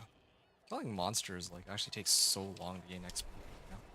It really is, whispers and, the tortured gifts that feel like they give way more XP. Funny, because the whispers themselves aren't tied to difficulty, but the tortured gifts are, so... It is done.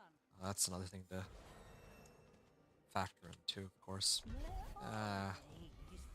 Legend of Rings. Okay, that was like 60%, so it's not a full level up anymore either. So definitely at the point where things aren't so easy anymore when it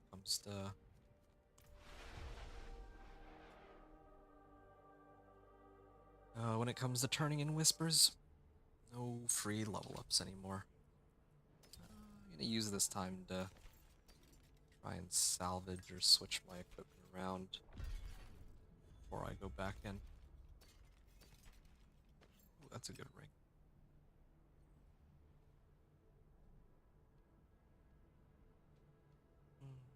Yeah, why not?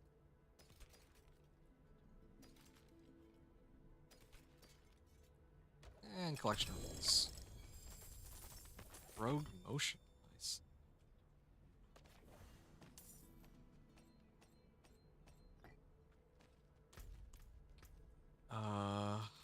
Damage. Shadow resistance? Do I need any of these? Stable imbuements. Yeah, okay. I can use this in place of my current ring. Where's the blacksmith? Okay, there they are. And I think I can also stash my stuff too. My skill is unmatched. You'll see. Yep. Splintering shards, and I have 2 paragon points. Or not paragon points, skill points. Skills deal more damage. At this point, I think I have all of the damage increases, so I can either like max out Shadow Imbuement, I guess, too. Yeah, sure. Let's max out Shadow Imbuement. Maybe I'll even go and get Blended Shadow Imbuement, just so that the explosions also apply vulnerable, and not just the not just Dance of Knives. Yeah, that might work. Okay, I'm gonna switch the Torment, or not Torment, Penitent, and then turn in whatever cinders I have. I think I should be ready. Yeah.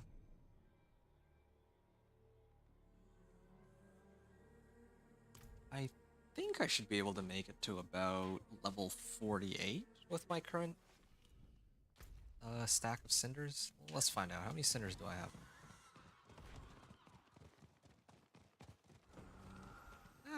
Almost 800. It's not too bad, yeah.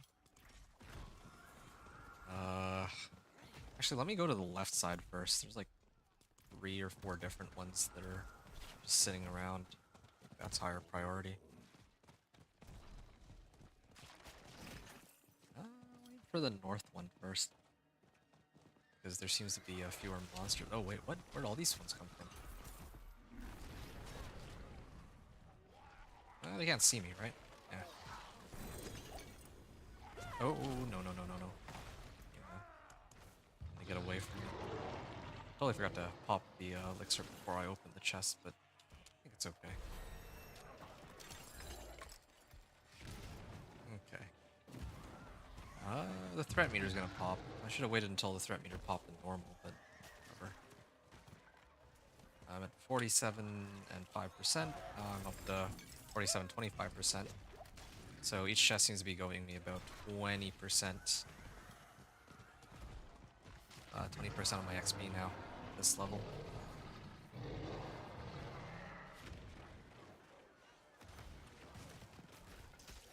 Wait, did it fail? I think it failed. Hopefully I do enough damage to clear these monsters. No, maybe not. Actually, yeah, no, I can. I can. Except they wall me in. Worried about the Hellborn showing up, though. If the Hellborn shows up, I could be in trouble. I'm not, like, on a horse or something.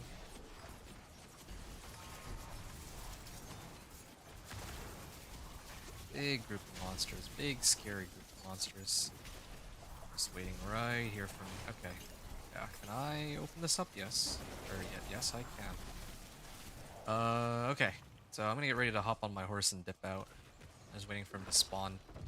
Not even bother trying to mess around with the Hellborn here. There we are.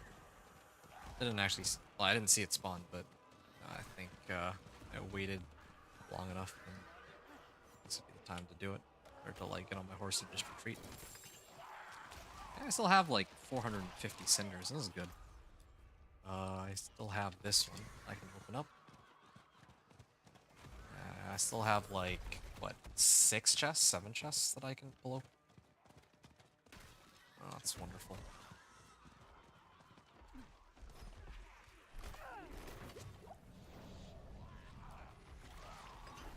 Oh, no. I guess I can just fight them.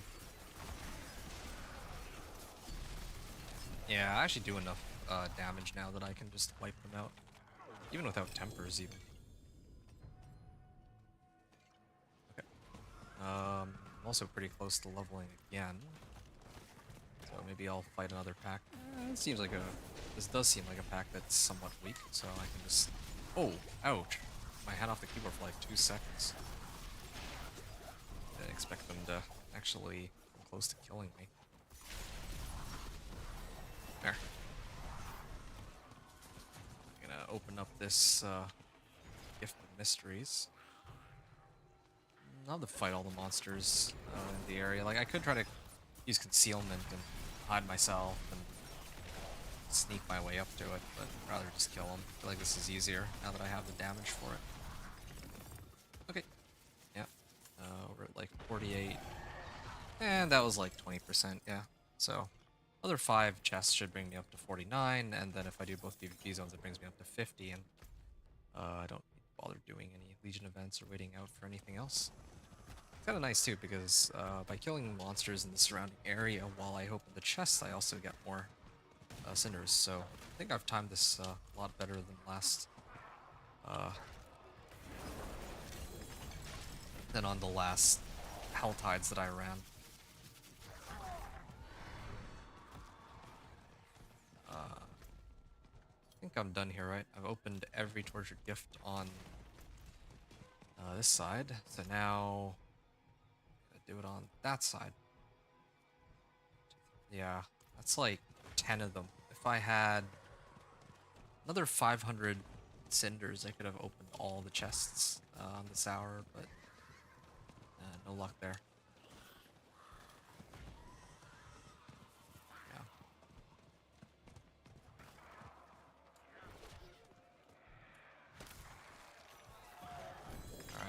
Boots. Gonna head up here. Worship Gift of Mysteries. I can level off of the next few if I open up, right? Ooh. Yeah, I'll just spin.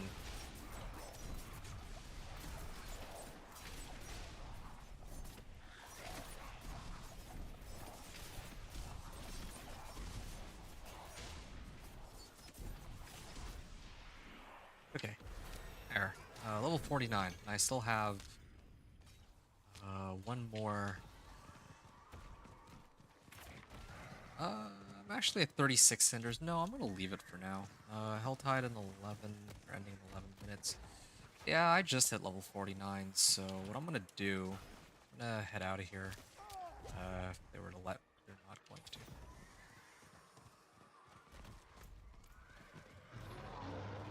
I didn't get a lot of items, so I'm trying to find like a good, safe place that I can just TP out. Here's fine, maybe? There, good. I guess I could have TP'd out and then gone invisible.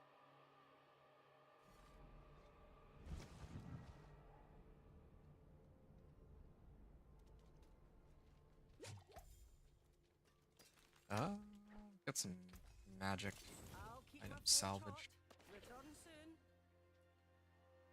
Don't need this. Well, I can actually throw this on and then salvage. Okay. Don't need most of these. Conceited aspect would be kind of good. If I could get a source of, like, barrier somewhere. Ah, now this is an interesting set of boots.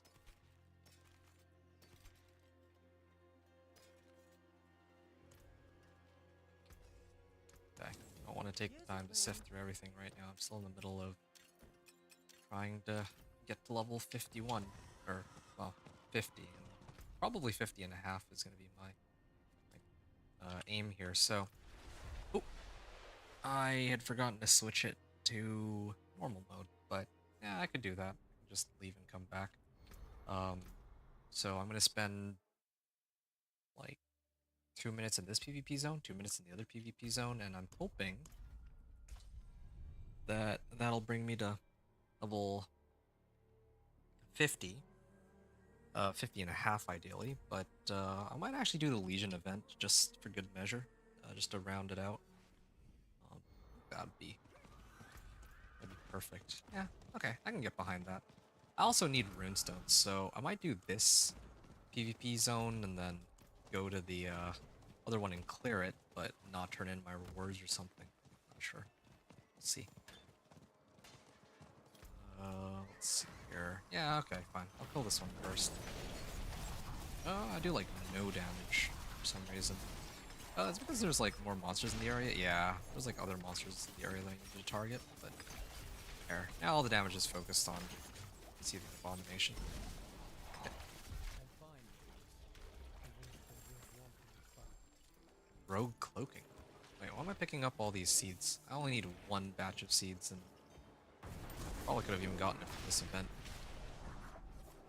Oh. This rate, I don't even think I'm going to be able to do the other batch of PvP. Realistically, I'll be able to hit the waypoint, but I'm not going to be able to do the whispers attached to it. That's okay. I'm still, like, I'm not going to have any runestones probably, so it'll be easier for me if I leave that PvP zone available. The PvP zones will reset in about an hour or two, but hopefully by then I'll be in Torment 1.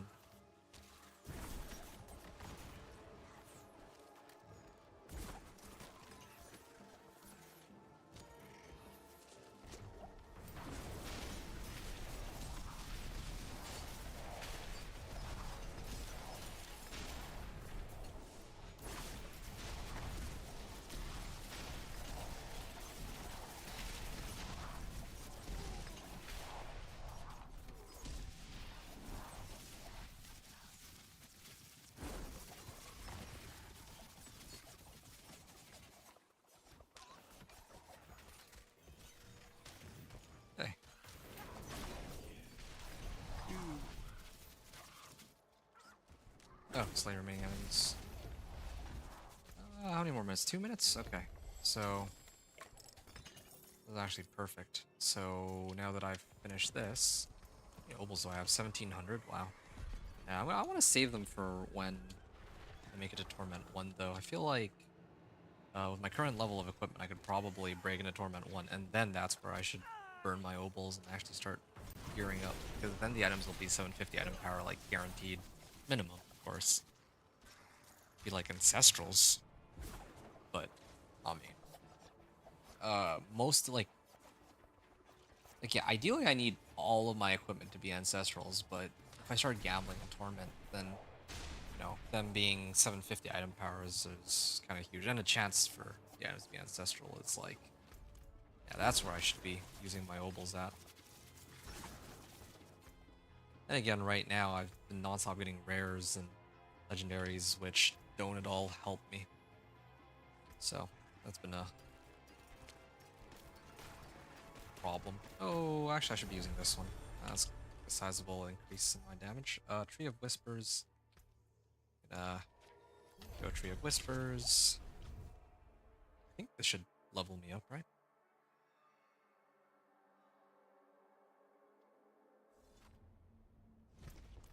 Okay, 11 out of 10.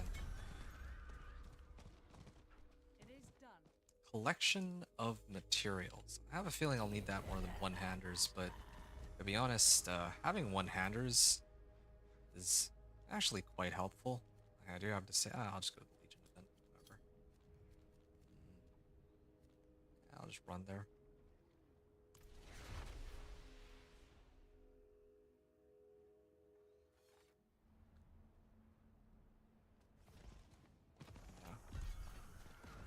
One-handed weapons.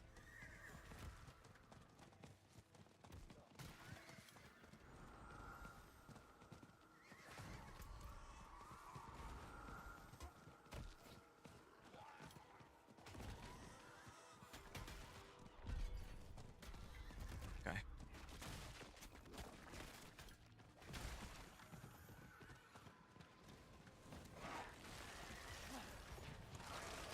Just for good measure. I'll join in. This will bring me to level 50, and then from level 50, I'm just waiting for... Actually, yeah. I think once I finish this Legion event, I'm actually gonna start running the strongholds right away. I think that's what it's gonna come down to. Who knows? Maybe I might even get enough cinders to turn in one chest, though, or something. Yeah, that'll save me like a stronghold or two, perhaps. Maybe not. That's like 20% XP, right? Might just leave it. You know, we'll see how many cinders I end up with at the end of this. Oh, is it over here? Oops. Thought it was down there. It's like a rumbling, but there. Help out a little bit. Normal, I'm not getting much XP at all, but again, it's whatever. There, level 50. I could do Shadow Imbuement and make monsters vulnerable with the explosions, yeah. Why not? Yeah, some of the boss powers could be really helpful too. I should already have some, but yeah, definitely when I make it a Torment 1, I'll start grinding out the boss powers.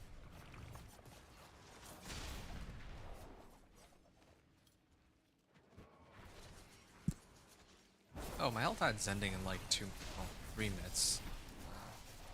Too, so I gotta, if I finish this quickly enough, then I can open a chest or two. Man, I'm getting like no XP out of this. The XP here is actually terrible. I legit would have been better off going and running the PvP zone and getting XP like that. That actually might have been just better.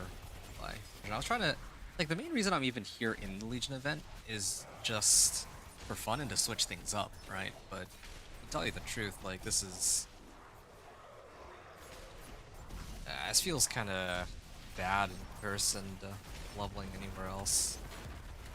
Even like if I were to run Hell Tides right now, I could at least farm enough cinders that if I switch over the difficulty to Penitent, I can turn them in and get like 20% of my XP bar for every turn in. That would have been better. Yeah, Legion events. Well, I mean, I guess at least I'm getting some cinders here, but the Hell Tide is about to end anyway, so I don't even know if I'll be able to make it in time. Yeah. I'll have like 1 minute to go and open 2 chests.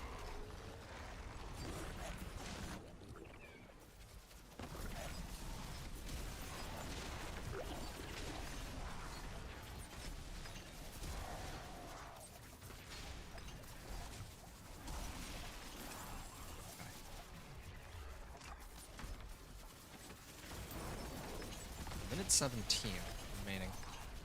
Okay. Yeah, normally I'd want to see how much damage this is and how much is mine. I was actually kind of curious to see if Earthquake is still like really good this season. I feel like a lot of people have been using it, so it would be nice to get more information on that, but I don't have the time. I need to hurry here. There's a Tortured Gift here. I'm gonna switch it over to Penitent.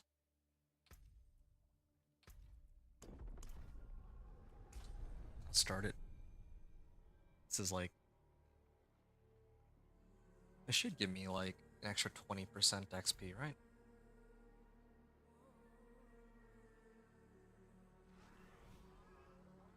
Okay, yeah. I definitely can't farm another 25 cinders the next 30 seconds, so I'll cut my losses while I still can. Yeah, gonna exit out here. This is a good starting point for... Okay, thanks. Thanks, game. It's fine. It's not like I needed those cinders anyway. Okay. Well, in total, we kind of hit the 4-hour mark. So we've just hit the 4-hour mark. It's going to be like an hour of strongholds, and then we'll be level 60. Probably about a little over 5 hours in. Vessel of Hatred campaign, I think last time I ran it with like the Blizzard Sorcerer, it took me like 4.5 hours to make it to level 60. So it seems like not too much worse of a method for getting from 1 to 60, I think. You know, like an extra hour isn't all that bad when it takes like 5 or 6 hours anyway, otherwise. So, yeah. Here's what's gonna happen. I'm gonna go Durandai, as normal, right? I'm gonna turn in the Whispers. Maybe... Here, hold on, let me take a look at this real quick. When do these reset? Resets in 1 day, 1 hour. These reset in an hour and 4. So, what I'm gonna do really quickly, I'm just gonna pass bot, not this one. I'm just gonna run those favors.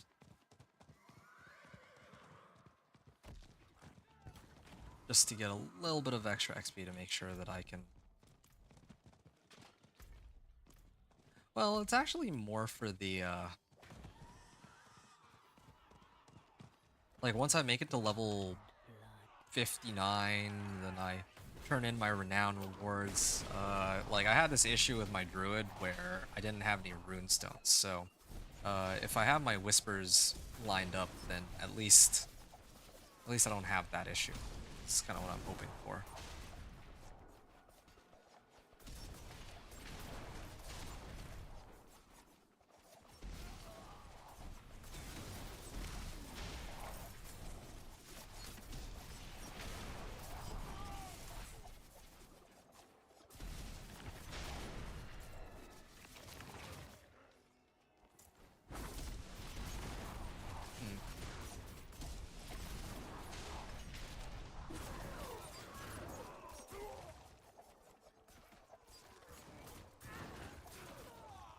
This feels like not really worth it, but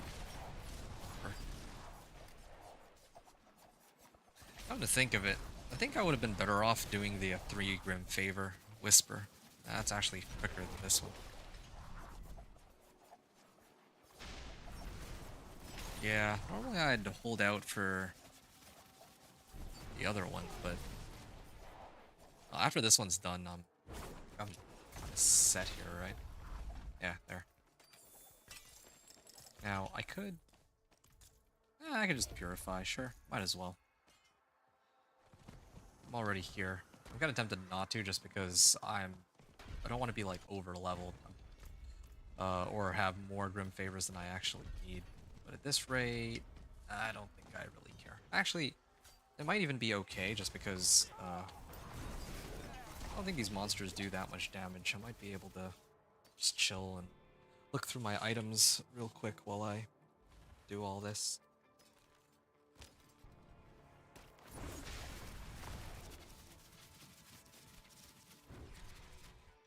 Dexterity, attack speed, resource cost reduction. Well, let's start.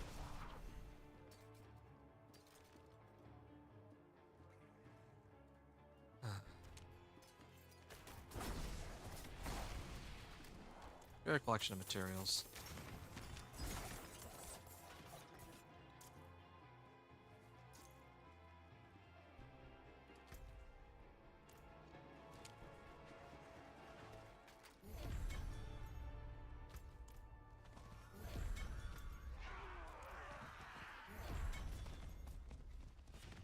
Alright.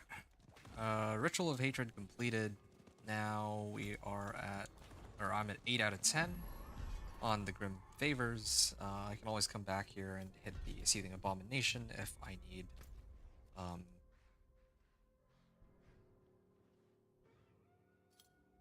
can hit the Seething Abomination if I want to grab runestones. So, yeah. I'm gonna go to Ked Bardu really quickly, and I'm gonna salvage everything. Maybe grab a snack and some water, and then I'm just gonna start hitting the strongholds one by one. Yeah, starting with Tordulra, actually. No, wait. That's not in this area. Maybe Onyx Watchtower. I don't think I've ever started with that one. Yeah. So, definitely don't need... Wait. Oh, the one on the left is the one I have equipped right now. This one's got max life armor and barrage. Yeah, I could use it. Casting an ultimate skill increases my damage. Useful, but I'm gonna get rid of it. Salvage this.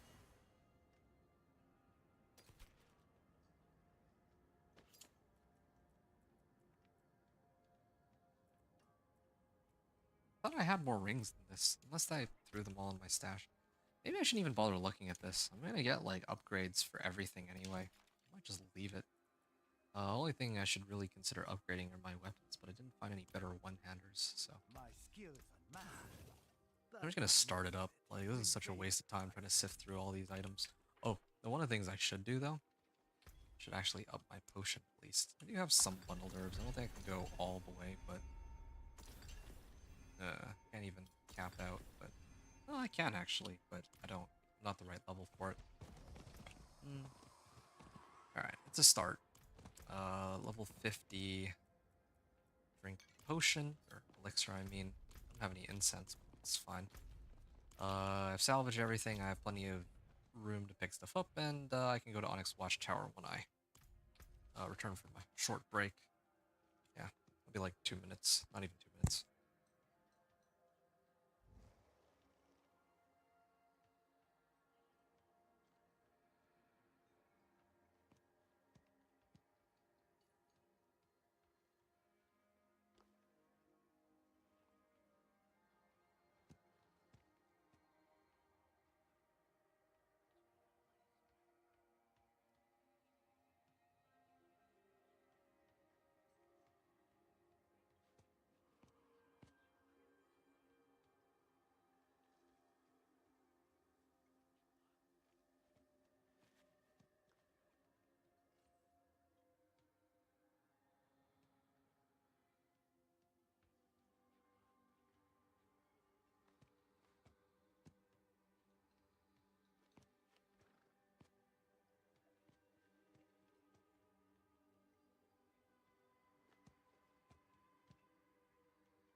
Right.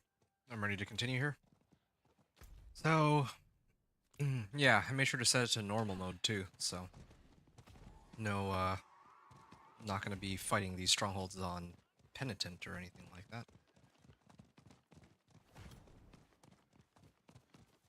They did mention, like, the developers said at one point, I think, that they were looking at making strongholds like a global unlock too. I don't know how that's gonna work, but if it's a global unlock, then that means that the 50 is 60, you're actually forced into running like Whispers and Grim Favors, and that's gonna take a while. Well, that's not true actually. You can just do the campaign instead. I suppose that's faster. This way. It's locked. Oh. Guess I have to go this way before I go in that gate. Okay, we're starting at 104.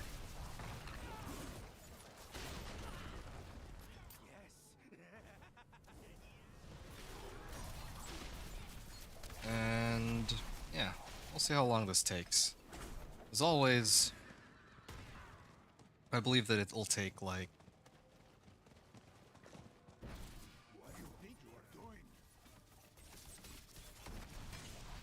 to run all of these. Oh, I didn't know there was a resplendent chest here. Oh, that was a lot of loot. Yeah, I think it'll take about an hour and 10. Usually it takes about an hour and 10 to finish all of the strongholds. Someone like you on my crew? I don't run with bandits. Then die! Here we are. Dance of Knives is permanently up, and I almost managed to kill it. Or kill the boss, but no luck.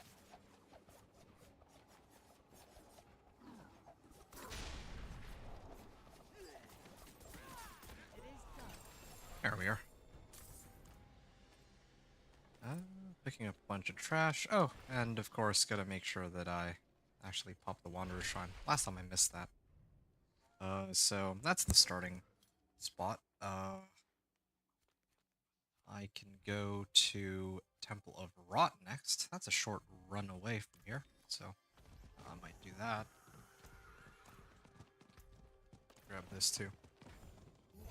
Yep, not gonna bother looking at my loot for a hot minute until I fill up.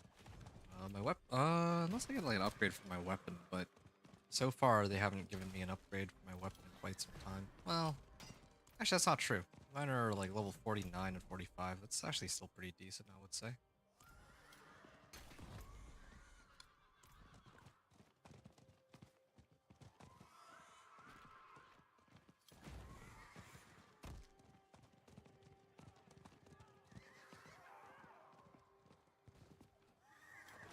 Yeah, I'm like thinking about it.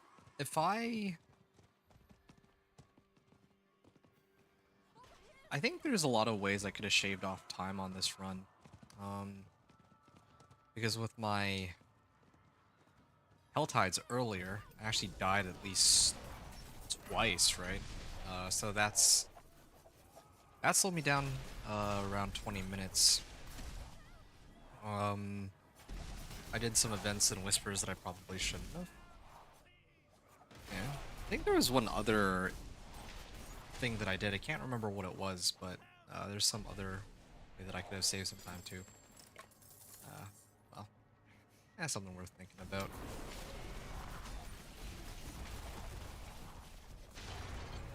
Actually wonder. Oh wait, no. I can only run the strongholds once, right? Unless I don't turn in the reward for it.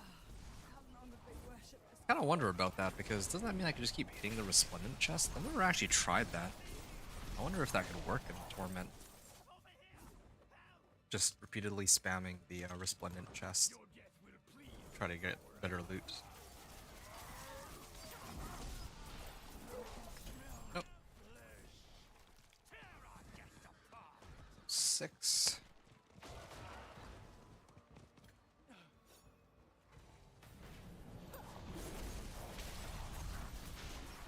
Oh, it's taking so long for this guy to die. Yeah, this is all being done with 0 offensive aspects too. When I played my companion druid, I was swimming in aspects. Here, not so much. I did at least get the natural or worldly finesse recipe, so that'll be a nice upgrade for my weapons. But very concerning that I'm getting like nothing right now. Temple of Rot. And I usually just run there, right? I can learn this recipe. Yeah, that's helpful. There's still monsters in this stronghold that I already conquered. Silly game.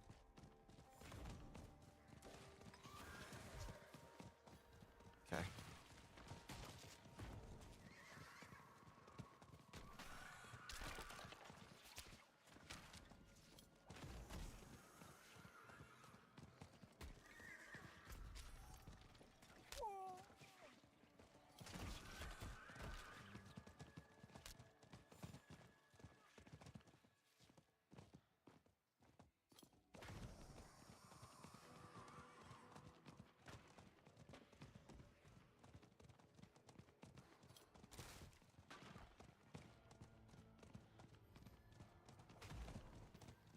Oh, here I am.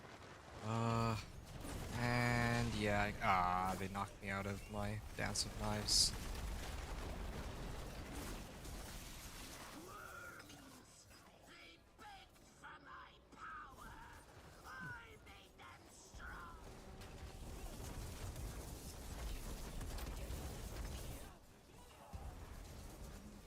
Hmm.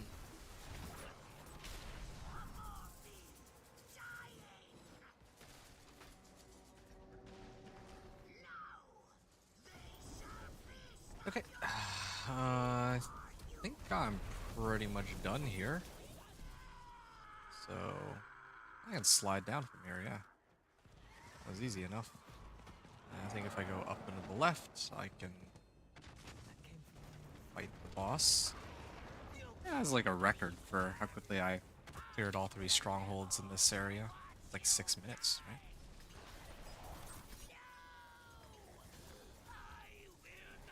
Why is she taking so long to go down? I think I need to upgrade my weapon. One of them at least. Yeah, this is a pretty sizable damage increase, I would say. Yeah, normally I go through the trouble of upgrading everything before I start these, but this is I even say special exception. Oh, whoa. Didn't actually trigger the Wanderer Shrine. Okay. That makes 3. And I'm gonna go to Farabra. Hey, yo! Hey, it's Anne. Hello, Cam. Oh, did not expect a raid. Yeah, it's exactly as Cam said. I was locked in on finishing my stronghold, but yeah, thanks guys, or thank you, Cam, and those of you who are coming in from his chat. Sounds like y'all had a fun time in your stream. How was your stream, Cam? Thanks for the raid, dude, and for swinging by. How you doing tonight, homie? Oh, I'm exhausted. Last night I was streaming until like 6 a.m. And then I think I didn't even finish making into Torment 4 at the time, but now, like this morning, I actually went and finished off the rest of it. It's all because of that stupid boss power that's not working. Otherwise, I could have finished it much sooner, of course. If I was getting bad League games, have you ever had any days where it's like not consistently bad League games? Because for me, in recent times, like when I try to play, I'm like, it's not, uh, like players make some very interesting decisions. You have? Okay. Well, I wish I could say the same. League has been pretty rough lately, but anyway. Yeah, I'm glad that you've been enjoying or that you had a good time with Phasma though. Yeah. But in these games, I'd counterpick the enemy, then still not be able to do anything at all. Why is that though? Like, why would that be the case? That Um, it wasn't really affected by my teammates negatively. Okay. You mean like your own performance was not so good, or what? Because I've definitely had games like that, and I feel bad about it. um, I think that in the matches I've played with you, luckily I haven't sold any of those games too hard, but of course, I'm prone to throwing, so huh. I kind of empathize. No, I played Darius into Cho. Oh, okay, which should be super easy for Darius. So I did 0 damage and he one-shot me. That's very strange, yeah. Darius versus Cho matchup. I'm surprised that that would be such a struggle. Yeah, I don't know. I don't know how he would pull something like that off. That's too bad, man. Yeah, should be like easy time to get you. I have such a like Cho's actually such an annoying champ though. Like actually, um, I don't know. I heard like somebody I talked to said that Cho's actually like really strong right now. Like he's actually meta. I don't know what they changed or what they did to make him meta, but yeah, I actually struggled with Cho a few times, and I think I even had to play against the Cho'Gath mid a while ago. That one was surprisingly annoying matchup. Like some YouTuber made a video about move speed Cho. Now everyone's doing it. Yeah, okay, so yeah, basically what I'm saying here. Um, like, yeah, you're talking about movement speed show, and yeah, that movement speed show that you're talking about is the exact thing I had to deal with that I actually struggled with quite a bit. It was mid movement speed show.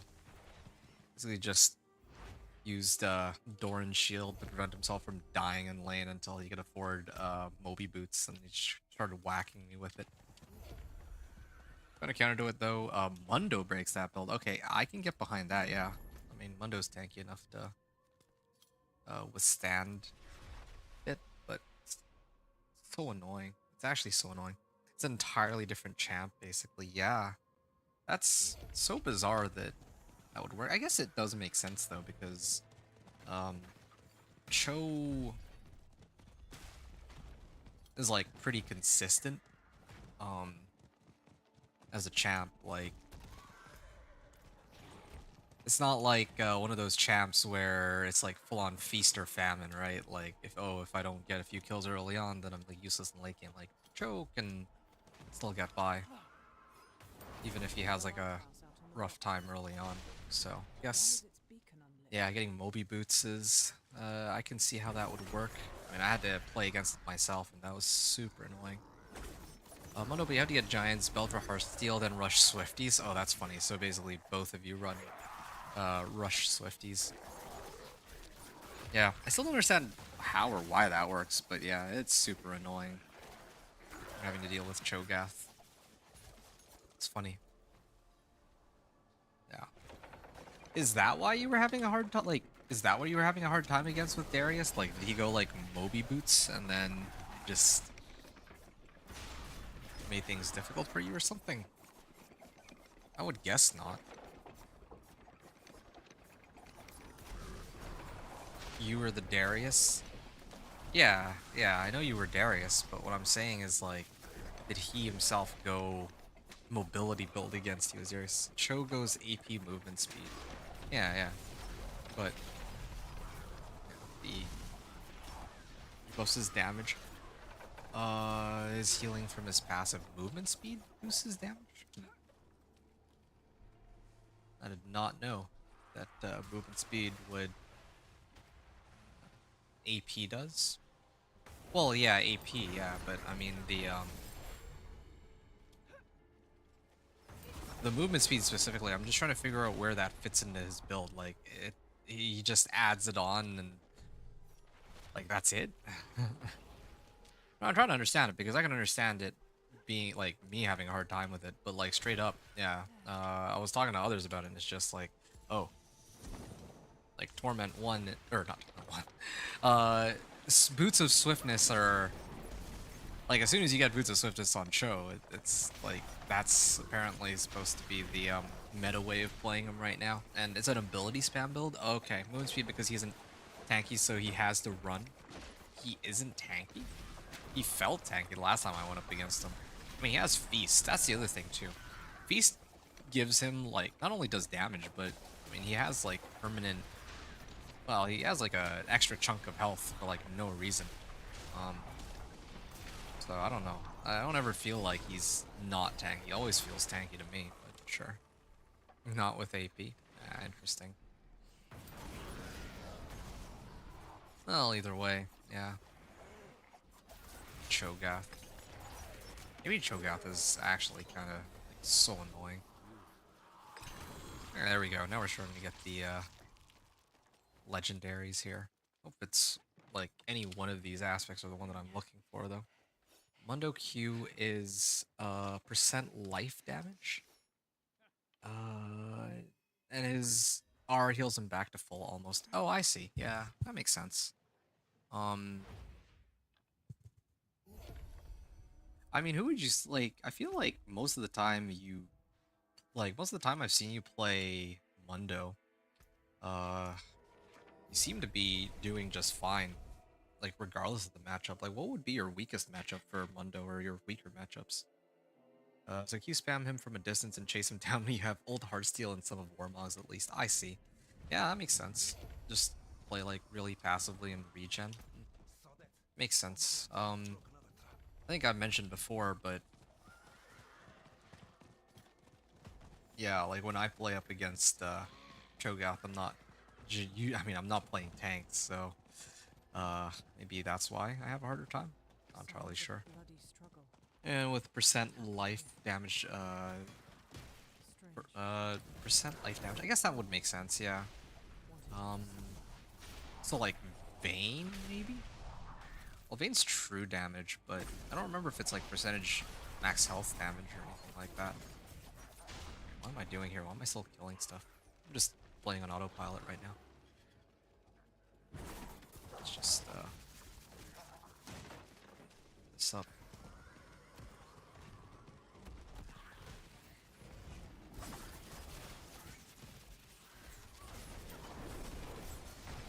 There we are. The Beast of Mordain. I'm just gonna keep following him with my Dance of Knives. Why not, right? I can actually outrun the boss to the area that he's supposed to spawn at. That's funny. Range top also sucks for Mundo. Really? Wow. It's a bit of a surprise for me, at least.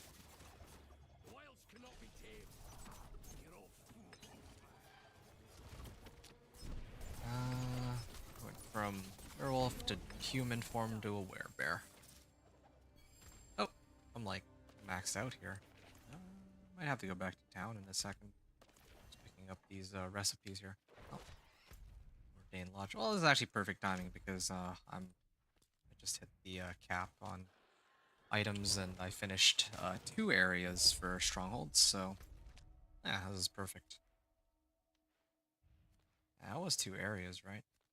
Yeah, it was 2 areas. Okay, this is awesome. The next ones I'm gonna do are gonna be like Quardragon and all that, so I have to go to Kyovashad anyway.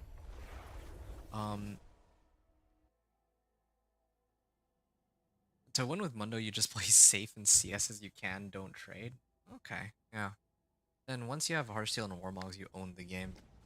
Yeah, okay. That makes perfect sense. Range top also is rough. Until he has Swifties and possibly Force of Nature or Dead Man's Plate. Wow, now that would be a force to be reckoned with. Mundo with Swifties, Force of Nature, and Dead Man's Plate.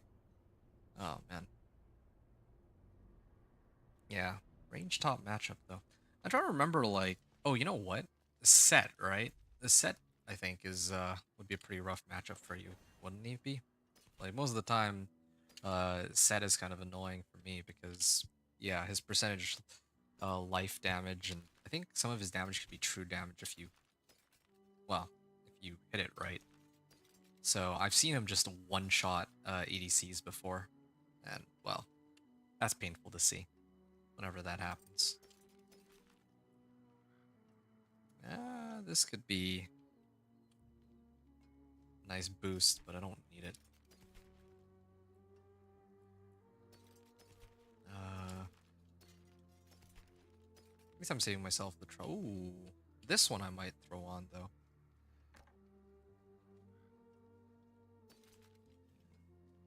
Arrow storms deal increased damage. Marksman and cutthroat skills. Are these? Is this marksman skill? Oh, this is a cutthroat skill. Okay, well, get arrow storm from it. Twisting blades. I have lightning resistance. Okay, this is a really good one. I think I'll actually use this instead. I got damage, vulnerable damage. It's not a bit of max life, but that's okay. And hey, this is bitter infection aspect. I was looking for this. Mundo's E. Okay, here, hold on. Let me read this after I finish salvaging everything real quick. Max life, attack speed, damage over time. Yeah, I don't need these. This one maybe. Oh, this one would be a nice upgrade to my current helm. Even as a rare, it's actually better than what I have. So, okay, I'll salvage everything. And then I'll toss this in for now until I finish assessing what I need. Okay. Shadow Imbuement is done. And I guess I can just start maxing this out.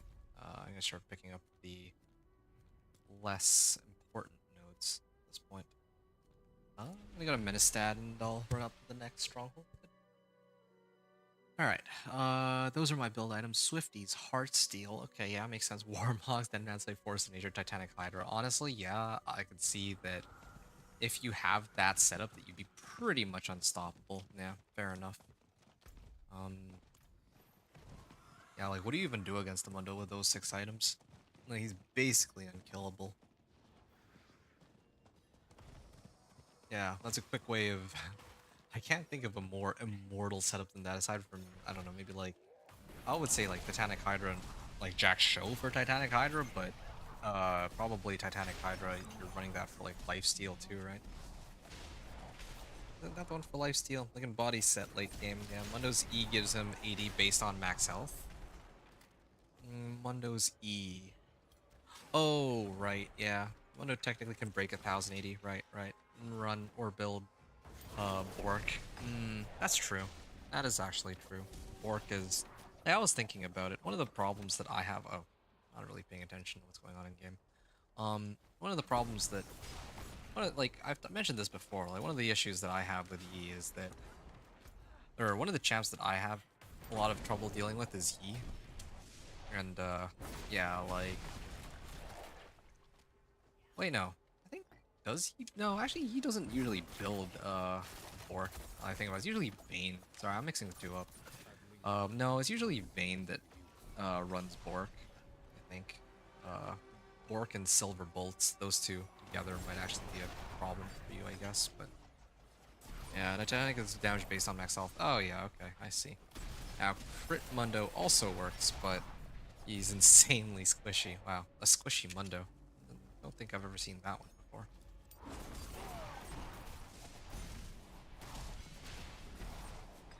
Yeah. I'll be wrapping up once I finish all the strongholds, by the way. I'm like almost halfway done. I guess the later strongholds take, or the ones that I haven't done are the ones that take a bit longer, because they include the ones in the Han too. Those just inherently take longer.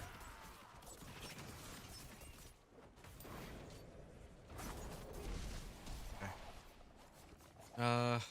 Yeah, that's a pretty interesting build though. So, Mundo, yeah. What's your champ roster again? So, you've played Darius apparently, I didn't know that one. They play Mundo. Well, I guess you play a little bit of everything. I know that you play like Brand. I know you're trying out like other roles and all that, but I forgot which other champs you play. Okay, hold on a second. I seem to be missing one. I think it's this. I remember that I didn't clear this one on my way in. Yeah, this one is a lot slower than it should have been, but to be fair, I'm not really paying attention anymore. One, because I'm just chatting now, and two, because I'm actually so tired. I could try to push Torment 1 and 2 tonight, but I don't really think it's worth it. I kind of want to just go get some rest, because I was, I went until late last night, so I think I should kind of take a chill. But yeah, I mean, if I kind of take a chill here, then my next stream will probably end up being on Friday, rather than tomorrow, because I actually have some things I think I want to do tomorrow. Oh, this is a Helltide. Is it here? The straw? Let's do it in a different order. Malnock. I'm gonna head over to Malnock. Then we'll do Nostrava after. Okay. If a game goes late enough, I start trading my resist items, Dead Man's and Force Nature for attack speed items, crit items, Rage Blade, and Flicker Blades. Wow. A tank Mundo turning into an AD Mundo. Well, that's a new one. Never would have expected that one. There are too many. I play most of them now. Oh yeah? But only if I have at least 1,000 stacks on Heartsteel or around 8k health. Oh, I getcha. So, I mean, if you have 8,000 health, then yeah, it makes sense that you can kind of build an AD and still get away with it, because then you're still ridiculously tanky. That sounds fun.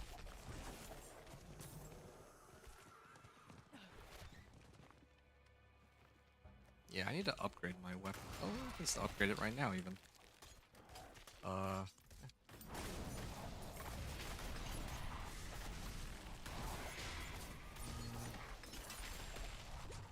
Zealot Blade. Ooh, here's another upgrade over my existing one. Yeah, I'm trying to upgrade now because I can't afford to let my items be out of date. I mean, I can, but all that's going to end up happening is that my runs are going to take longer for no reason. I can't go up there. I can come up from here, though. Or because of the Heartsteel. Oh, and you also said there are too many. I play most of them now. I see. Wow. That's impressive that you have such an extensive champion roster.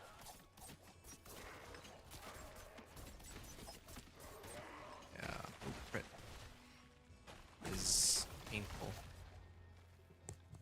Oh, because of the Heartsteel, I keep the AD. Yeah, right. Oh, okay. I see. So going attack speed crit means more DPS, and I don't lose much AD for it. Right, of course. Yeah. It sounds like a pretty sick build. AD Mundo, or like tank into AD Mundo. That sounds really fun.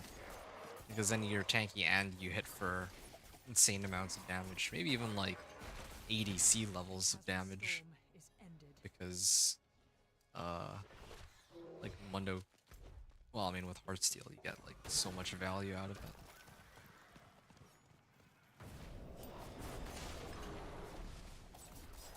Alright, yeah, with the upgrade to my daggers, this is much easier.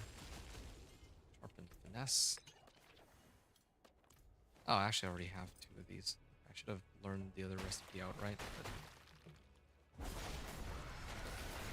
Did I ever bother to clear the Wanderer's Shrine earlier? I guess I did. Go figure. I'm always scared that I might forget to trigger the Wanderer's Shrine. Okay, I cleared that stronghold.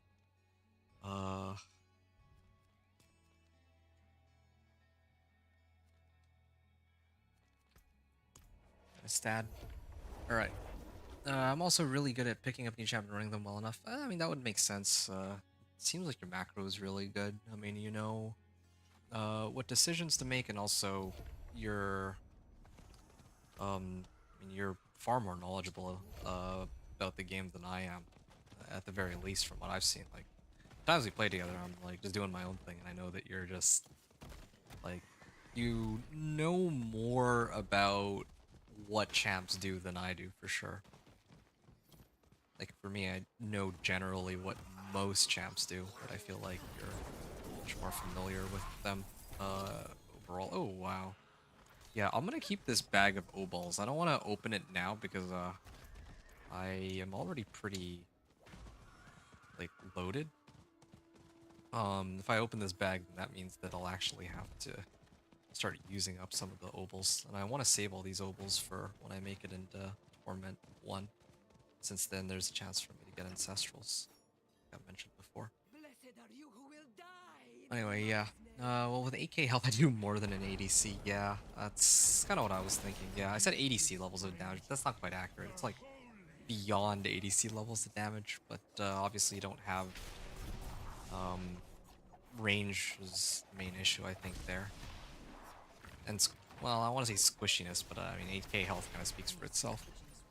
But not building AD, specifically building attack speed crit, which usually are not good as AD items. 8k health is roughly a 300 AD increase on Mundo. Wow.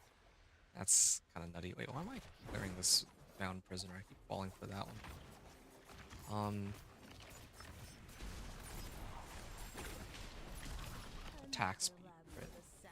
Yeah, I guess that would make sense because most people, like, if you're playing like a tank or playing a tank, then you usually want like health AD items as a bruiser or something. Sorry, I'm actually kind of tired. I'm kind of mixing up my words here. If you're playing like a bruiser, then it makes sense that you would want something like Titanic Hydro, which gives you like life and AD. If you're an assassin, you might want lethality. If you're like you're an ADC, then you'd probably want like crit. But yeah, with Mundo, I feel like you have a lot of wiggle room for how you can set that all up. Bells again. Okay. But who's left to ring them? To the chapel. Range technically increases with size, I see, which increases with Heartsteel, plus his Q is ranged. There, should speed things up a lot. Oh wow, they didn't even get to transfer health to each other. That's how quickly I dropped them. Hey, is this Azarath? Oh, that's so funny. I found an Azarath. Cast with this weapon. Apply vulnerable. My casts with this weapon. Well, either way, yo, this is actually pretty huge. I would use Azarath right now. Normally I don't use uniques, but straight up, like, I would use this instead of whatever else I get because I don't even have any recipes. Or I don't even have the right tempers. But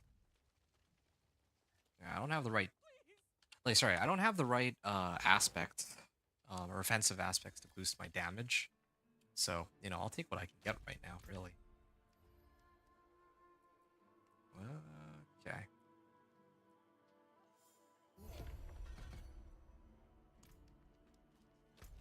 Alright, level 55.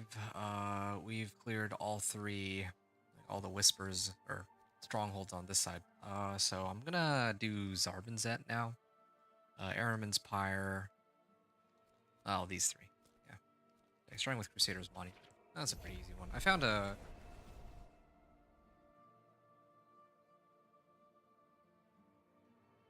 Oh, that is a sick-looking sword. Azarath. I never knew it looked like that. The loading screen. Not that I've ever had to use it. But either way, like... Yeah, I found a shortcut to doing Crusader's Monument. I didn't realize you can pick up all three skulls now. I think previously you couldn't, but at least now you can. You can just grab all three skulls and then turn it in one by one.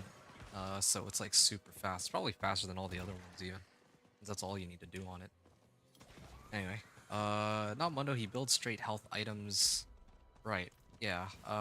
The more health, the better, yes. Only champ that will forego resistances or damage for more health. What about Vlad? Yeah, Vlad's a prime example of, The mistakes of my past will be okay. Whoa, what? Yeah, Vlad's another one where you're mainly just building health, right? I mean, I guess it's like health and AP, but still. Oh, I actually have to put it, the brazier. Vlad wants AP and health. Oh, I see. You're talking about AD. You're talking about, like, in terms of just, like, AP and health. Yeah, okay. Sure. Fair. That's true. That's true. That makes sense. Yeah. It's actually kind of scary, Mundo's... how well Mundo can scale just off of health items alone. Like, Warmogs, Oh, wait, right, I'm supposed to kill this. Yeah, like Warmog's Heartsteel, items like those. Maybe even like throw in a Jack Show if you really want to, but I don't think, I mean, I don't think I've ever seen anyone build Jack Show on Mundo. Maybe it's a thing, I don't know. I don't know Mundo well enough. I just know that when I go up against Mundo, he's annoyingly tanky, so that's what I go off of. Okay, I have 3 skulls. Here we are. So, in terms of the, you were asking, so back to D4, why only 3 skills? Very, very good question. Yeah, and it boils down to the fact that I'm trying, well, because I don't really need any other skills. The entire build is, these guys would stop interrupting my, try to put in the skulls here. Yeah, I don't need any other skills. I just need concealment and shadow imbuement. That's the whole backbone of this build. It's supposed to be as brain dead simple as you can get. I mean, like, I could add other skills if I really wanted to, but there's actually no need. Like, this is just pure Dance of Knives. And these 2 skills, concealment, right? Like, I don't know if you've played Rogue, but concealment gives you a guaranteed critical strike on and vulnerable on your next skill. Shadow imbuement imbues your next skill with, like, shadow damage explosion. But the thing about Dance of Knives is it's a channeled skill. So if you use Concealment and Shadow Imbuement, they'll stick around for the entire time that you channel Dance of Knives.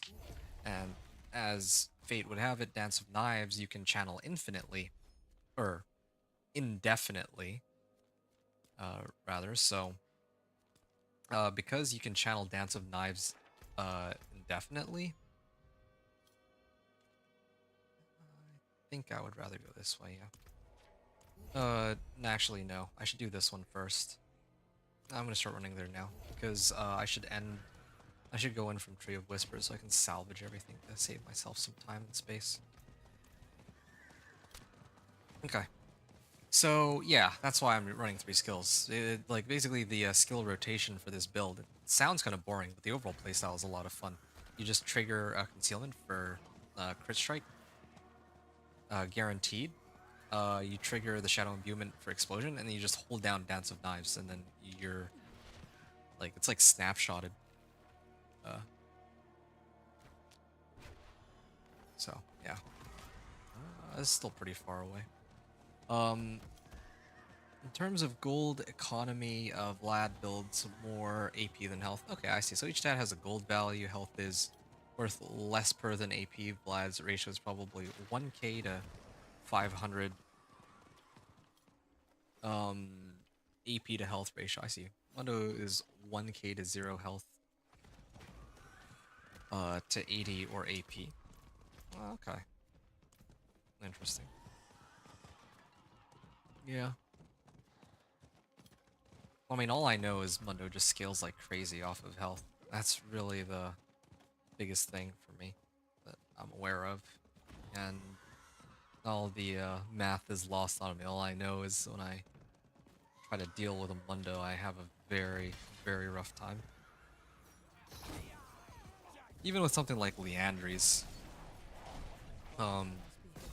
Yeah, it takes forever to kill him by myself. Unless, I mean, if an ADC is around, then it makes things easier, but without an ADC, it's like impossible to kill a Mundo. Yeah, we haven't played in a while, actually. I've been, like, busy lately, but it'd be nice to join you for some more matches in the future. It says E. I think it's like 4% max health to AD. Oh, I see, yeah. 4% max health. So if you have like 800 max health, that's like, or sorry, 8,000 max health. That's like what? 240 extra damage? Wow. That's pretty nuts. The thing is, I'm not even really talking about his AD, like, health to AD ratio. I'm talking purely in terms of, like, trying to kill a Mundo. I mean, granted, I guess he's not, like, the tankiest option. There's, like, I'd still rather deal with Mundo than... I don't know, like, I'm, like, trying to think of a more annoying, like, tank. Yeah. actual tank. I mean, I don't even know if I'd classify Mundo as tank. It really depends on how he's built, I suppose. Okay, turns about 300, yeah. Makes sense.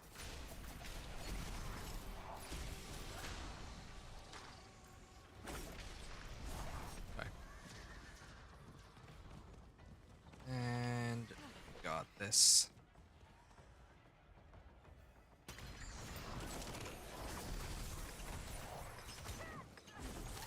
It's over. Got this.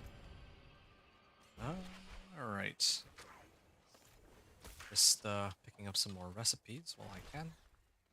I'm gonna max this out really quickly. Oh, and I see the shrine is out here, so have to hit this. It's another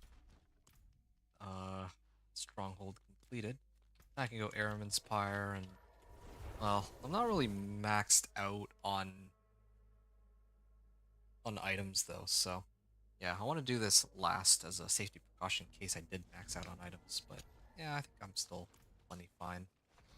Oh, I'm going here.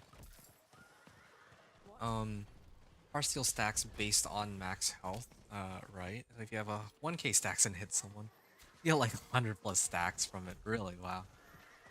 Yeah. Yeah, I don't have enough. Well, I don't really use champs that run Heartsteel, so that's mainly why I wouldn't know. Which I mean, really helps Mundo, since they messed up Warmogs for him. How so? What happened with Warmogs in Mundo? And I meant to ask, by the way, you were playing, like you said you were playing League earlier. Were you playing ARAM or were you playing Norms or Ranked?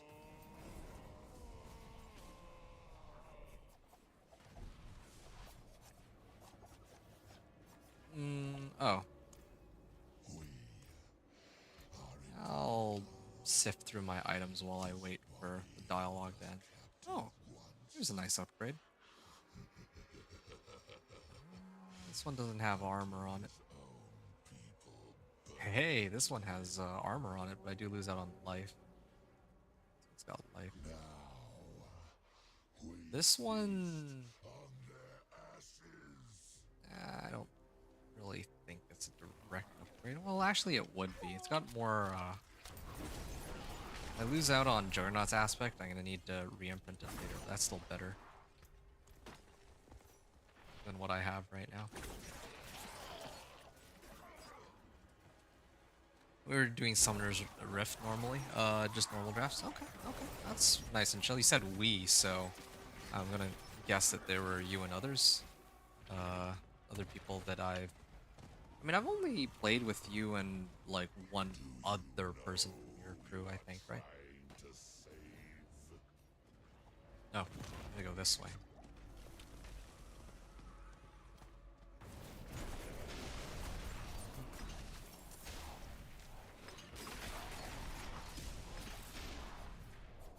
They betrayed their protector.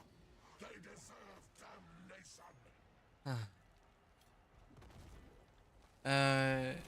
And they took away Warmog's movement speed. Oh, Warmogs used to have movement speed? I didn't even know that. Wow, it goes to show you how much I know about the game and the individual items, huh? Anyway, but here we are. Go and finish this one off. I think away Warmock's movement speed, which is what I used to chase down people. It ruined his fight initiation. Yeah, that is unfortunate, but I can also imagine how that would be a problem. Like, I can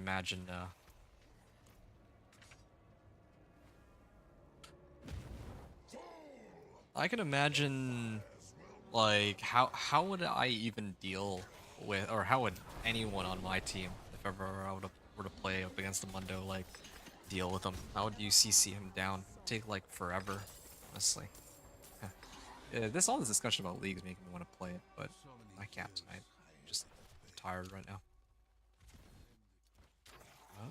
I'll pick up this one. You don't deal, you run or die. Yeah, well, I mean, team fight breaks out, then what are you gonna do though, right? Okay, cool, great. Yeah. Yeah. The whole dialogue is done then. Go and do the next area. Okay, so the entire top half of the map, I think I've done. No, wait, I still have to do the ones in Olkarnas. Yes, right, I have to do these three. Okay, let's go to Kurast.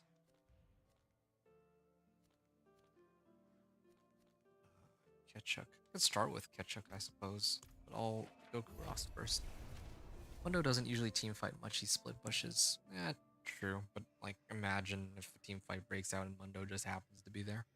One-shotting turrets, Demolish is fun. Yeah, Demolish is such a fun rune. Um, I'm so glad that they added it in.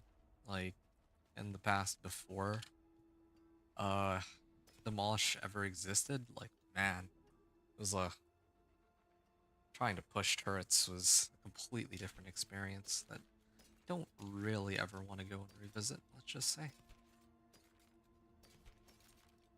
Okay. All these are salvageable. This one, like these two rings, I could maybe do something with them, but this would be a nice upgrade, I think. What's my armor stat at? Yeah, why not?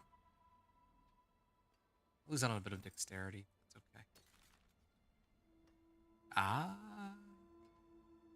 Dealing direct damage with non-agility skill after casting an agility skill grants stealth. Okay, it's not bad either, but poison imbued. Dexterity, max life. Yeah, I don't need that. I'll salvage this. I don't need this one either. It's about time that I got rid of these. Okay. I'm gonna stash the rest for now. Yeah, at least I don't have too many items to look through. I'm done here. Honestly, I shouldn't even bother trying to pick up all this. Like, once I make it to 60, I'd probably just spam. Probably just burn most of my obols in Torment 1 anyway to upgrade my equipment. One-shotting turrets with Demolish is fun. Mundo pushes turrets without it just fine. I have a lethal tempo build for him too. Yeah, I can. As you really like your Mundo, huh? Like this Azarath.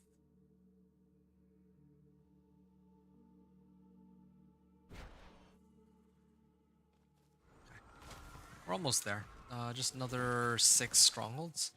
Another 6 strongholds before call it for the night.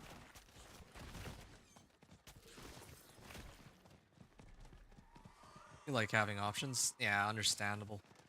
I like having options too, but in most matches of the league, I just don't have, I guess, enough experience or know-how to like switch between them. Like, you know, um,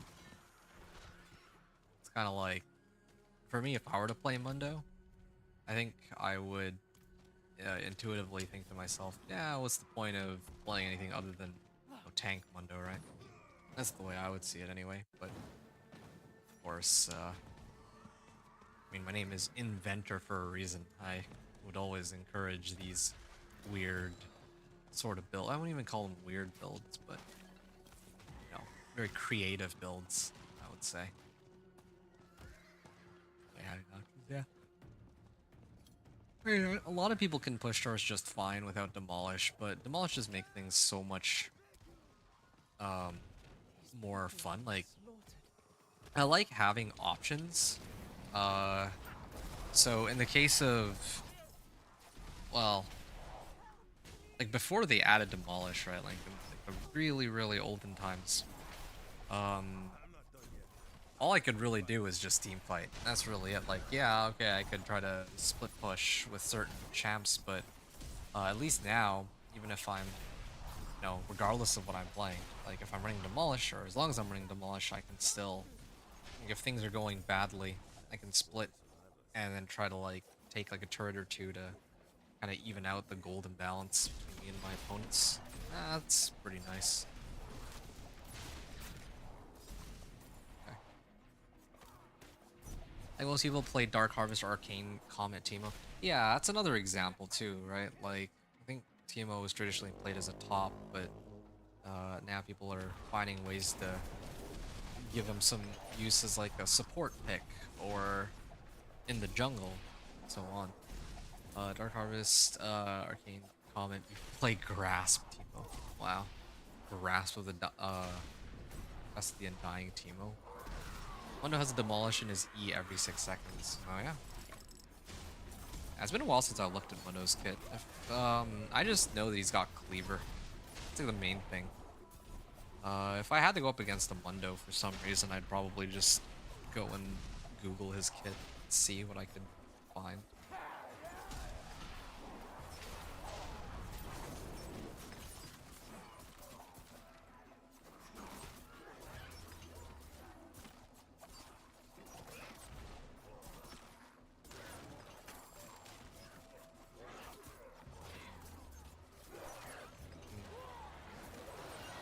Yeah, I'm glad that I'm not taking the time to go and upgrade my equipment every 3 runs. This just saves me so much time, so much effort. I wonder if I'll be able to finish all of the strongholds within the next 15 minutes. Because I was predicting it would take me like an hour and 10. And I think I'm actually pretty close to that mark. I started like 104. And it's been like 50 minutes since then. I'm gonna run the Nahante ones. Nahante ones tend to take a while. Then the remaining ones, which should be much quicker.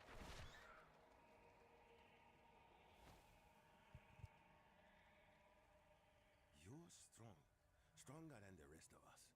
If you have to fight a Mundo build percentage health damage, then run. Stay at range when at all possible. Yeah. Makes sense.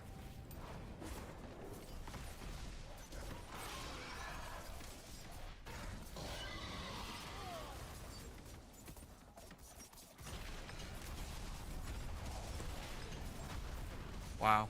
Yeah, this is so much easier than when I played with my companion druid. With my companion druid, I had to like hit... Well, I had to use Poison Creeper and Ravens, and sometimes I would try to order my wolves to hit these pillars and they would just ignore it. But here I don't even have to aim. I just spin. Spin to win. Just the way the Whirlwind Barb should have been. Like, if this is how Whirlwind Barb played, I wouldn't actually be all that upset. Like, this is actually fun. Whirlwind Barb, on the other hand, is so... I feel like it's so restricted, limited in what it can do. Although, some people were defending it, its use because of this well, because Dust Devils is the thing, but don't really consider Dust Devil Whirlwind to count, or it's just Whirlwind. And other people were also saying that there's the Gore's Devastating Grips, the gloves for Whirlwind. It's too quiet. Where have the Yeah, survivors the gone? gloves for Whirlwind this season got reworked, so now they'll allow Whirlwind to do so much more damage than before. It's apparently it's going down there. But yeah, thanks for the tips though regarding Mundo. Well, hopefully I won't have to face up against Mundo anytime soon. I mean, usually he goes top, right? Yeah. I don't think I've ever seen Mundo get played anywhere else other than top though. There we are. Done.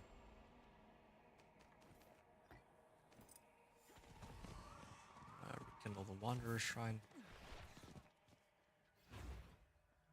I should probably do the Nahante ones last, just because if I... Like, if, for example, I make it to, like, level 59 on the Kyrgyzstan strongholds, then it saves me the trouble of having to do this one. Like, I should always do Festering Dark last, since that one takes noticeably longer than all the other ones. So I have to keep following around the lantern, and sometimes you get lost. You're working on a Mundo mid build? Okay, I believe that. I just hope that I never get matched up against you. Pardon me, stranger. Yeah.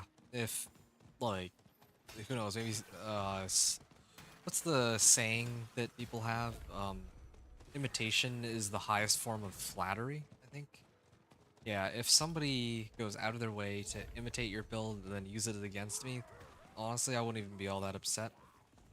But, until that day comes, I'm gonna just assume that if ever I see a mid-Mundo, it would be you. That's really it.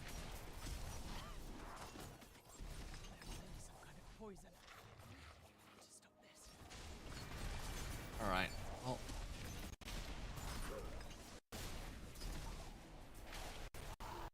Whoa. Why is it so choppy? Okay, well, I'm glad I can just spinning like this. Speeds things up a little. I'll deal with this one first because it's just a little farther out. Let's be real, Mundo would curb Anivia anyways. Wow. Wow. Them's the fighting words. Oh, but you're not wrong. Probably.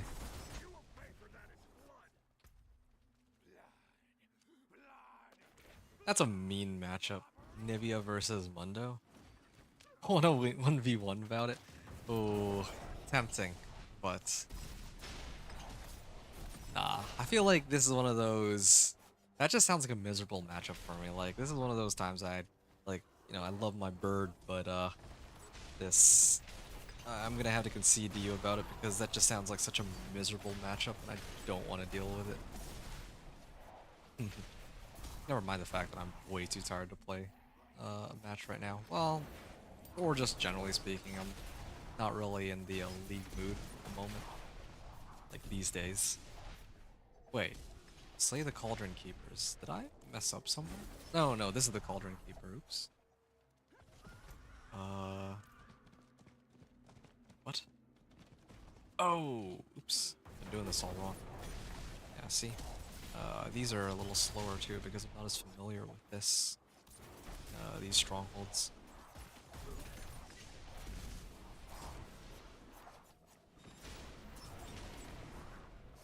Tide has come up. The Dregs Brewing Cauldrons. There's like one more, right? So, where would the last one be? Over here, I guess?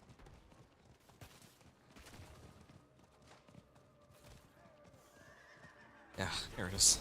Nice. I know how I would handle Anivia too. Oh, alright.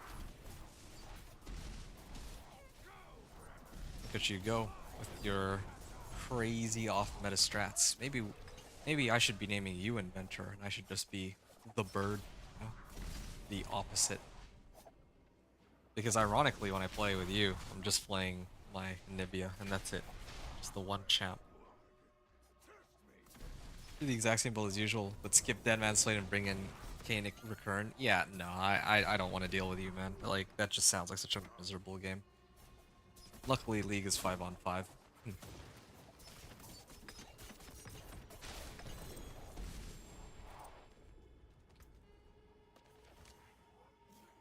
Critical strike chance, critical strike damage, and lightning resistance. That's a pretty interesting set of rolls on this on these gloves. All right, this is the last part of Stronghold.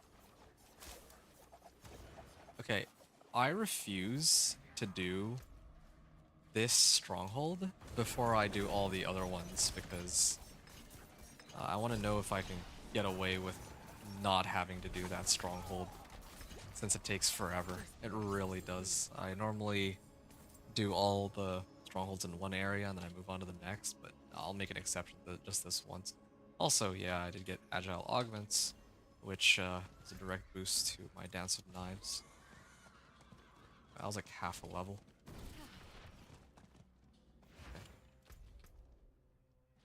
Okay. Skazglen Nahantu. Okay. There. Yeah, see, I can turn it in if I wanted to. That's for checker. Now I can go to... Let's do... Yeah, cool.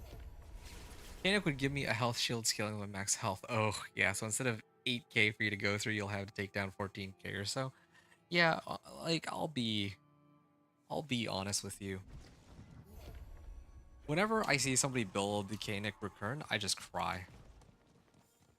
Not literally cry, but internally I just cry. Like, it's just so annoying of an item. It's like impossible to deal with for me personally. It takes forever to melt somebody who has Kainic Recurrent. Especially if they're ahead. If they're ahead and they have that, well, it's just over. There's no getting around it. Okay, at this point, I have like what 3 more points available. I believe I'm supposed to toss them into this one. No, I don't remember where my last points go into. Oh, I think it's this one. I think it's this one that I usually get. Okay, max out this, and then maybe 1 point into something. Like max out Chris Strike chance. So, all right, let's going here. I'll drink potion real quick, or elixir, I mean. Yeah, that's fair. Also think it's like 80 MR. No, no, no. I wasn't even thinking about the unique ability or the special effect on it. I'm just upset about the when I'm like when I complain about Ganic Recurn, I know that it has like an additional like barrier whatever, but just seeing the words 70 and MR is enough to just make me want to pack up and you know, pack my things up and go home. Yeah. I'm sure you've experienced that, where somebody itemizes specifically against you and it's just nigh impossible. Like, I've been on both the receiving end and... Wait, hold on. Where's the... Okay, there. Yeah, I've been on both the receiving end and also the one who dishes it out, right? I think my personal favorite is like building Randuins. I know that this is like not pretty like a particularly common thing that for people to do, but straight up building Randuins against like a AD heavy team, especially the ones that, well, yeah, against an AD heavy team. If I build Randuins, if I come across the enemy ADC and I just stand in front of them, it's like the funniest thing. Yeah, that's how I envision it going. Like, if you build Canic Recurn with Mundo, I have no way to really deal with it. Like, legit, I just wouldn't even bother trying. Like, the entire game would just be me trying to sit under turret the entire time, and then you would just ignore me, smack the turret, and run away. Rinse and repeat over and over. That's how our one-on-one would go, and it would be the most depressing thing. Slow bleed, right? Valid. No, I just build a counter at Shadow Flame and Leandries. Right, right. Okay, so that's one of them down. I'm gonna go Altar of Ruin. Alcarnus. Altar of Ruin. I never end on Altar of Ruin, so I'll try that one. Finish on that. I have 2 more strongholds. There is a slim possibility that I might not need to run this last stronghold after all. But maybe I'm being a little hopeful. I still have half the level here.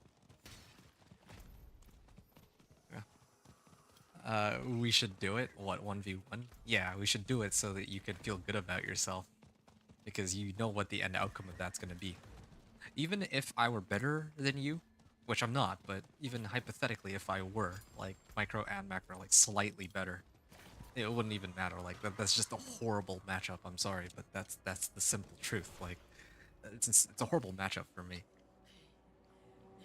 You might win. Yeah, thanks. I like that faith in myself too, but no, no, that's quite all right. I'm actually a lot happier just playing alongside you on your team. You know?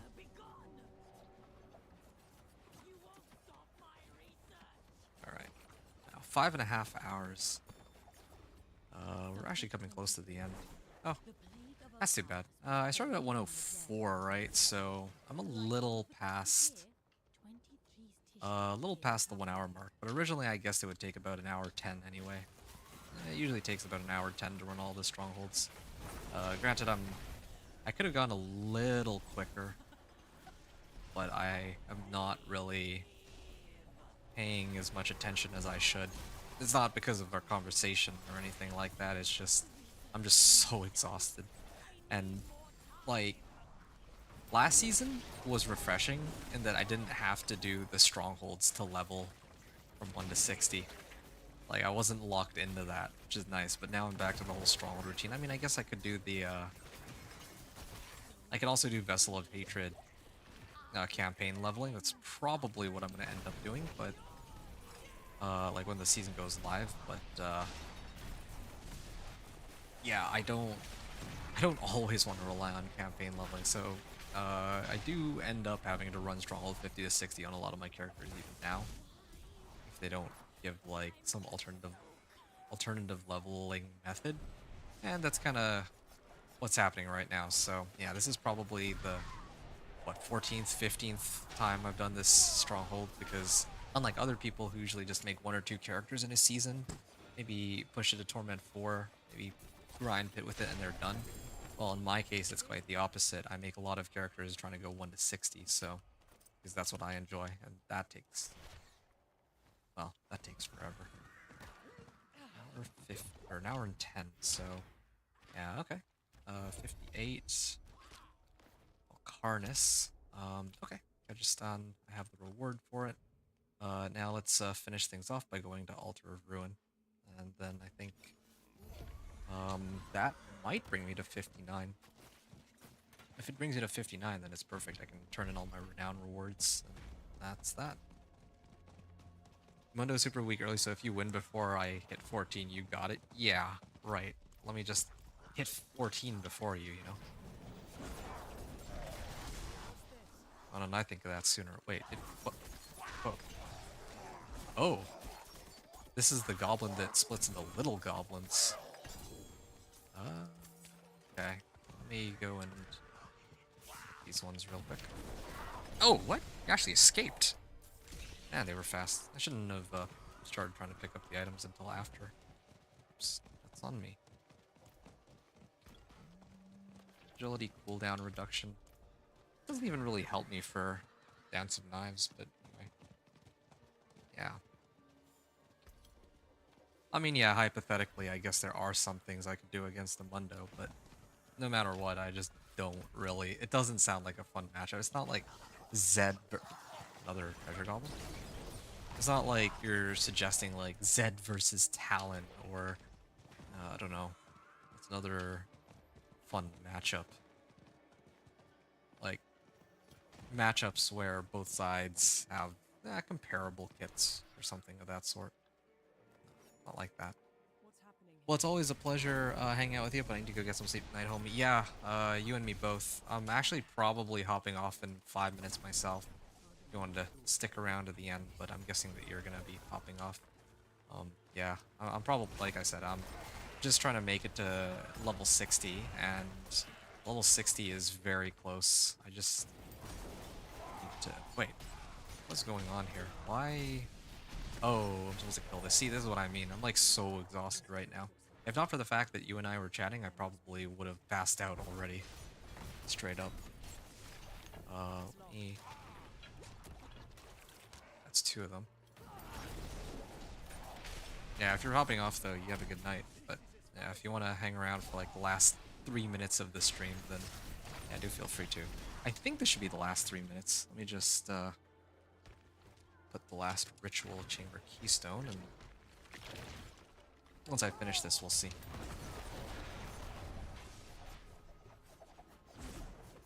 Oh, they knocked me off of my channeling. Do I have the right aspects for any of this?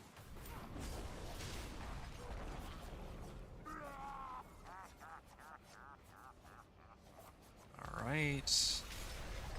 Come on. Yeah. There we go. Now you're vulnerable. That. Okay. I think. Oh. Game like froze up on me, but. Let's open up these recipes, which I should have already opened up before.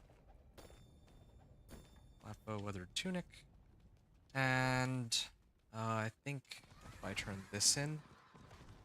And we're pretty much done. Wanderer's Shrine.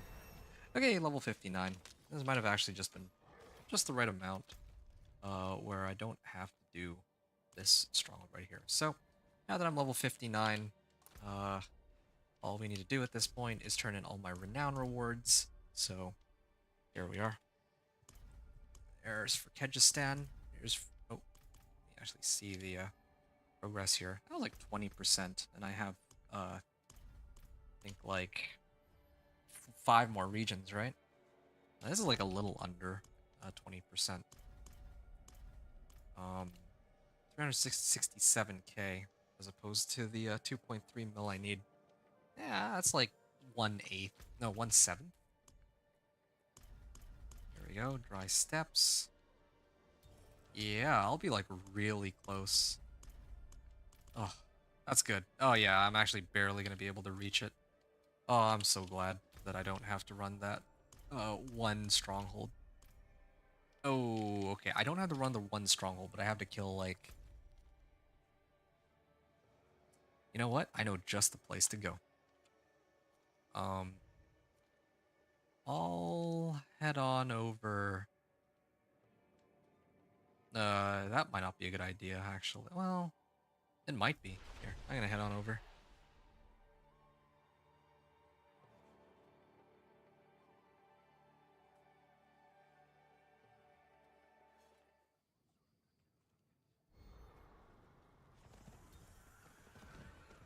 Okay, I could kill this boss, but if I kill this boss, then I think I get level 60 items from my um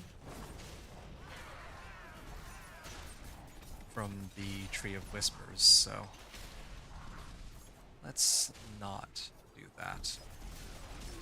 Am I gonna level yet? Oh, I'm gonna level after this pack. There we are. We're done. Ah, what a way to end. And I also need some runestones, so I'm just gonna... Hey, we got a diminished glyph here. I'm gonna use this time to take out Seething Abomination. Be done with all of this. Well, I mean, it's taken a little bit longer because my weapons aren't very good. Can I change that at all? Yeah, this is a better blade than what I currently have. And I have Azarath, so... Whoa, that's choppy. Yeah, are you still around, Cam Cam? I'm gonna assume not. But yeah. If so, good. Like, if you're already gone, then have a belated good night. Otherwise, here we are. Whoa, what is with that choppiness? Okay, I'm gonna stop there. That's where I wanted to end because, with all of the stuff that I have now, this is where, like, I would go to the Tree of Whispers and, turn it in for some reward, so that I can get runestones and items that have 750 item power. And also because I'm level 60, I can go and run Murmuring Obols. I even have like a bag for it, right? So I can get like upgraded weapons, 750 item power. I also have reward caches. I never actually bothered to get any of these. Crowd control duration. Yeah. Report. Yeah, there's like all these reward caches. So this is a lot of stuff that I can open up. But that's something for me to deal with next time. Because yeah, I hit level 60 and that was the intended stopping point for me. So I'm gonna call it a night here. I don't know where this last point goes. I guess I can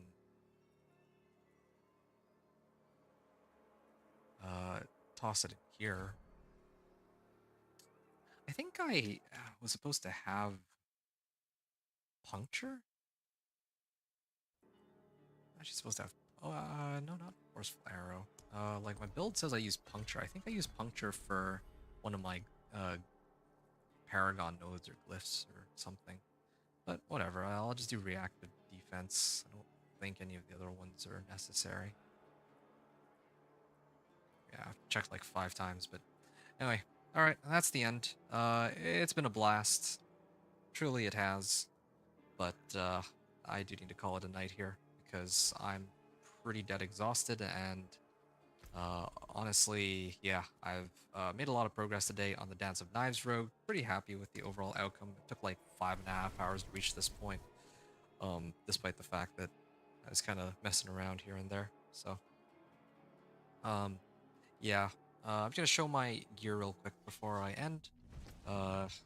Yeah, this is probably, well, I'll upgrade my equipment based on some of the stuff that I have when I come back next time, but this is kind of what my gear is looking like right now. Armor, fire res, dexterity, max life, armor, and barrage. Like, these are all like junk items. It gets me to barely 915 item power, or 915 armor. I put on Juggernaut's aspect and I can hit the armor cap. And yeah, even my like one-handers are they're not garbage, but they're not great either. Yeah, definitely need to upgrade these like crazy. Before I...